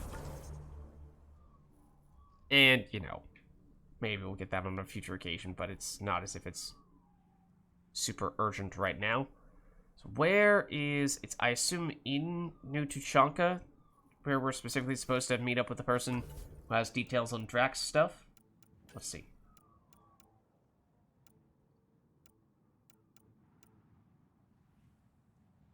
Well, let's activate it, I suppose, and it should show us now. Because, yes, it is there. Okay. Oh, we also got a Nexus level. That's probably what the... Must have just gotten that Nexus level, and that's probably what the loud noise was. When I was like, that seems like a louder quest completion than usual. That's definitely what it was. Okay. So, and we can fast travel here, right? Just ignore the nomad altogether? Yeah.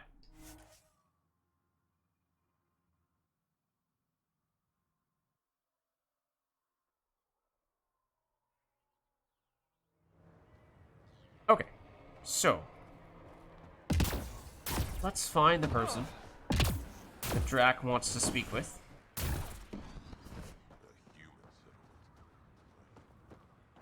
And they are there somewhere.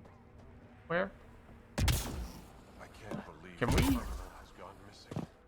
Oh, we've done this before? I was gonna say. It's kind of feeling like we probably hadn't gone this way before. Oh.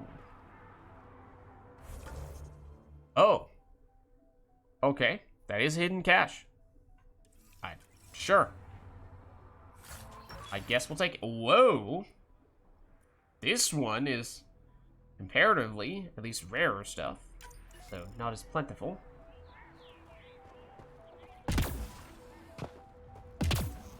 But don't mind us, fellas.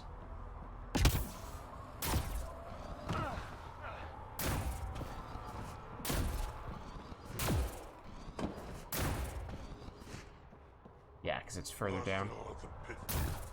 It's definitely over here somewhere.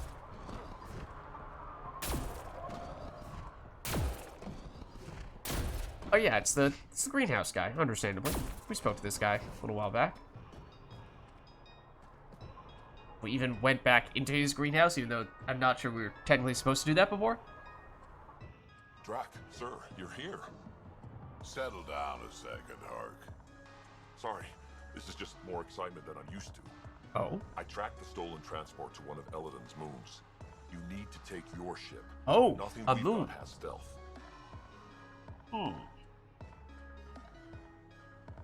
Okay, so maybe it's gonna be kind of like Liam's mission, which might still be the only one we've had thus far that takes us to what is technically a completely different area that we've not otherwise been to. I mean, yes, the other loyalty missions took us to subsections of planets that we had not been to. Well, that's not fair to say. The ones that had us rescue arcs, like Korra's mission, that did take us to a place where we had not otherwise been. Okay. So what exactly happened? How did they steal the transport? I had the security system off while I was transferring a new sample, and, well, they snuck in from the far side. Morda thinks Vorn took transport for a sample run. I didn't tell her otherwise. If she finds out what really happened, she'll fry your quads over a low fire. I know. Thank you so much for helping me. Okay, is this gonna immediately take us there? I mean, either way, I mean, we're prepared to do this right now, I suppose. Let's go. It doesn't matter if it does. My coordinates should drop you just close enough to sneak in. Oh. What are we walking into? A group of Nexus exiles. They're hiding out in an old complex up there. Nexus exiles. Friends of yours, Drack? We made a lot of friends during the mutiny. Guess we'll find out. Ah. Okay, so we are headed straight in.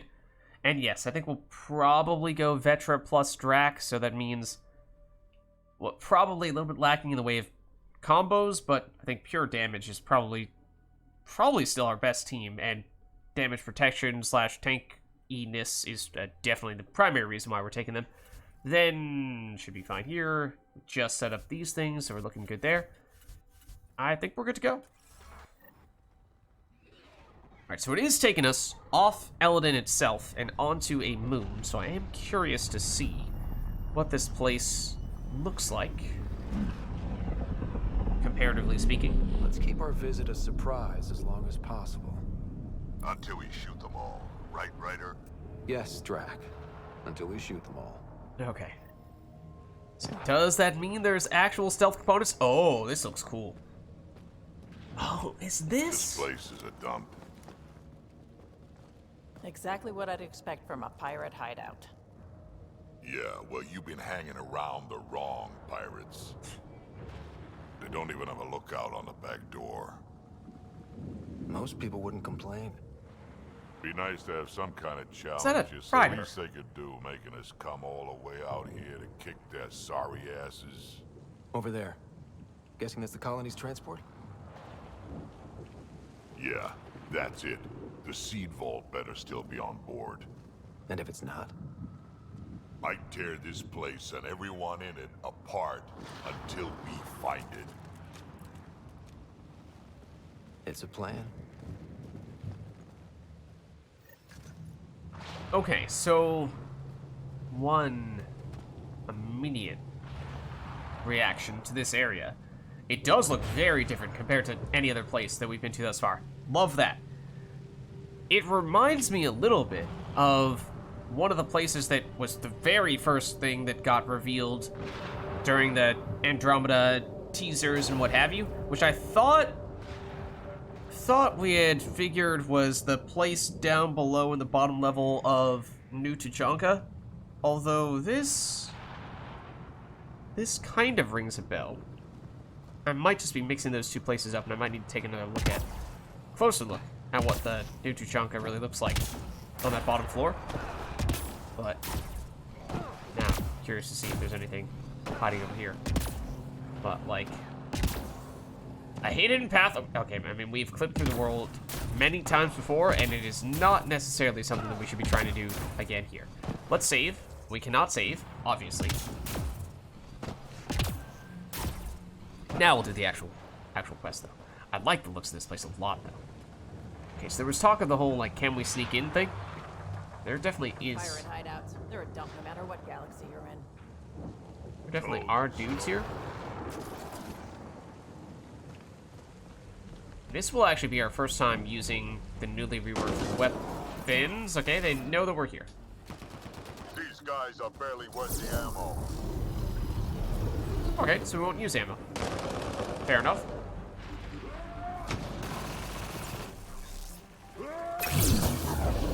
That was quick. You shouldn't have jacked our transport.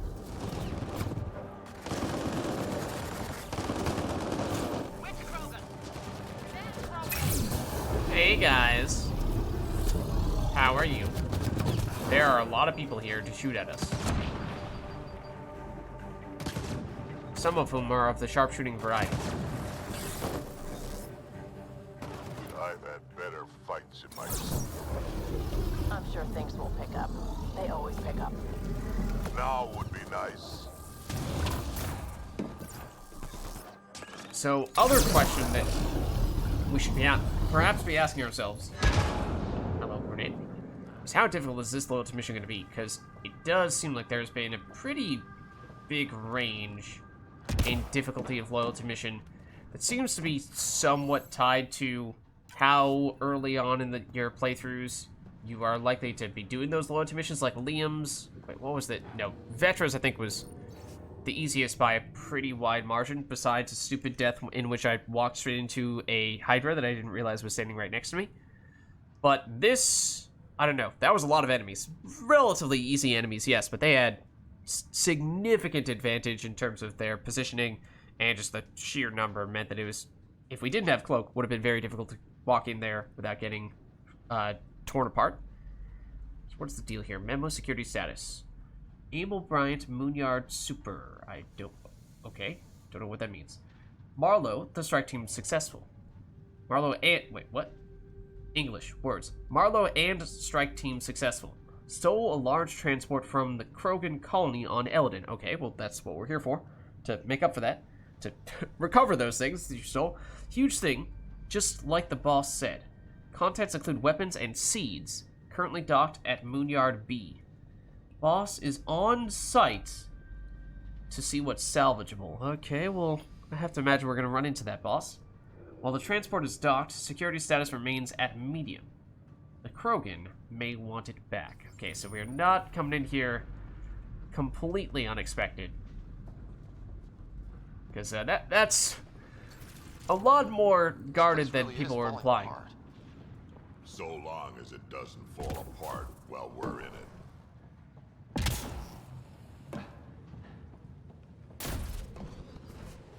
Oh, that's cool. I do like this spot. I like this place. They say it's falling apart. I think it looks cool.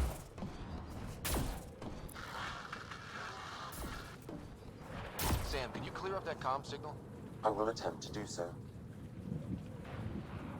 Okay, alright. Am I supposed to wait to hear what the cleared up version is, or do we just proceed? Ore refinery. Been centuries since I've seen anything like this. Centuries, huh? Sometimes I forget how young you all are. This place is just old. Bigger, creakier, not as safe as the ones back home. The legal ones, anyway.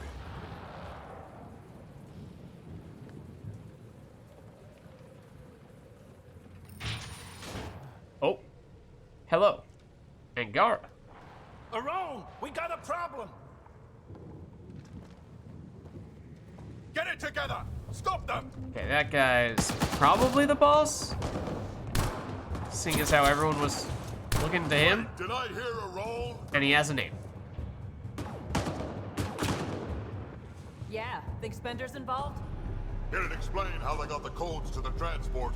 Okay. Alone, we're gonna have a friendly little chat, you and I. That explains the tie to Spender that we had leading up to this, and then seemed a little strange. Looks like someone's holding a grudge. How that angle just kind of disappeared for a little while. How to hold it.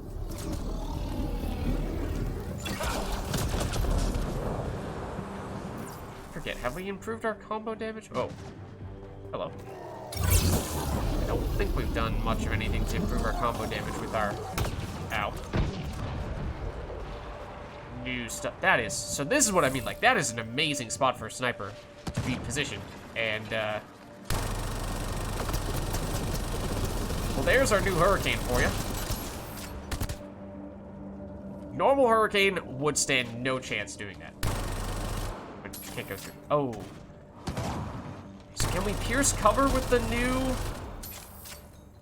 modded version of it? We might not be able to, in which case that having the whole cover penetration mod might not be that meaningful. About time they got organized. You get way too happy when people shoot at you. Drack.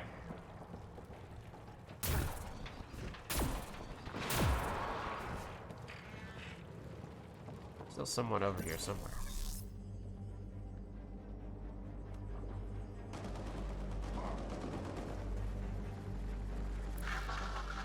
I was kind of looking for... Oh, you. You're a big baddie. Rayas are kind of nasty, aren't they? I mean, not a big baddie, but... of the normal size human enemies. Pretty strong one.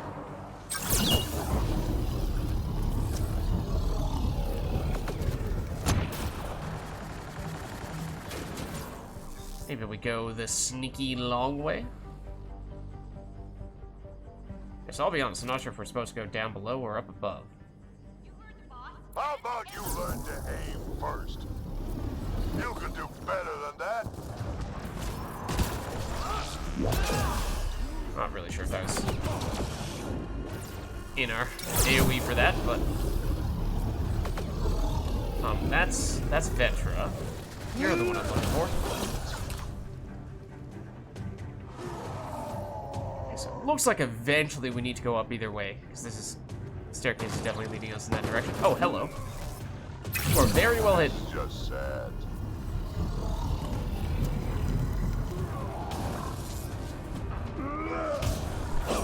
That is sad, I agree. Okay. What is that? Anyone drop anything here? I don't think so. We're good to carry on. And yes, basically either staircase should work. What are you doing, Drac? What are you doing? There's no enemies here at the moment. There will be up here, though. Hello! Probably should prioritize the other guy. See, that one that we went for was just a basic dude. Granted, you are too. They're getting better at this. Are they?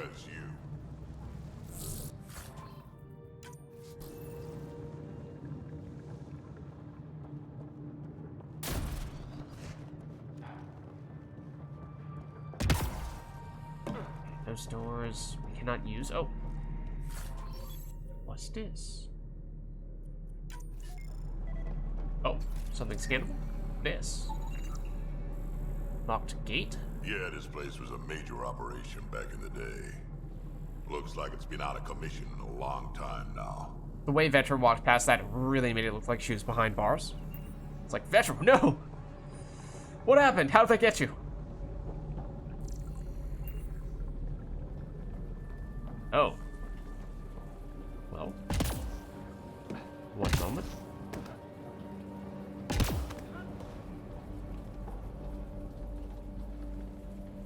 Whatever this place is, it's been abandoned for a long time. We may be in another galaxy, but I'll be damned if this ain't a mining operation. Okay, but what is the significance of it being a mining operation? Why is that so important? That distinction. You mentioned it a few times now. I see that.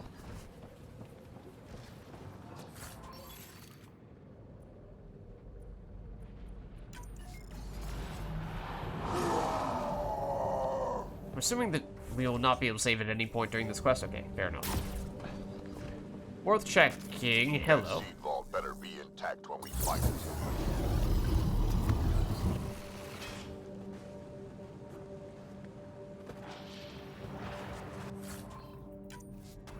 Stop hiding and fight, you quadless bastards!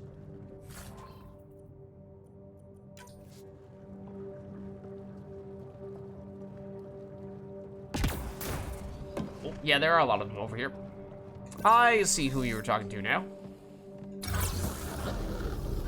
Someone's trying the emergency channel.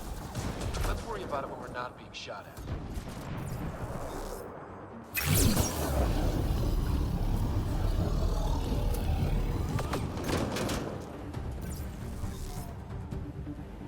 Who else is over? Well, there's still more people over there. You guys done with all them? I mean, we could fall back, or we could beat them to a pulp. They don't have a clue what they've gotten themselves into. I wish that the sword still had a distinct light melee. Something that was not as big and slow as that. Like, all for that is a heavy melee, yes, but give me, like, a shadow infiltrator, like the mass melee, like the Mass Effect 3 character. Where you just do a bunch of quick little slashes, quick little hits. In case you don't want to hang around for a big heavy melee that also moves you quite a bit.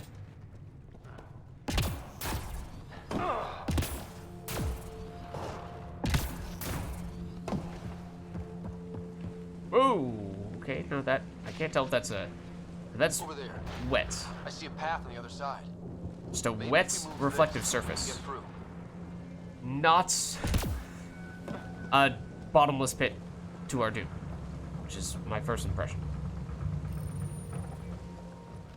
Alright, Drac. Do us a favor.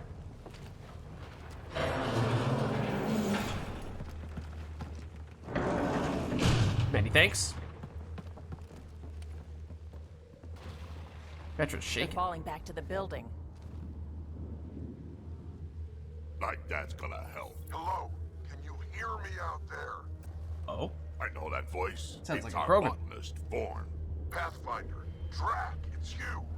No wonder the pirates said they need reinforcements. Why are you here? I was on the ship doing inventory when the pirates stole it. It happened so fast I couldn't warn anyone. Right, quit messing around and get down here. Nah, he's with them. I would, but I had to lock myself in one of the containers to keep them away. Pretty sure they want me dead right now. Okay, now maybe he's still with us. Maybe he's not a mole, a traitor.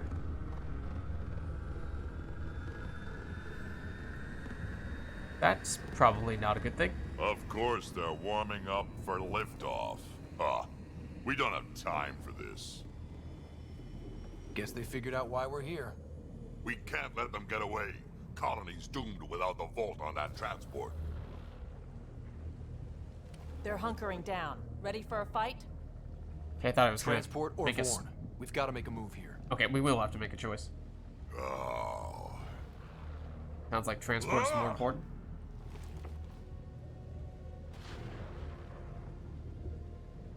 Right. Yeah, it seems like transport we really need to do. I was half expecting for Vetra to say, oh, I'll go figure out the whole Vorn thing, and you guys go deal with the transport, and it was going to functionally turn into a mission for two, which I don't really think we've seen ever, have we? In Andromeda, that has happened in, or did happen in the original trilogy on a few very rare occasions, loyalty missions being, at least on one occasion, one of those. So, that'd be kind of cool to mix it up a little bit and make this a little more distinct from the other ones, but we'll see. Drac, focus. This is your colony. What do you want to do?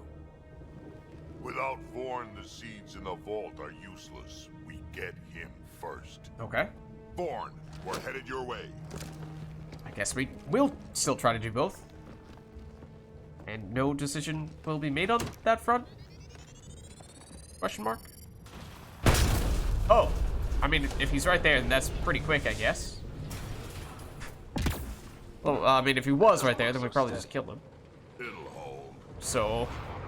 Pathfinder, if you don't make it in time, could you give Kesh my love, please? Oh. Don't be stupid, of course we'll make it anyway. What did you just say? Oh. I said love, didn't I? I'm gonna rescue him, and then I'm gonna kill him. Okay. That has a interesting little wrinkle to it. Ow.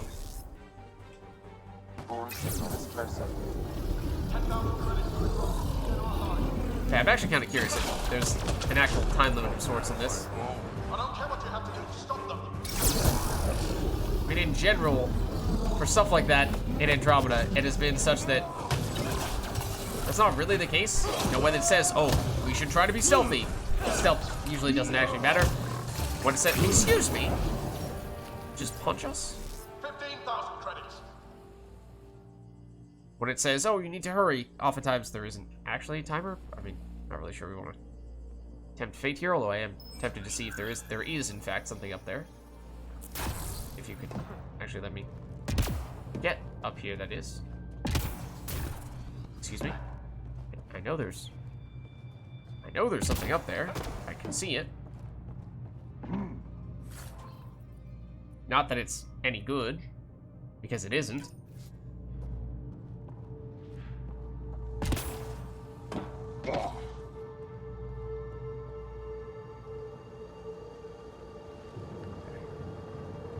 Back in my day, Krogan asked for permission before they went in and started courting. They didn't just hop into things without the proper clan traditions. Kids these days, no damn manners. Oh, what's up, Lenore? How are you? We're doing the loyalty mission for Drack here. So this is of particular significance to him. We are rescuing the botanist slash main agricultural person for the Krogan colony. And also, apparently, he has just professed his love to Drack's granddaughter. And Drack almost didn't notice that until he did. So we have to save that guy, and we also need to save a whole bunch of, like, seeds that these people stole from the Krogan that they're going to basically use to plant all their food and stuff that the Krogan would need for their own use. And without it, the Krogan would be in trouble. But these people want to take it, in addition to the person who uses those seeds. And this is apparently the guy behind all of it, who apparently Drack knows. Get over here so for some reason. Talk. I don't think so, Krogan. Stealing a transport was just step one. We're gonna destroy everything you care about. There's only one thing getting destroyed here today, and that's you, and this place. And also your boss. He isn't the and boss? Probably your entire crew. I thought he was the boss. So a lot of things are getting destroyed here, actually, and all of them are yours. All right, well, We find Vorn, then the transport, then I deal with the roll. there's a lot of stuff to flame. Clan botanist. Kid's real good at making things grow. But he has no survival instincts at all. Miracle he made it. 25,000 credits. Ouch. Oh, you did that. You did that. You both did that. They're just shooting at the door. So far, it's not doing much. Hey, buddy. Hey, sharpshooter, who was totally just trying. Excuse me. To hide from me. Don't run away.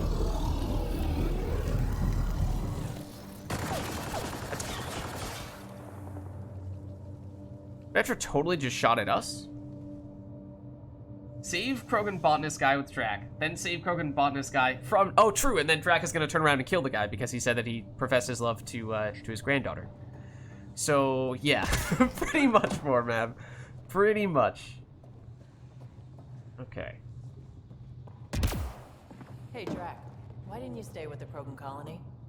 Kept tripping over the young ones asking for more war stories.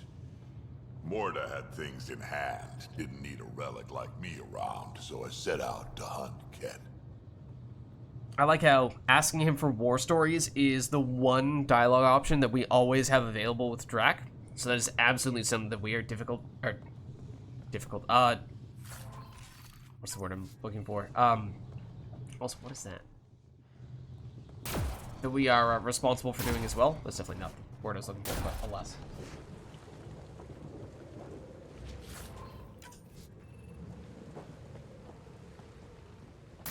You hiding stuff back here?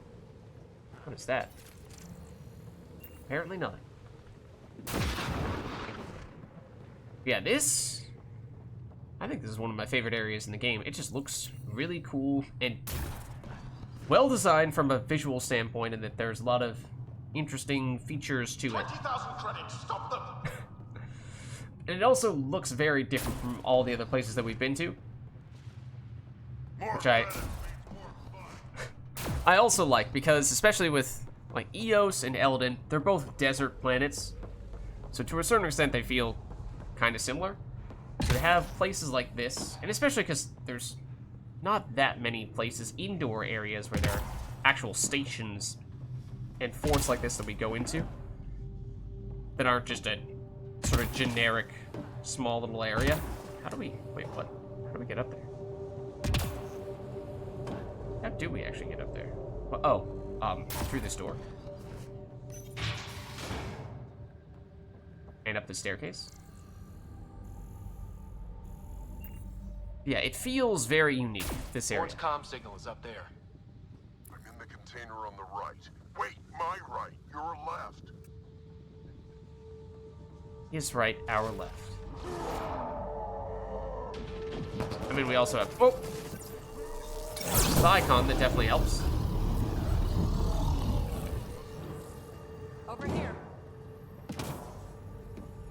guess just chill. We'll get him. No need to hop around.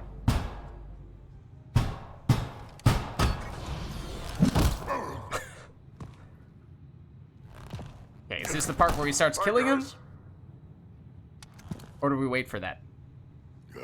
Let's go.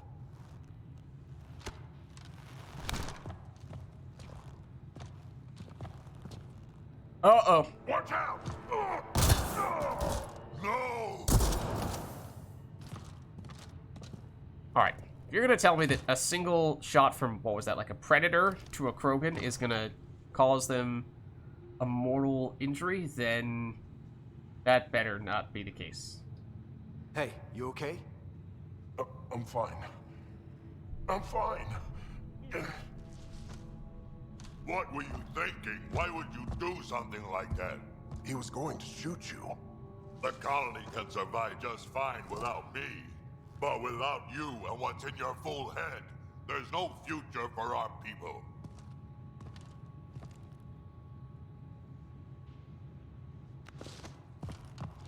You're always talking like you're expendable, but you're not. We need you. You're not just some old soldier. We know what we lost because you lived it.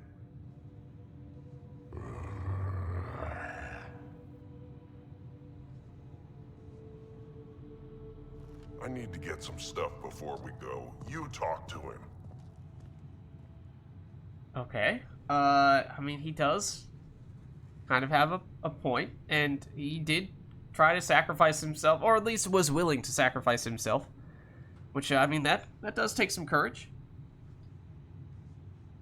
You do tend to get a little reckless in combat when things get personal. I won't let anything happen to my clan, Ryder. You won't be much good to them if you're dead. Quads, not you two. We don't have time for this. We have a transport to get. I'm ready to go. You stay right here. I'm not telling Kesh you died like an idiot.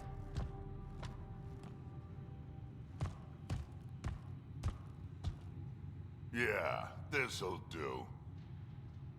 Huh? Incoming! Oh. Hi. Drack, the seed vault is still on the transport. I hit the locks before they caught me. Good thinking with those locks, Okay, I'm kind of tempted to see if there's something back there, but... Don't get too cocky. You still got quads. The bounty is now 30,000 credits.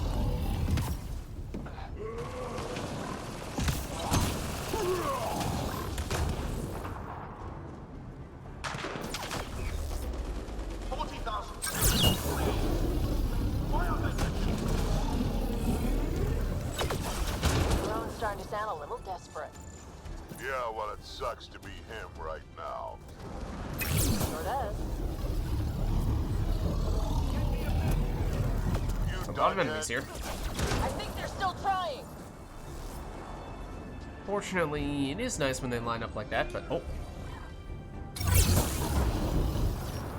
Occasionally they do chuck the odd grenade in our direction. Is that the last enemy?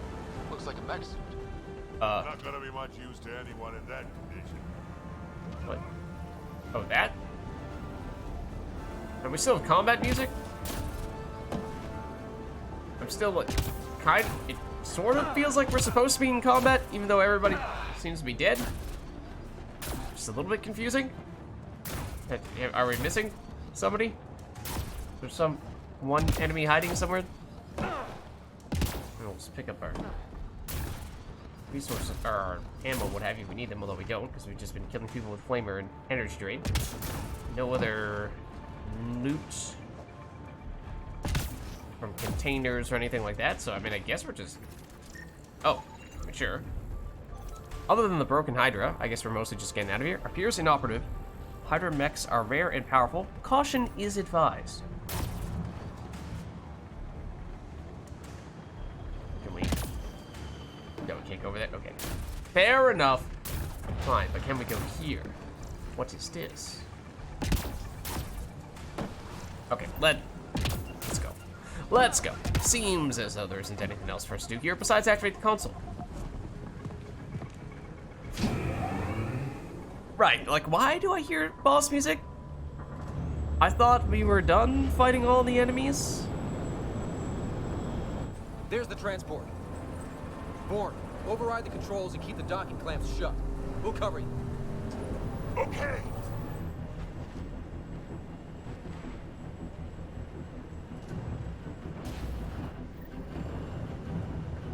Okay, I assume secure the Krogan transport. Okay.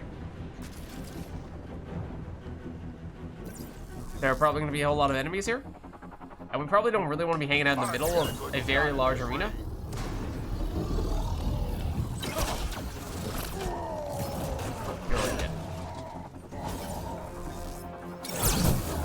I like how the sharpshooter is coming up to melee range. And might have just tried to melee us. Okay, the pariah is nasty though.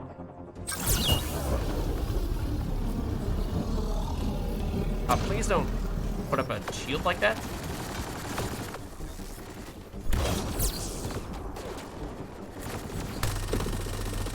There we go. There's another test of newly reworked Hurricane. Hey, pal. He was trying to throw a grenade at us. Oh, that's Veteran that I just tried clamoring for a second there. I think they're letting up. Dad, we killed them all. That's definitely the signal of whatever their big thing is they're gonna drop right now. We spoke too soon. Yep, this is gonna be Hydra, right? Something I can sink my rounds into. Oh, that wasn't very helpful. Okay, so something up there, I guess. But also, some enemies are, okay, so they just spawn in all the corners, basically. Where are you? Oh, what? A lot of pirates. Guy was very sneaky. Tempted to just jump across there, but it's maybe not the best idea. Also, maybe didn't want to cloak that preemptively. But hey, it's a testament to our cloak duration, because that's pretty absurd.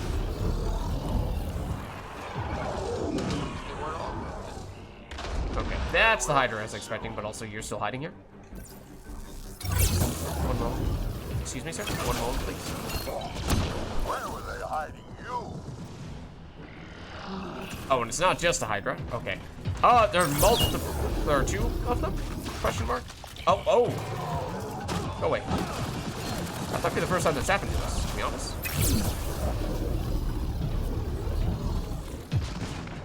Okay, I'm not loving where we're getting stuck against this Hydra right now. This is gonna stop me from continuing to engage it here, though. The other one, yeah, as you can see, the other one can see us. Okay, this guy's gonna go down pretty quickly now. One down.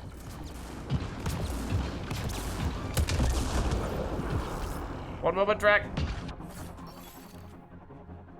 The broken hammer is fitting. Oh, that's interesting. I was not actually trying to do that. Although, if I knew that I could, maybe I would have made an effort, because that was... I am often a fan doing those types of things, but alas, down you go. Now it's a Rome's turn. Ah. Over here, guys. Oh. Need a helping hand, because there is still the big bad boss, technically speaking. So what now? We find a Rome. Okay, well, did we use the console? Was I not supposed to... Oh, are we going to end the mission preemptively? Because... Looks like we're done here. Okay. Did we just miss the opportunity to fight this Arone guy? Or is he going to show up dramatically right now? Because I'm not going to be happy if we miss the opportunity to fight the Arone guy because I happened to click on that preemptively. And that makes... well, there he is. Don't move. You, I'm taking this transport.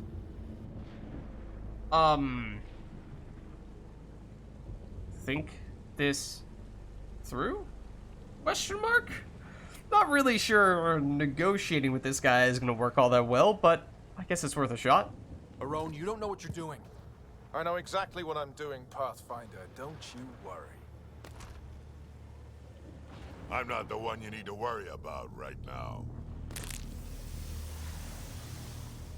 Here we go. So what are the effects of that thing? Poisonous for humans? Or is it for Krogan as well?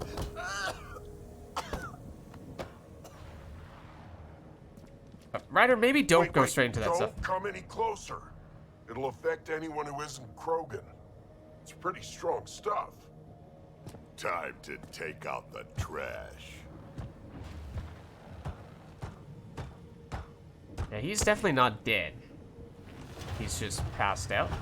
Well, I don't know. Like is he gonna make a dramatic reappearance? Doesn't last long, but it sure works fast. Okay. Now he does a little blink. Yep.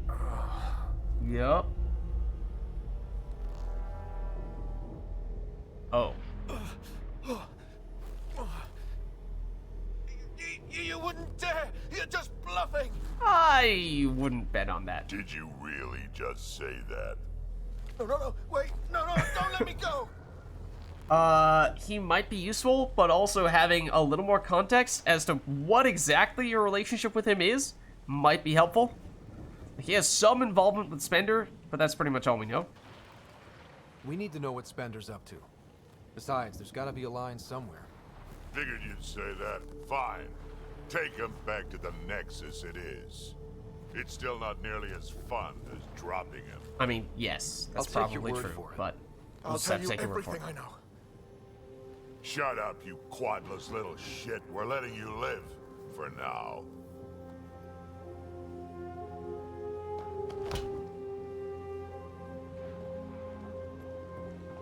Let's get this transport back to where it belongs.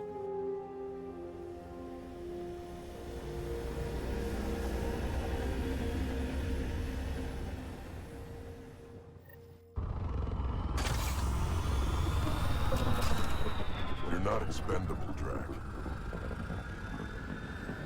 We are not having this conversation. No harm hearing him out. I hate you all. Let me be old and cranky in peace already.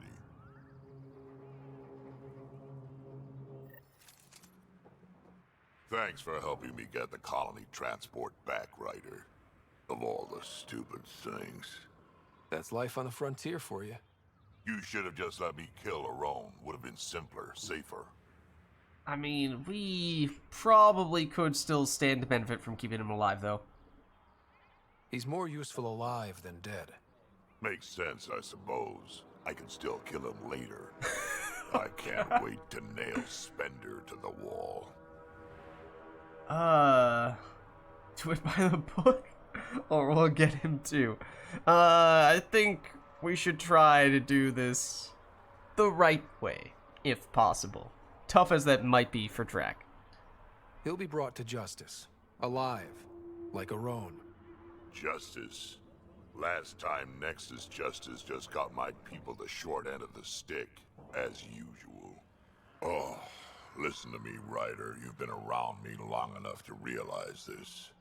The fact is, I'm a relic, a symbol of the past, when Krogan were bent on destroying themselves. Fighting, killing, it's all I know. For my clan, for Kesh to have a real future, maybe it's best I'm not part of it. We need fighters, though. Fighting is pretty useful out here, in case you hadn't noticed. So, the old man still has some use, you think? Just remember who you're encouraging. Loyalty earned. Alright, Ryder has earned Drack's loyalty. Drack's rank 6 skills now unlocked. And Buccaneer is the name of the achievement for finishing that quest. I like that a lot. I like that a lot.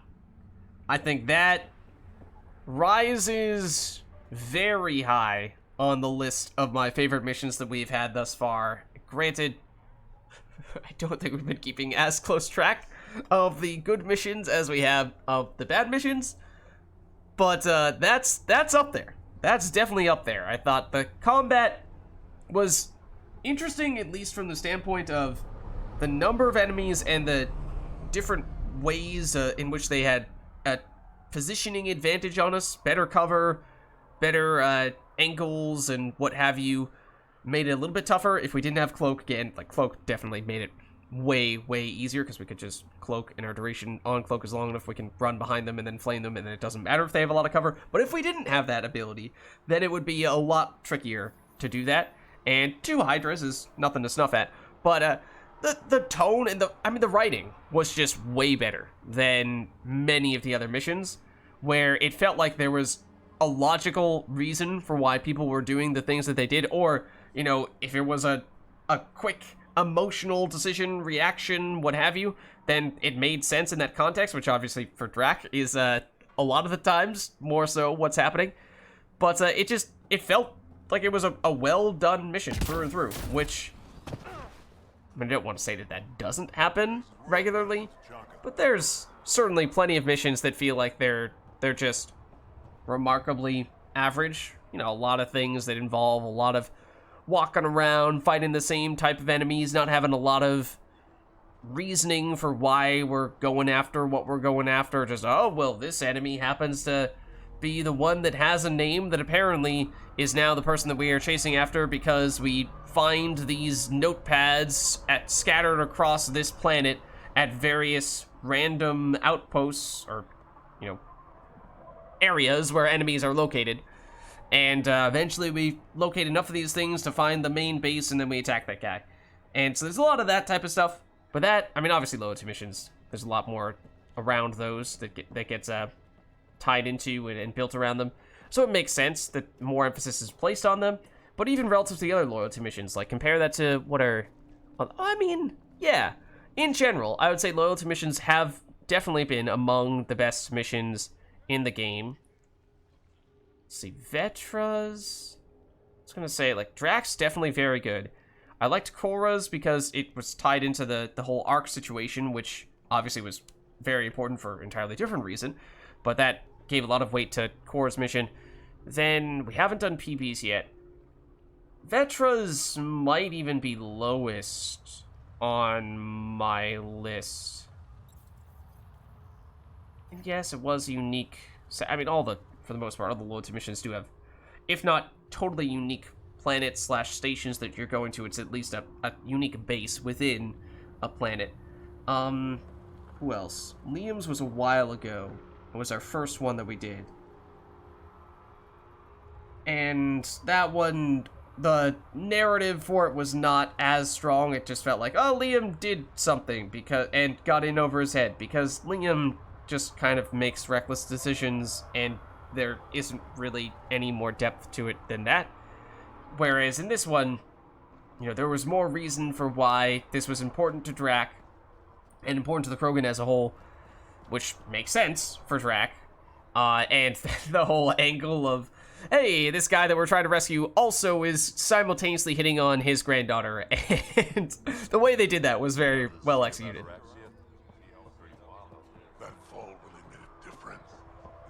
Okay, so I think that's probably, well, it's not the only thing we have left on Eldon. Technically, there's still a tiny bit left in the remote corner of the planet where there's a relic that we can pick up, and there is the final special rock for us to investigate.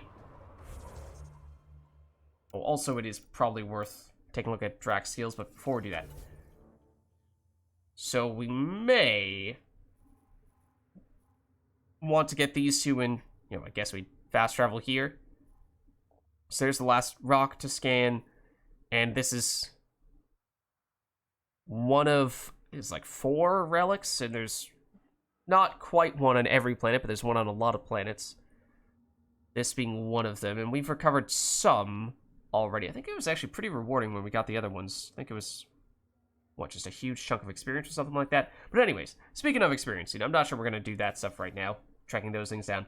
But let's take a look at Drack's skills, because now we have unlocked his rank 6 stuff, and he has definitely been someone that we've been very fond of including in our party, because he's one of the people who is most capable of not just immediately getting himself killed.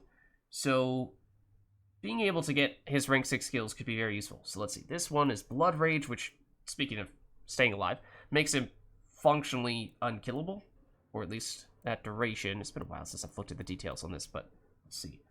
When Drack is near death and has not done so recently, he ignores any recharge times and enters Blood Rage automatically. That sounds like a great way to not die. Each time Drack defeats an enemy while raging, his fury lasts even longer. Duration, bonus per... What is the base duration? Hold on. 15 seconds.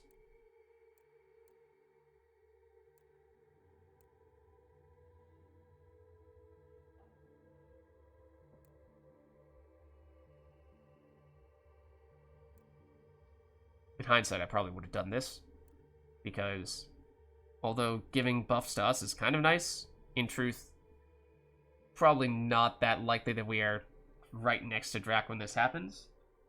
Oh, except it says nearby allies, but then it doesn't give us the radius in which that takes effect, so I don't know what to make of that. But so basically, well, so it's 15 seconds with pretty long cooldown, I assume, right? 30 seconds, reduced a bit by that. So we can extend the duration, or we can basically completely ignore the cooldown if he's about to die, which I guess is really when it matters most. No threshold, 20% recharge, and this takes 60 seconds to recharge, otherwise he would quite literally be unkillable if it automatically activates every time he's about to die.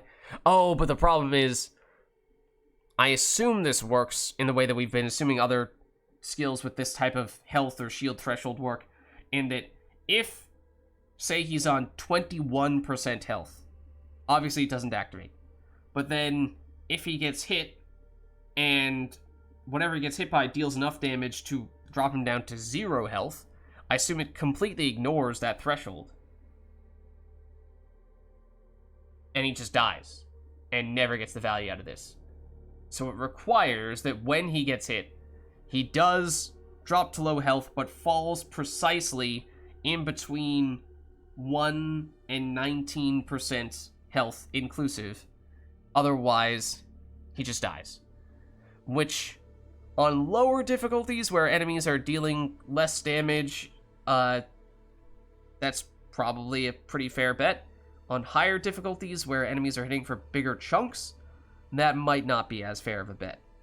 So that, for that reason, is the type of skill that we've actually avoided in many other cases. I mean, duration also does help him stay alive. I guess we go for this. I am kind of concerned that that other one, although in theory sounds great, in practice might just never activate. Okay, incinerate. Simple, straightforward. We know what we're dealing with here, right? Triggers combo detonations. Does it prime? So we could have it both prime and detonate. It's kind of nifty, but it's so slow with the long cooldown that I'm not really sure that's all that meaningful. Plus 50% tech detonator damage bonus. That is nice. Launches 2 projectiles instead of 1 that seek separate targets. So that's better for priming purposes, assuming they can both prime. That's double prime versus both prime and detonate. I think I might still lean toward the double. I think in a vacuum, that is still preferable. Because I think for the most part, we should not be relying on combos. I mean, this does still have some additional value for combos because it does double prime, I assume. But it still gives us a it functionally doubles the total damage, assuming there are 2 enemies for Drack to hit. Whereas this does not do anything extra unless and until we actually get detonation. So I think this is just way more reliable, which with a long cooldown on your squad mate's abilities, I think is what you kind of have to do. Then flat cannon, increase the number of shrapnel explosions by 50%. That's like the secondary effect, or shrapnel inflicts additional damage over time. I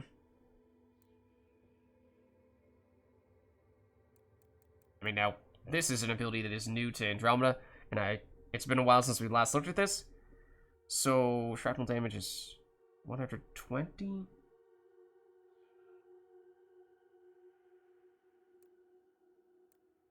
I thought that somewhere, I thought it was going to say here, that it specified that each individual shrapnel hit can hit multiple times on the same enemy, or something like that, and that may not be true.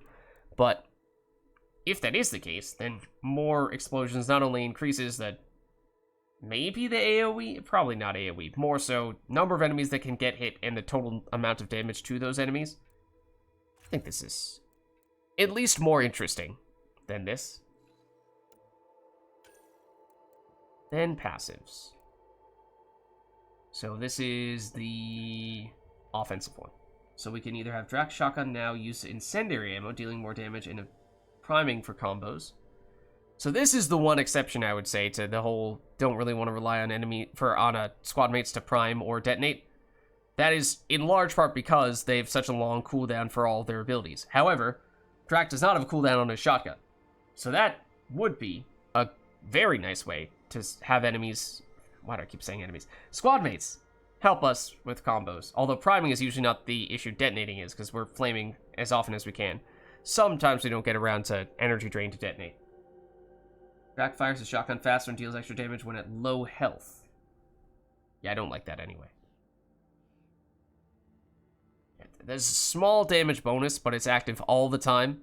So it is definitely more consistent in that way. And sometimes we'll get that extra bonus from the combo priming, helping us detonate some stuff later on.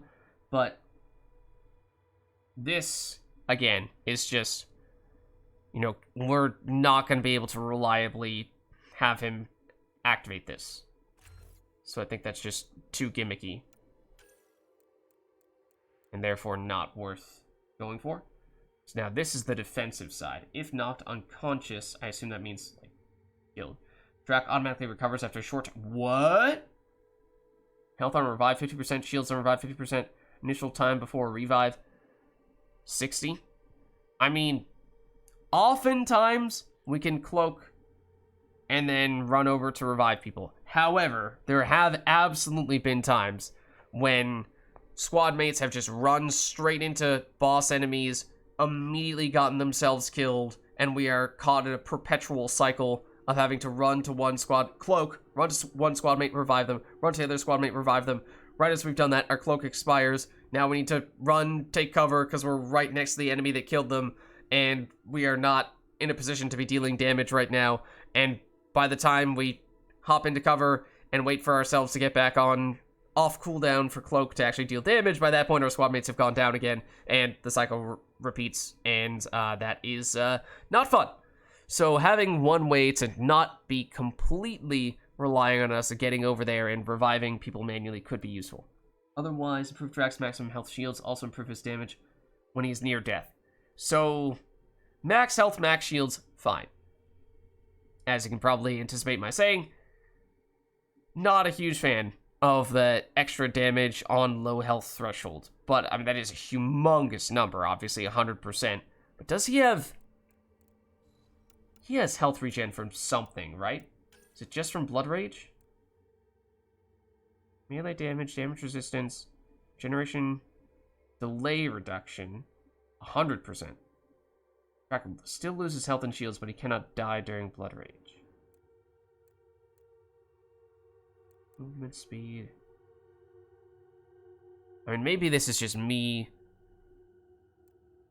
carrying over my assumptions and experiences from Mass Effect 3 multiplayer, where Krogan all basically have amazing health regeneration. Maybe that is not actually the case inherently for Drack. Unless we have it here. Health shield, delay reduction, health regeneration. Okay, that would seem to be it. Health regeneration.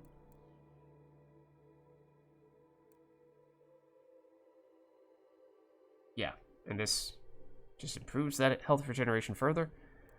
So, my point here being, if he has lots of health regeneration, even if he's on this near-death threshold, he's only going to be there, hopefully, relatively briefly, because he's going to regen health and get back above that threshold, and then bye-bye to your extra 100% damage. So all the more reason why I think you go for this. yeah, it's kind of gimmicky, but as I said, I think there are still use cases where that's going to be really helpful, where when things are going horribly wrong, time before revive is a minute, so it is a long time, but still. Let's do it. Okay, so Drack is now fully leveled up, and the only person who is not fully leveled up is PB, who, in fact, we've deliberately not even spent any points on one of her abilities, despite us having access to it, because I, similarly to, I guess, kind of, sort of, to some of the things that I was saying before, don't really trust her to use it the way that it's supposed to be used, because, pulling enemies right next to us is probably going to cause more trouble than good. But, that is the one person we have left to do the loyalty mission of, and we may look to do that quite soon, as we're kind of still trying to check all those off the list before we progress the main quest. But I think, as I said, there are, yes, a couple of remote things we could do here on Eladin. I don't necessarily want to do absolutely everything on all the planets right now. If it seems like they're relatively minor things like this, then maybe we can still delay those to a certain extent so that we have at least some reason to come back here. I imagine there will be other narrative reasons for us to return here at some point, but nonetheless, having some reason to come back, for sure, is still, I think, somewhat useful. And for that reason, I think we might head back to the Tempest, which, do we need to... Oh, well. I mean, yeah, do we need to call the Nomad to do that? Because, when we're in the Nomad, we can do this. I mean, sure, maybe it's not the most efficient way, but it does work. So I think we're done here for the time being, and perhaps we now shift gears back to Eos, or maybe back to the Nexus itself. At least get the go-ahead to go to Eos for the main quest, and maybe take a brief detour to do PB's loyalty mission. But we don't know definitively that PB's loyalty mission is going to have us stay on Eos. Welcome back. And see that mission all the way through. Or is it going to have us hop around a little bit, head back to the Tempest, and then back to Eos, or go somewhere else entirely to finish things out? Which raises a little bit of a concern for me, because, you know, if it turns out that the main quest is time sensitive and you have to do that as soon as you go to the Tempest, or rather, as soon as you go to the Nexus and get the go-ahead, then obviously that means we would kind of need to put PB's quest aside, and we might cause some problems if we don't ignore that briefly. And then what does that say for PB? Maybe that causes trouble with PB later on. Who knows? Okay. So this is from Drack, not so surprisingly, after we just did his loyalty mission. Hey, kid. Now that we've got this transport thing back, maybe let's take a load off. Swing by Krala's Song next time we're in Kadaraport. The bartender is getting to be a friend of mine. She'll mix you up something that'll strip paint. Yeah, not really sure that I want alcohol that is strong by Krogan standards, because that's gonna do wonders to a human. And by wonders, I mean it would probably kill us. Okay, and good that is an actual quest, because otherwise... ADP outstanding, Pathfinder. Otherwise, might have not remembered the specifics there. Yeah, we do have an extra cryopod now, which, at this point, I have no idea what we want.